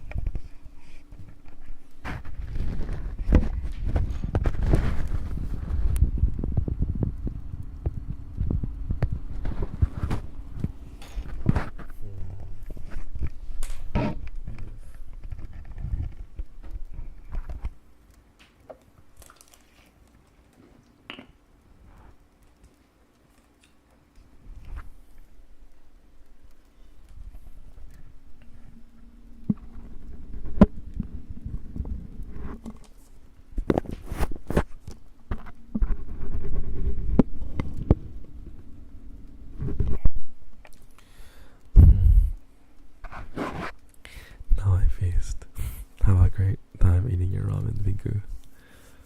Have a great time enjoying your meal with your ramen. Hi, morning, Noide. Welcome to the stream. Hi, Noi. How am I gonna do waterboarding? I don't know. Maybe this?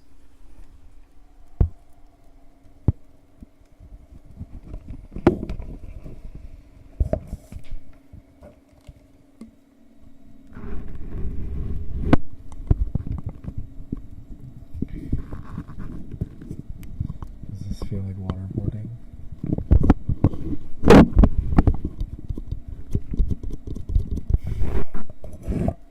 Sorry. Yeah, I don't think I can do it. It's not the same. Sorry. I'm like drowning. Oh, wait, it's working. Wait, was it working? More like plane boarding? Oh yeah, damn it. Not the same effect. I'm sorry, Joy. It didn't work. I tried. Golden. I'm sorry. Also, wait, it's Woozy fit. Whoa! Wait, what the heck, Woozy? Wait, it's my life in like a flow. What is all these different alter egos of Remy? It's like my life has gone by doing a flash. This looks insane. Woozy art pog. Woozy's the best. Thank you for the hydrate and thank you for the stretch, okay?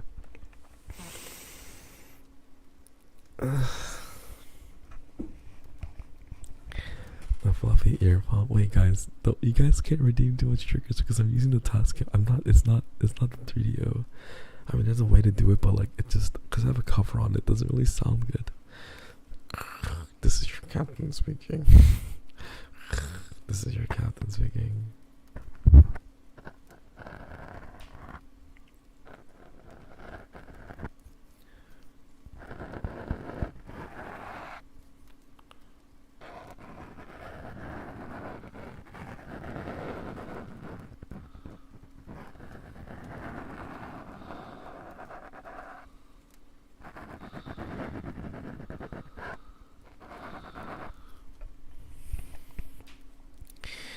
Hold on. I feel like it's not getting the exact same sound I want.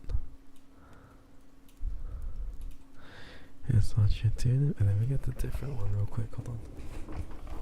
It's what you do.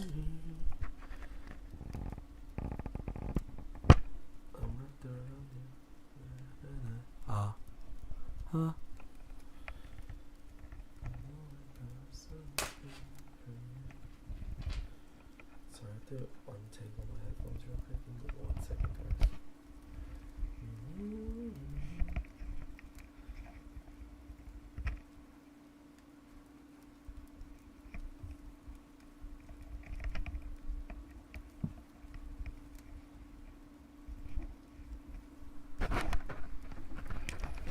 Also, a quick question for all of you guys. Are my emotes not working, by the way?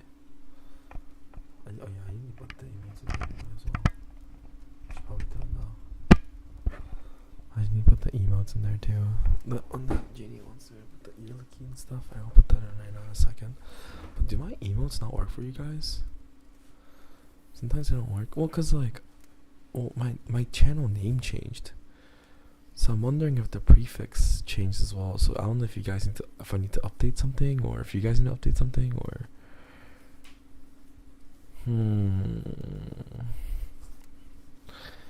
is that what it is? Yeah, because I changed my channel name. That seems good now. Oh, nice.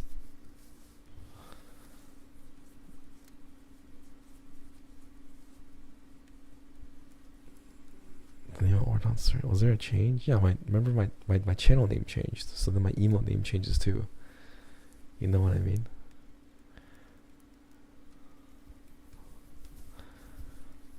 So I'm just making sure everyone's emotes everything's working, because that would suck if it doesn't work. Oh, the rain message has always been. Hasn't my whispers happened yet? No, it's not happening yet. I need to do this first.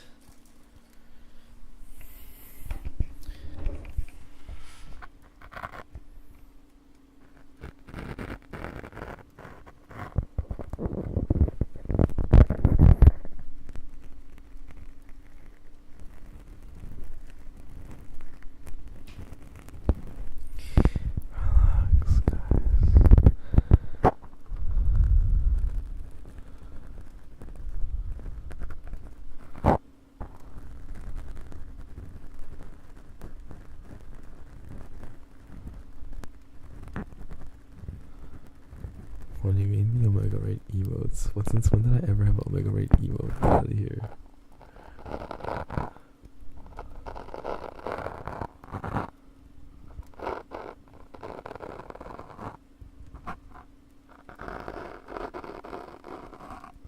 I'm sorry, Marianne. This isn't as good as it sounds because my wind cover protector on my TASCAM. Sorry. I think, yeah, with the TASCAM, like certain toys can be redeemed and stuff like that, but certain ones just don't sound good.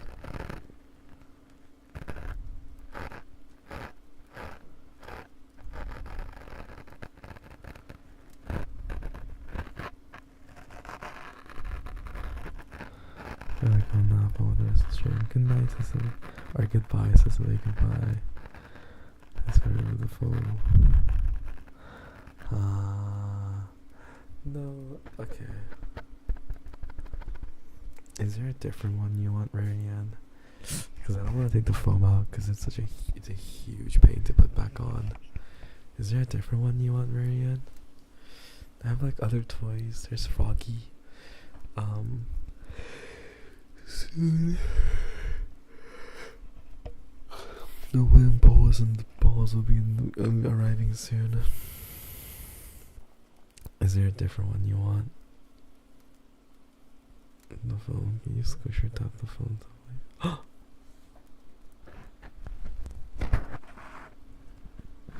hold on. I can't.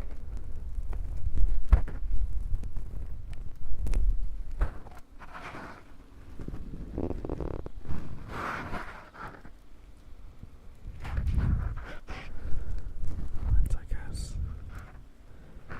There's nothing crunchy on the phone, it's just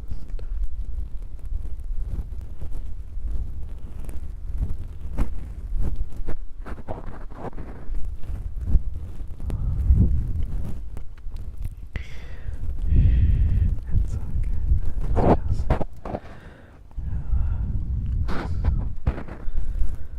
sorry, Marianne. I feel like this isn't what you're looking for. Next time we do 3D, I'll make it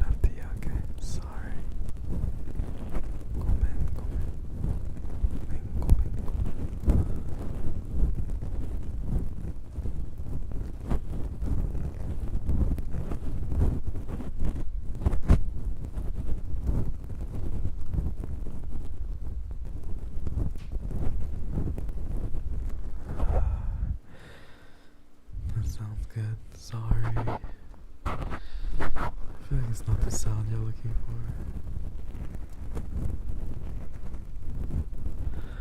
I'm gonna put myself in deadass. Dude, this is the problem with the TASCAM. I'm deadass gonna put myself to sleep, bro.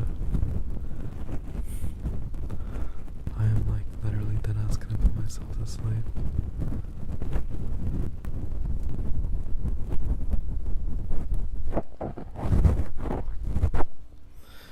Oh man. I think you like the fluffy covers more. I actually like, so I have both. But the fluffy covers, the one that I got, are really hard to put on, so I had to return it. So I need to order a new one. I need to order a different fluffy cover. I do like it. It looks nice, but I like the way that this one actually mutes the mic, but I don't know. I guess the other one should mute too, but we'll see. Because the TASCAM is supposed to be my yapsmr mic, you know.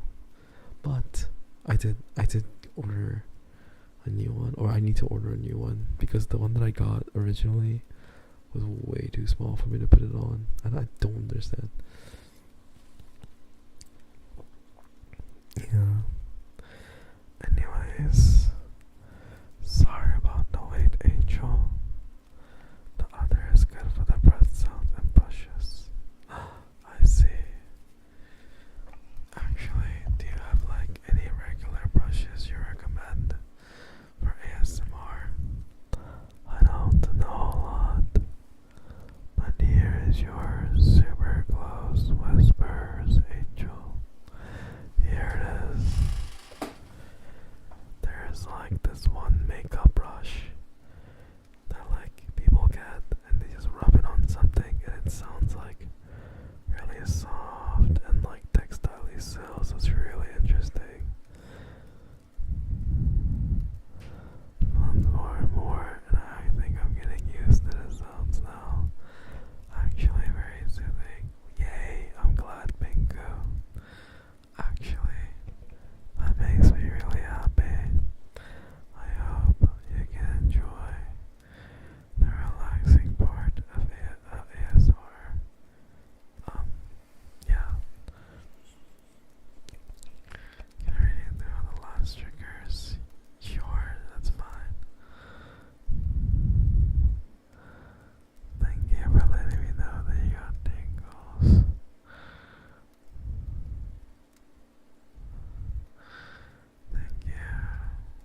Phoenix, or like regular volume. Also, good luck with work today, Phoenix.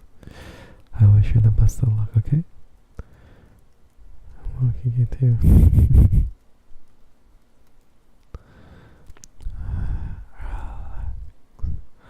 Hi, Angel Luna. Angel Luna, welcome to the stream. How are you today? How are you today, Angel Luna? You sound amazing. I don't know about. Thanks, Ariane. I don't know about amazing, but I understand now. Whenever you guys say no, I can't. Okay, basically, I won't be mad anymore when you guys tell me I have a sleepy voice, because I guess I'm like literally about to fall asleep. But maybe I'm getting. I don't know what this effect is, but I'm like listening and I'm like getting sleepy. So I guess if I have that, I can't disclaim that anymore. And yeah, no way that like certain words are like enhanced when you're whispering with the TASCAM. I completely agree with this. Oh, that's another try. Let's get slippy. Oh my god, really? Oh, that's crazy. Also, hi Star Bunny, welcome to the stream. Hi, my name is Remy. I am a wolf boy VTuber, also known as the master caster of the 7 Seas. I'm a fisherman and cook, and today I'm just doing some ASMR. Hi Star Bunny. And that's a good compliment, I'd say. You think so? Wait, what's a good compliment? I'm confused. Like, dude, that's crazy. I don't understand how you can do this for so long. Oh my god. Awesome. What do you think about the Me-Side game? I really want to play it. I think maybe sometime, either next week or this week, we shall play Me-Side.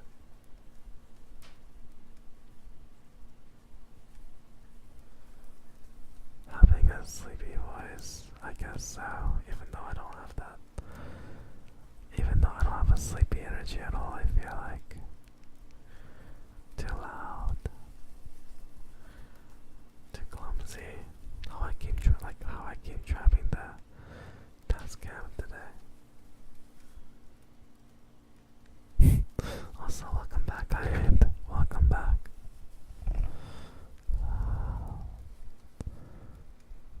I was just gonna say, what? You also wanna name your cat Kiki or Gigi?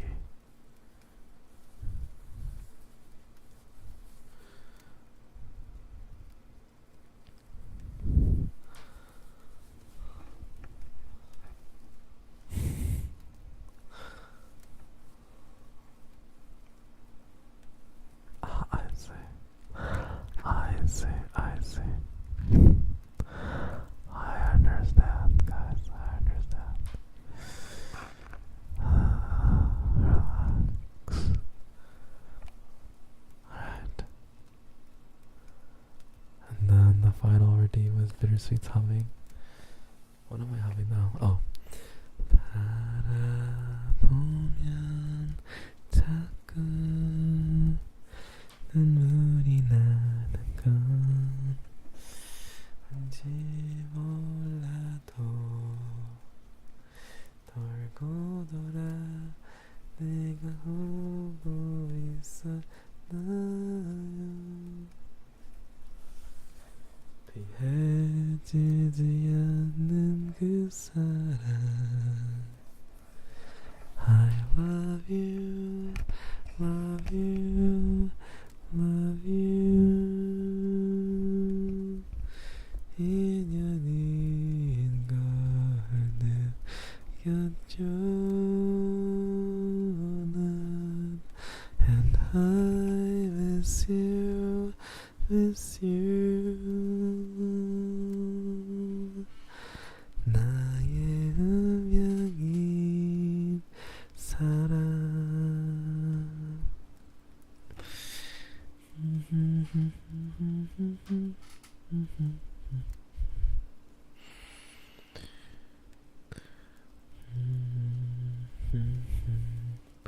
슬픈 눈빛으로 왜 나를 오나요 울지 말아요 한눈에는 내가 보고 있었나요 이게 설명은 내게 왔죠 I love you, love you, love you 인연인 걸 느꼈죠 난 And I miss you, miss you 나의 운명이 사람 몇 번을 태어났는데도 그대가 어딜 숨어도 나는 믿질 않겠죠 무슨 우리 헤어지지 마요 내 곁에서 떠나가지 마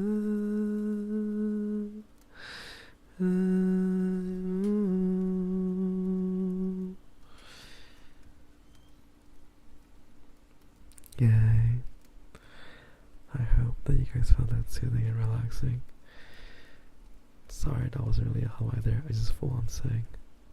So I hope you guys liked the singing. Thank you guys for listening.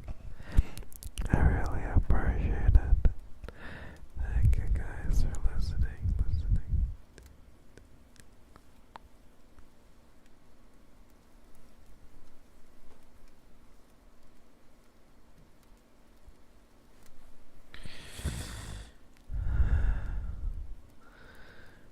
Loving caffeine today, yes. Thank you for the punchies, very good. Thank you.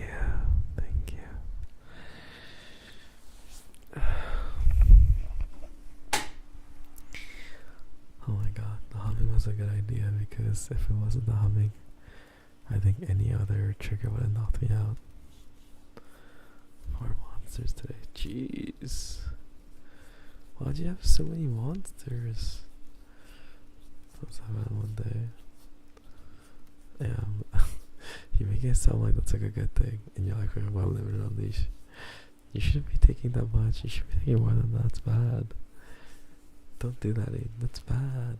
Angel bad.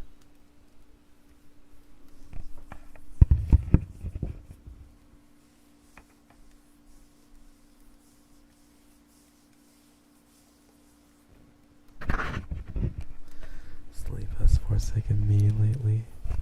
I feel like it's the opposite. I feel like you've forsaken sleep. You know? And look, if there's anything I learned, always eat healthy and always get lots of sleep. Trust me, getting like hurt or injured from like not getting enough sleep is like the most annoying kind. So make sure you get plenty of rest.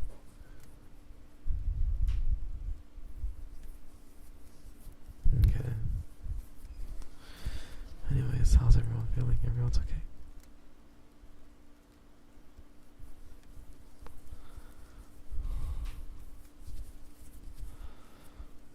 He's the devil. Yes. Pinko can indeed backflip.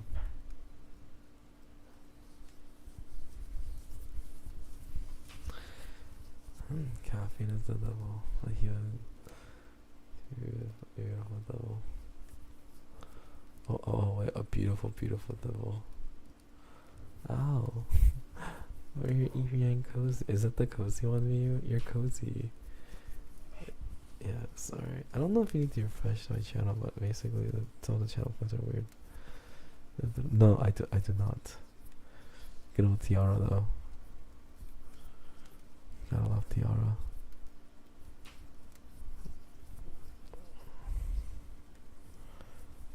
actually never went to any of the thing. Okay, also guys, my eyes are like closing low key. It's nice seeing you as always, Remy. Yeah. How are you? Welcome to the stream. How are you? My eyes are closing right now. I can slowly feel gaps of like me being eepy. Oh my god. But even though I can do it, I can last 20 more minutes, guys.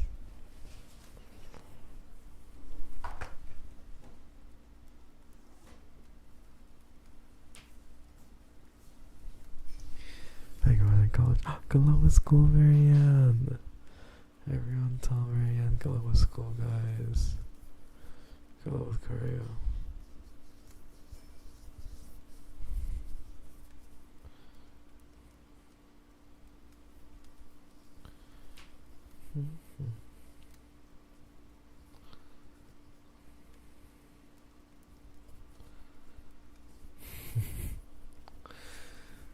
Oh god, guys.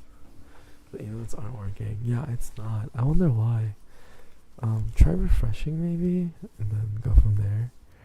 Cause some people's are working, some people's aren't working. I don't know why.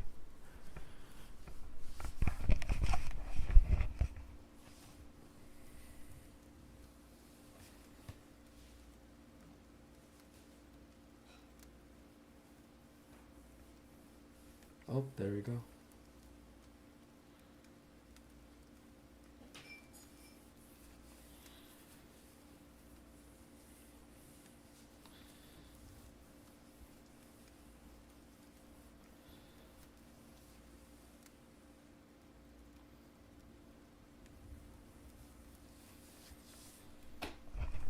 Nice, it all works now. Alright, now I feel comfortable.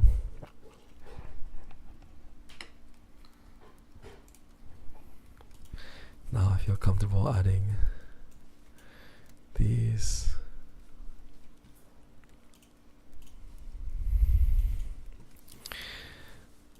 Let's see.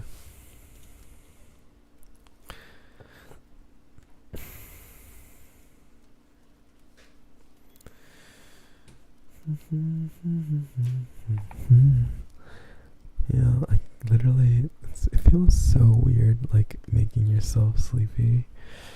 This is like the weirdest feeling. Also, hi Pumpkin, welcome to the stream. Thank you for the hydrate.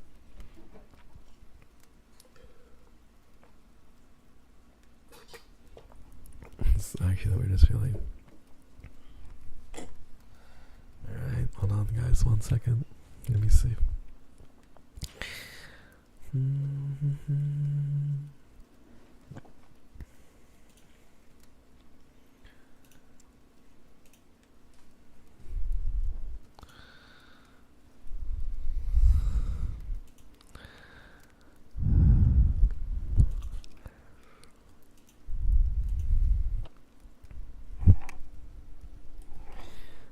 Let's see. Let me see if I'm able to add these new ones in here.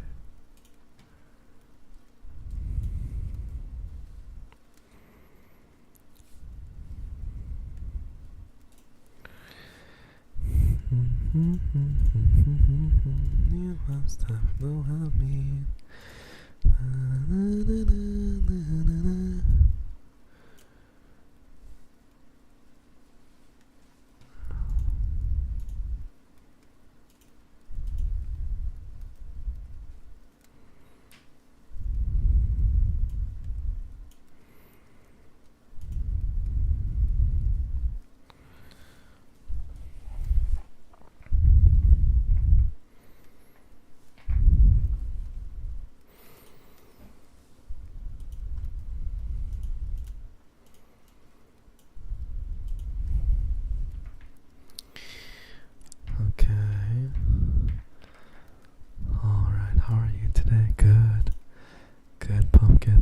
Like a little bit sleepy because I don't know. We read a book earlier and that was like pretty intense, but now like the TASCAM, like I guess I don't have actually, you know what? I'm a lower like being able to hear the TASCAM because I legit like hearing myself makes me like so sleepy. I don't understand how you do it. Oh my god. Yeah, I'm gonna lower my volume, and actually, it's already feeling a little bit better. I did not realize listening to yourself can make you this tired. Oh my god.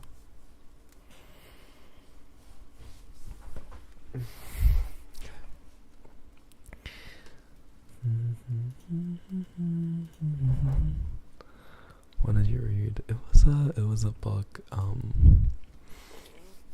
It's called The Psychic of Sachsenhausen, and it's a World War II book. It's a World War II psychological horror. Pretty awesome, if you ask me. But yeah.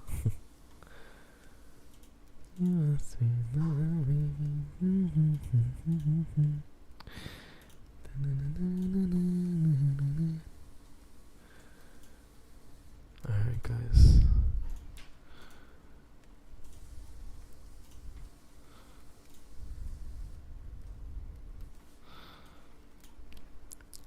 실례합니다. 아이고 안녕 정녕 들어왔네. 오늘 찾아왔네. 안녕. 아주도 고마워. 안녕. 오늘은 어떻게 지내니? 오늘 잘 지냈어? 일 끝나고 왔습니다. 아이고 고생했네. 너무 고생했다 진짜. 일 수고 잘했어 오늘. 너무 고생했다 진짜. 잘했어. Also, hi Rora, welcome to the stream. Hi Rora. 그리고 한국은 지금 비가 시대예요. 즐기죠. 야 날씨도 춥고 참 오늘 진짜 고생했다. 그럼 빨리 집에 가서 따뜻하게 지내야지, 그치? 그럼 빨리 가서 따뜻하게 지내, 알았지? 따뜻하게 천천히 지내. 그리고 필요하면은 샤워도 하고 낮잠을 자자. 괜찮아. 아니 낮잠은 너무 아깝나?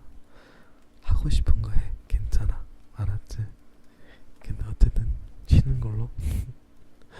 고생했어 오늘, 알았지? 너무 고생했다 진짜. 낮잠 자고 그치? 게임할 거면 그치? 나도 너 게임할 거지. 야 그게 좋다니까. 그게 좋은 거야. 그게 좋은 거야 진짜. Okay, alright. I added new emotes that Genie made that just oh my god, just looks so silly. Anyways, if you want to use it, just make sure you refresh the page and I'm sure it'll appear, okay? So there are new emotes in chat. Make sure you guys refresh the page.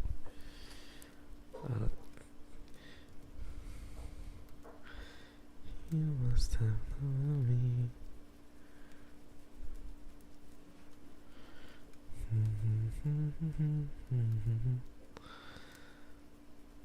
I can't believe you would have used it so fast. I can't believe you have used this. You have used it instantly. Oh god, I don't like that because it feels like my armpits are being licked. I don't like this. I don't like that one. Okay, I have mixed feelings about this. I have a lot of mixed feelings about this, guys. Very strong mixed feelings about this. You must have known me.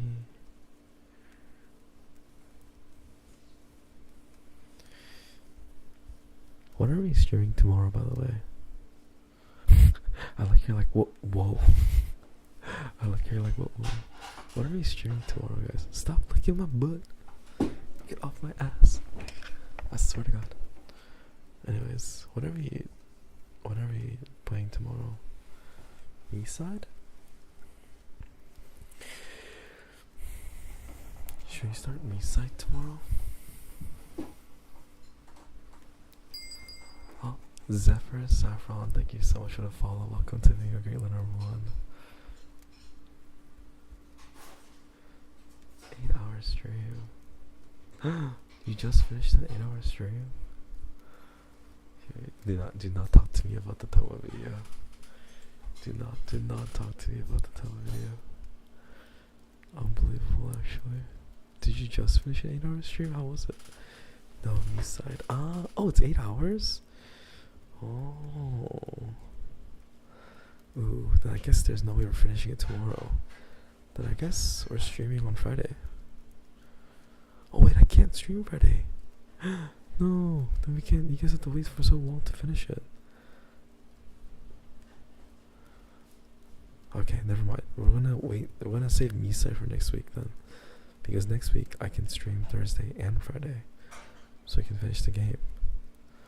What should we stream tomorrow? Strenova.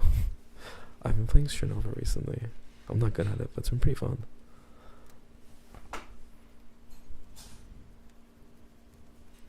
It's not anything but Val. What about Strenova? It's a shooting gacha game. It's like a shooting Chinese gacha game.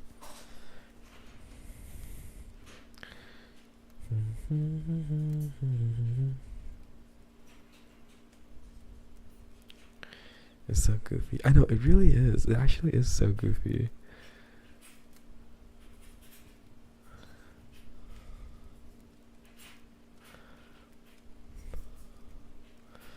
That's so funny. Why do you guys hate me? Like, why hate watching me play Val so much? Oh, tell me what makes me so to think about it. It's okay, we can both suffer through the pain, Pinku. It's okay, Pinku. We can both suffer through the pain. It's fine.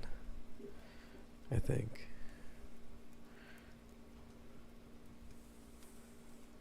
I just like you. Okay. Okay. You really need the bong wolf? It's a cat. Just like how I'm a wolf, I'm not a cat. I don't play well. Let's see my attack room. She's so sad. Wait, but the new champion is out. I wanna see. You know? You know?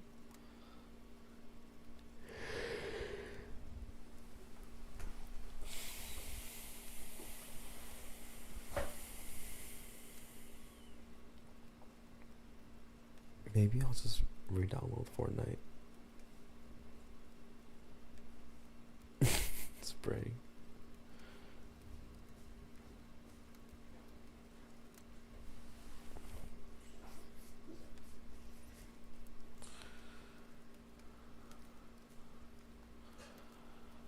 On the ring for I when. Unironic. I'm just looking. Hello? Anyways. Please, anything with Fortnite. Fortnite gamer.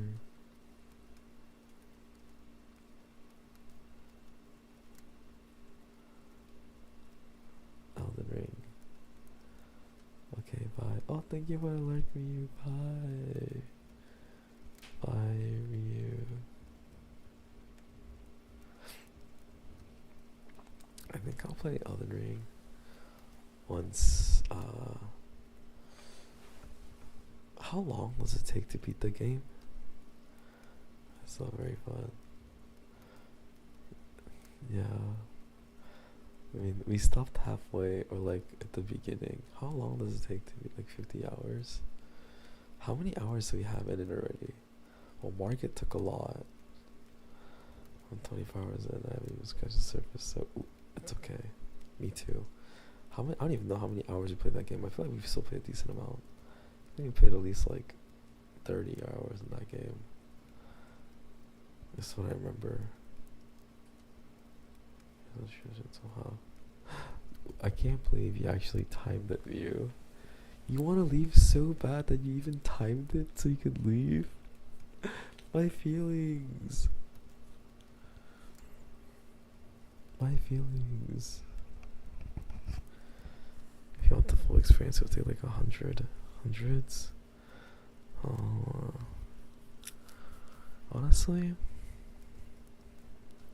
pretty awesome. We can kill bosses first time. Damn, really? Damn, Market took me like almost 11 hours. Maybe I sound like the bad guy. The fuck? You're being so bad and mean right now.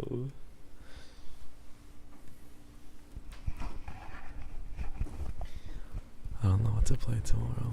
11 is crazy work. Yeah, it was insane. to be 11 hours. Radon. He was a bit. Who's Radon? You must have. No, who's Radon?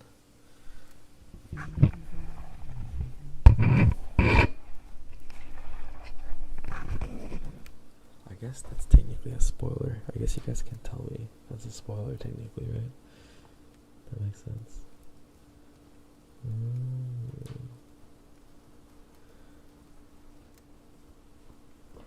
But I see. No, it's okay. Phoenix, literally, it's fine.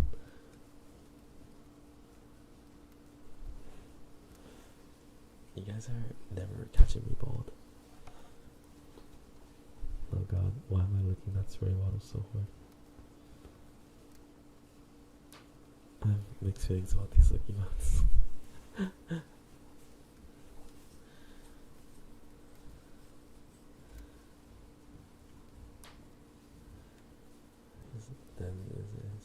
Oh wow. Oh wow. Sounds fun. Actually, no, it doesn't sound fun at all. Sounds really frustrating, actually. Doesn't sound fun at all. It sounds awesome. Ooh. Ooh. It's my favorite genre, of course. Genre? What do you mean by genre? Oh yeah, that's me right now. That's an accurate depiction of how I feel right now.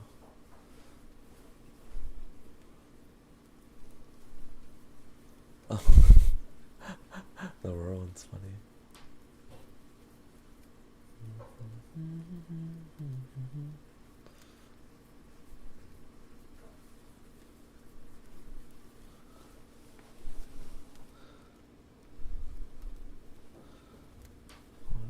No, please don't. Please don't. Everyone say goodnight to Tilo, guys. Everyone say goodnight to Tilo. But yeah, don't worry. Don't forget, Elden Ring is our New Year's resolution, okay? It'll happen at some point. Just who knows when, but at some point it'll happen. You know?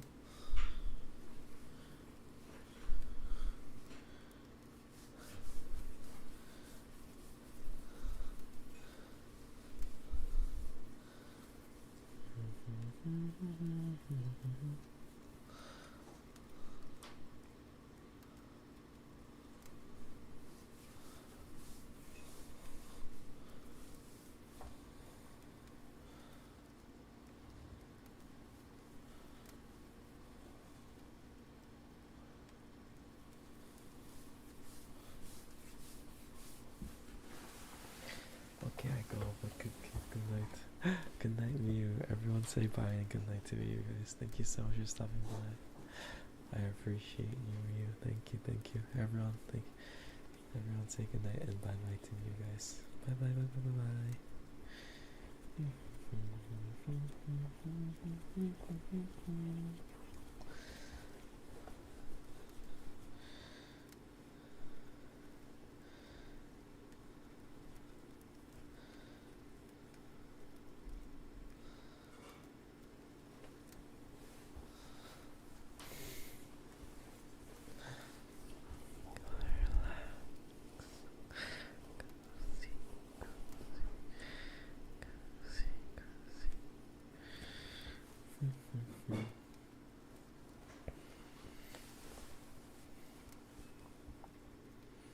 Wait, I like what you did. Wait, I like what you did with the emote. I like that a lot, actually. Next time Amai's here, you guys should do that to her. I like it.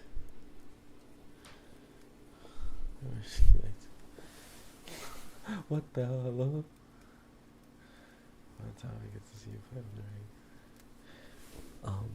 If you mean like a couple months older, I mean maybe, yeah. Also, hi Akari, welcome to the stream.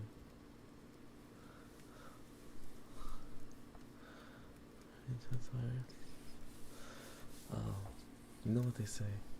Need to sound like I'm your nan and sorry, yeah, I'm a bad boy. No, I'm just kidding. 네가 원한다면 아니면 그겨우 시간이 갈수록 나에게는 할수록 시간 나를 말했지만 Baby don't leave me I know you still love me 내 믿음 솔직히 내 믿음이 야비 You're my lady My lady 네가 살아가면 나는 sorry I'm a bad boy I don't get it. What? You don't know Bad Boy by Big Bang? That shit was the bop.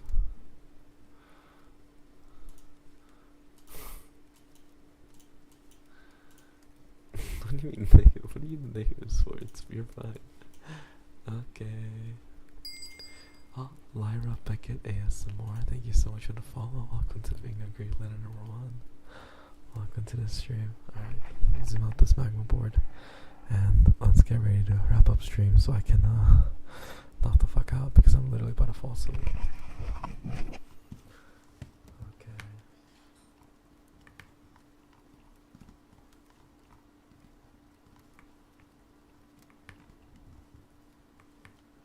So cute. Wow. Super Pollock, thank you everyone so much for drawing on this week's magma board. I hope you guys had fun. I had an awesome time looking at you guys draw. So it was very, very, very awesome. So thank you guys. I appreciate it. Alright guys, so I'm gonna get ready to end stream here. Thank you for everyone that joined today that's new. Of course, if you want to know what I'm streaming, I post on Twitter and I have a Discord. So if you guys are interested or want to, please look at that if you are interested. Anyways, tomorrow I don't know what I'm gonna stream. Some kind of game. What? I don't know. Not exactly sure what kind of game I'm streaming tomorrow. But I hope. 이런 거 좋아하면 스윙힐 놀이? 이런 거 좋아하면 스윙힐 놀이? 이런 거 좋아하면 수한다고? 뭐야? 뭔 소리야? 팔로우해줘서 고마워. 이런 거 쏘하면은 이런 거 좋아하면은 오케이. 어쨌든 팔로우해줘서 고마워. 어쨌든 고마워. 안녕. Pingu please. No kisses please. Please refrain. No kisses please. I'm okay. No kisses please. Okay. I'm kidding guys. I really appreciate you guys everyone watching today. I'm like kinda dead and really sleepy actually. They were furious to get. You're not Pinku, you don't know that. You're not Pinku, you don't know that either, Angel. Anyways. Yeah, thank you guys so much for watching. I appreciate it. I hope you guys like the book, guys. We're gonna continue reading the book next week. So we'll continue reading till we finish it, yeah. And then we'll take a break for the book series. Yeah, and then we can do like mukbang or something maybe next time. Yeah. Anyways guys, I hope you guys had a lot of fun today. I'm sorry if today was very chill and relaxing. Wait, did I just apologize for saying it feels really chill and relaxing? Sorry. I'm sorry if today was, I don't know. I don't know what I'm sorry for. I'm sorry guys if today was boring. I don't know. I don't know. I'm sorry if it was boring. Follow just 고마워. 안녕. 엄지척. Today was good. Hello. I'm sorry. I don't know. Maybe you guys are bored. I don't know. I appreciate you guys. Thank you guys so much for watching. I'll see you guys tomorrow for whatever random game I choose to play tomorrow. It's gonna be an FPS game, probably between Strenova and Valorant.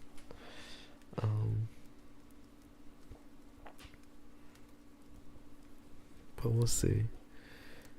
Was your drunk grandpa? Grandpa needs to go eat feet. Yeah, I'm actually kind of, dude. I'm like kind of losing focus. I need a shower too, though. I gotta shower and knock out. But yeah, guys, I really appreciate you guys. Thank you guys so much for watching. I'm really grateful for y'all. If you guys like the book, I'm sorry if it was heavy context and like the content was a little scary and like had a lot of trigger warnings. I'm sorry guys. I didn't think it'd be this intense. I hope you guys are okay with it. I'm sorry if I made anyone feel uncomfortable. I do apologize for that, guys. Wasn't my intention. I just wanted us to have a good time and have a good read. So I'm sorry if the subject's a little bit scary and uncomfy. I hope it gets better. We'll see. Probably not, considering we're only at the beginning of it. So yeah, if you guys can just buckle down and watch it with me, that'd be great. I would really appreciate you guys for it. But yeah, guys, if you guys are interested. Oh, and stream room number 4. Don't forget, guys. Do not forget stream room number 4. Anyways, we'll be saying that for at least the next week. But yeah, guys, thank you guys so much for watching. I appreciate you all. Let's see. Oh. Thank you, Phoenix. Thank you for stopping by. I'm sorry I couldn't be your work background noise for longer, Phoenix. I'm sorry. Have a great day at work. I'm sorry I couldn't be your work background noise for longer.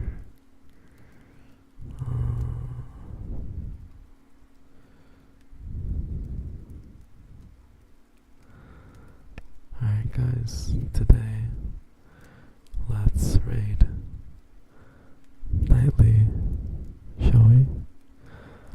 Haven't nightly in a while. They look different, actually. I don't remember them looking like this. Alright, guys. Let's raid nightly. Thank you guys everyone so much for watching. I'll see you guys tomorrow for an FPS stream. And then next week we'll play me side. Okay, guys. Next week we'll play me side. Alright.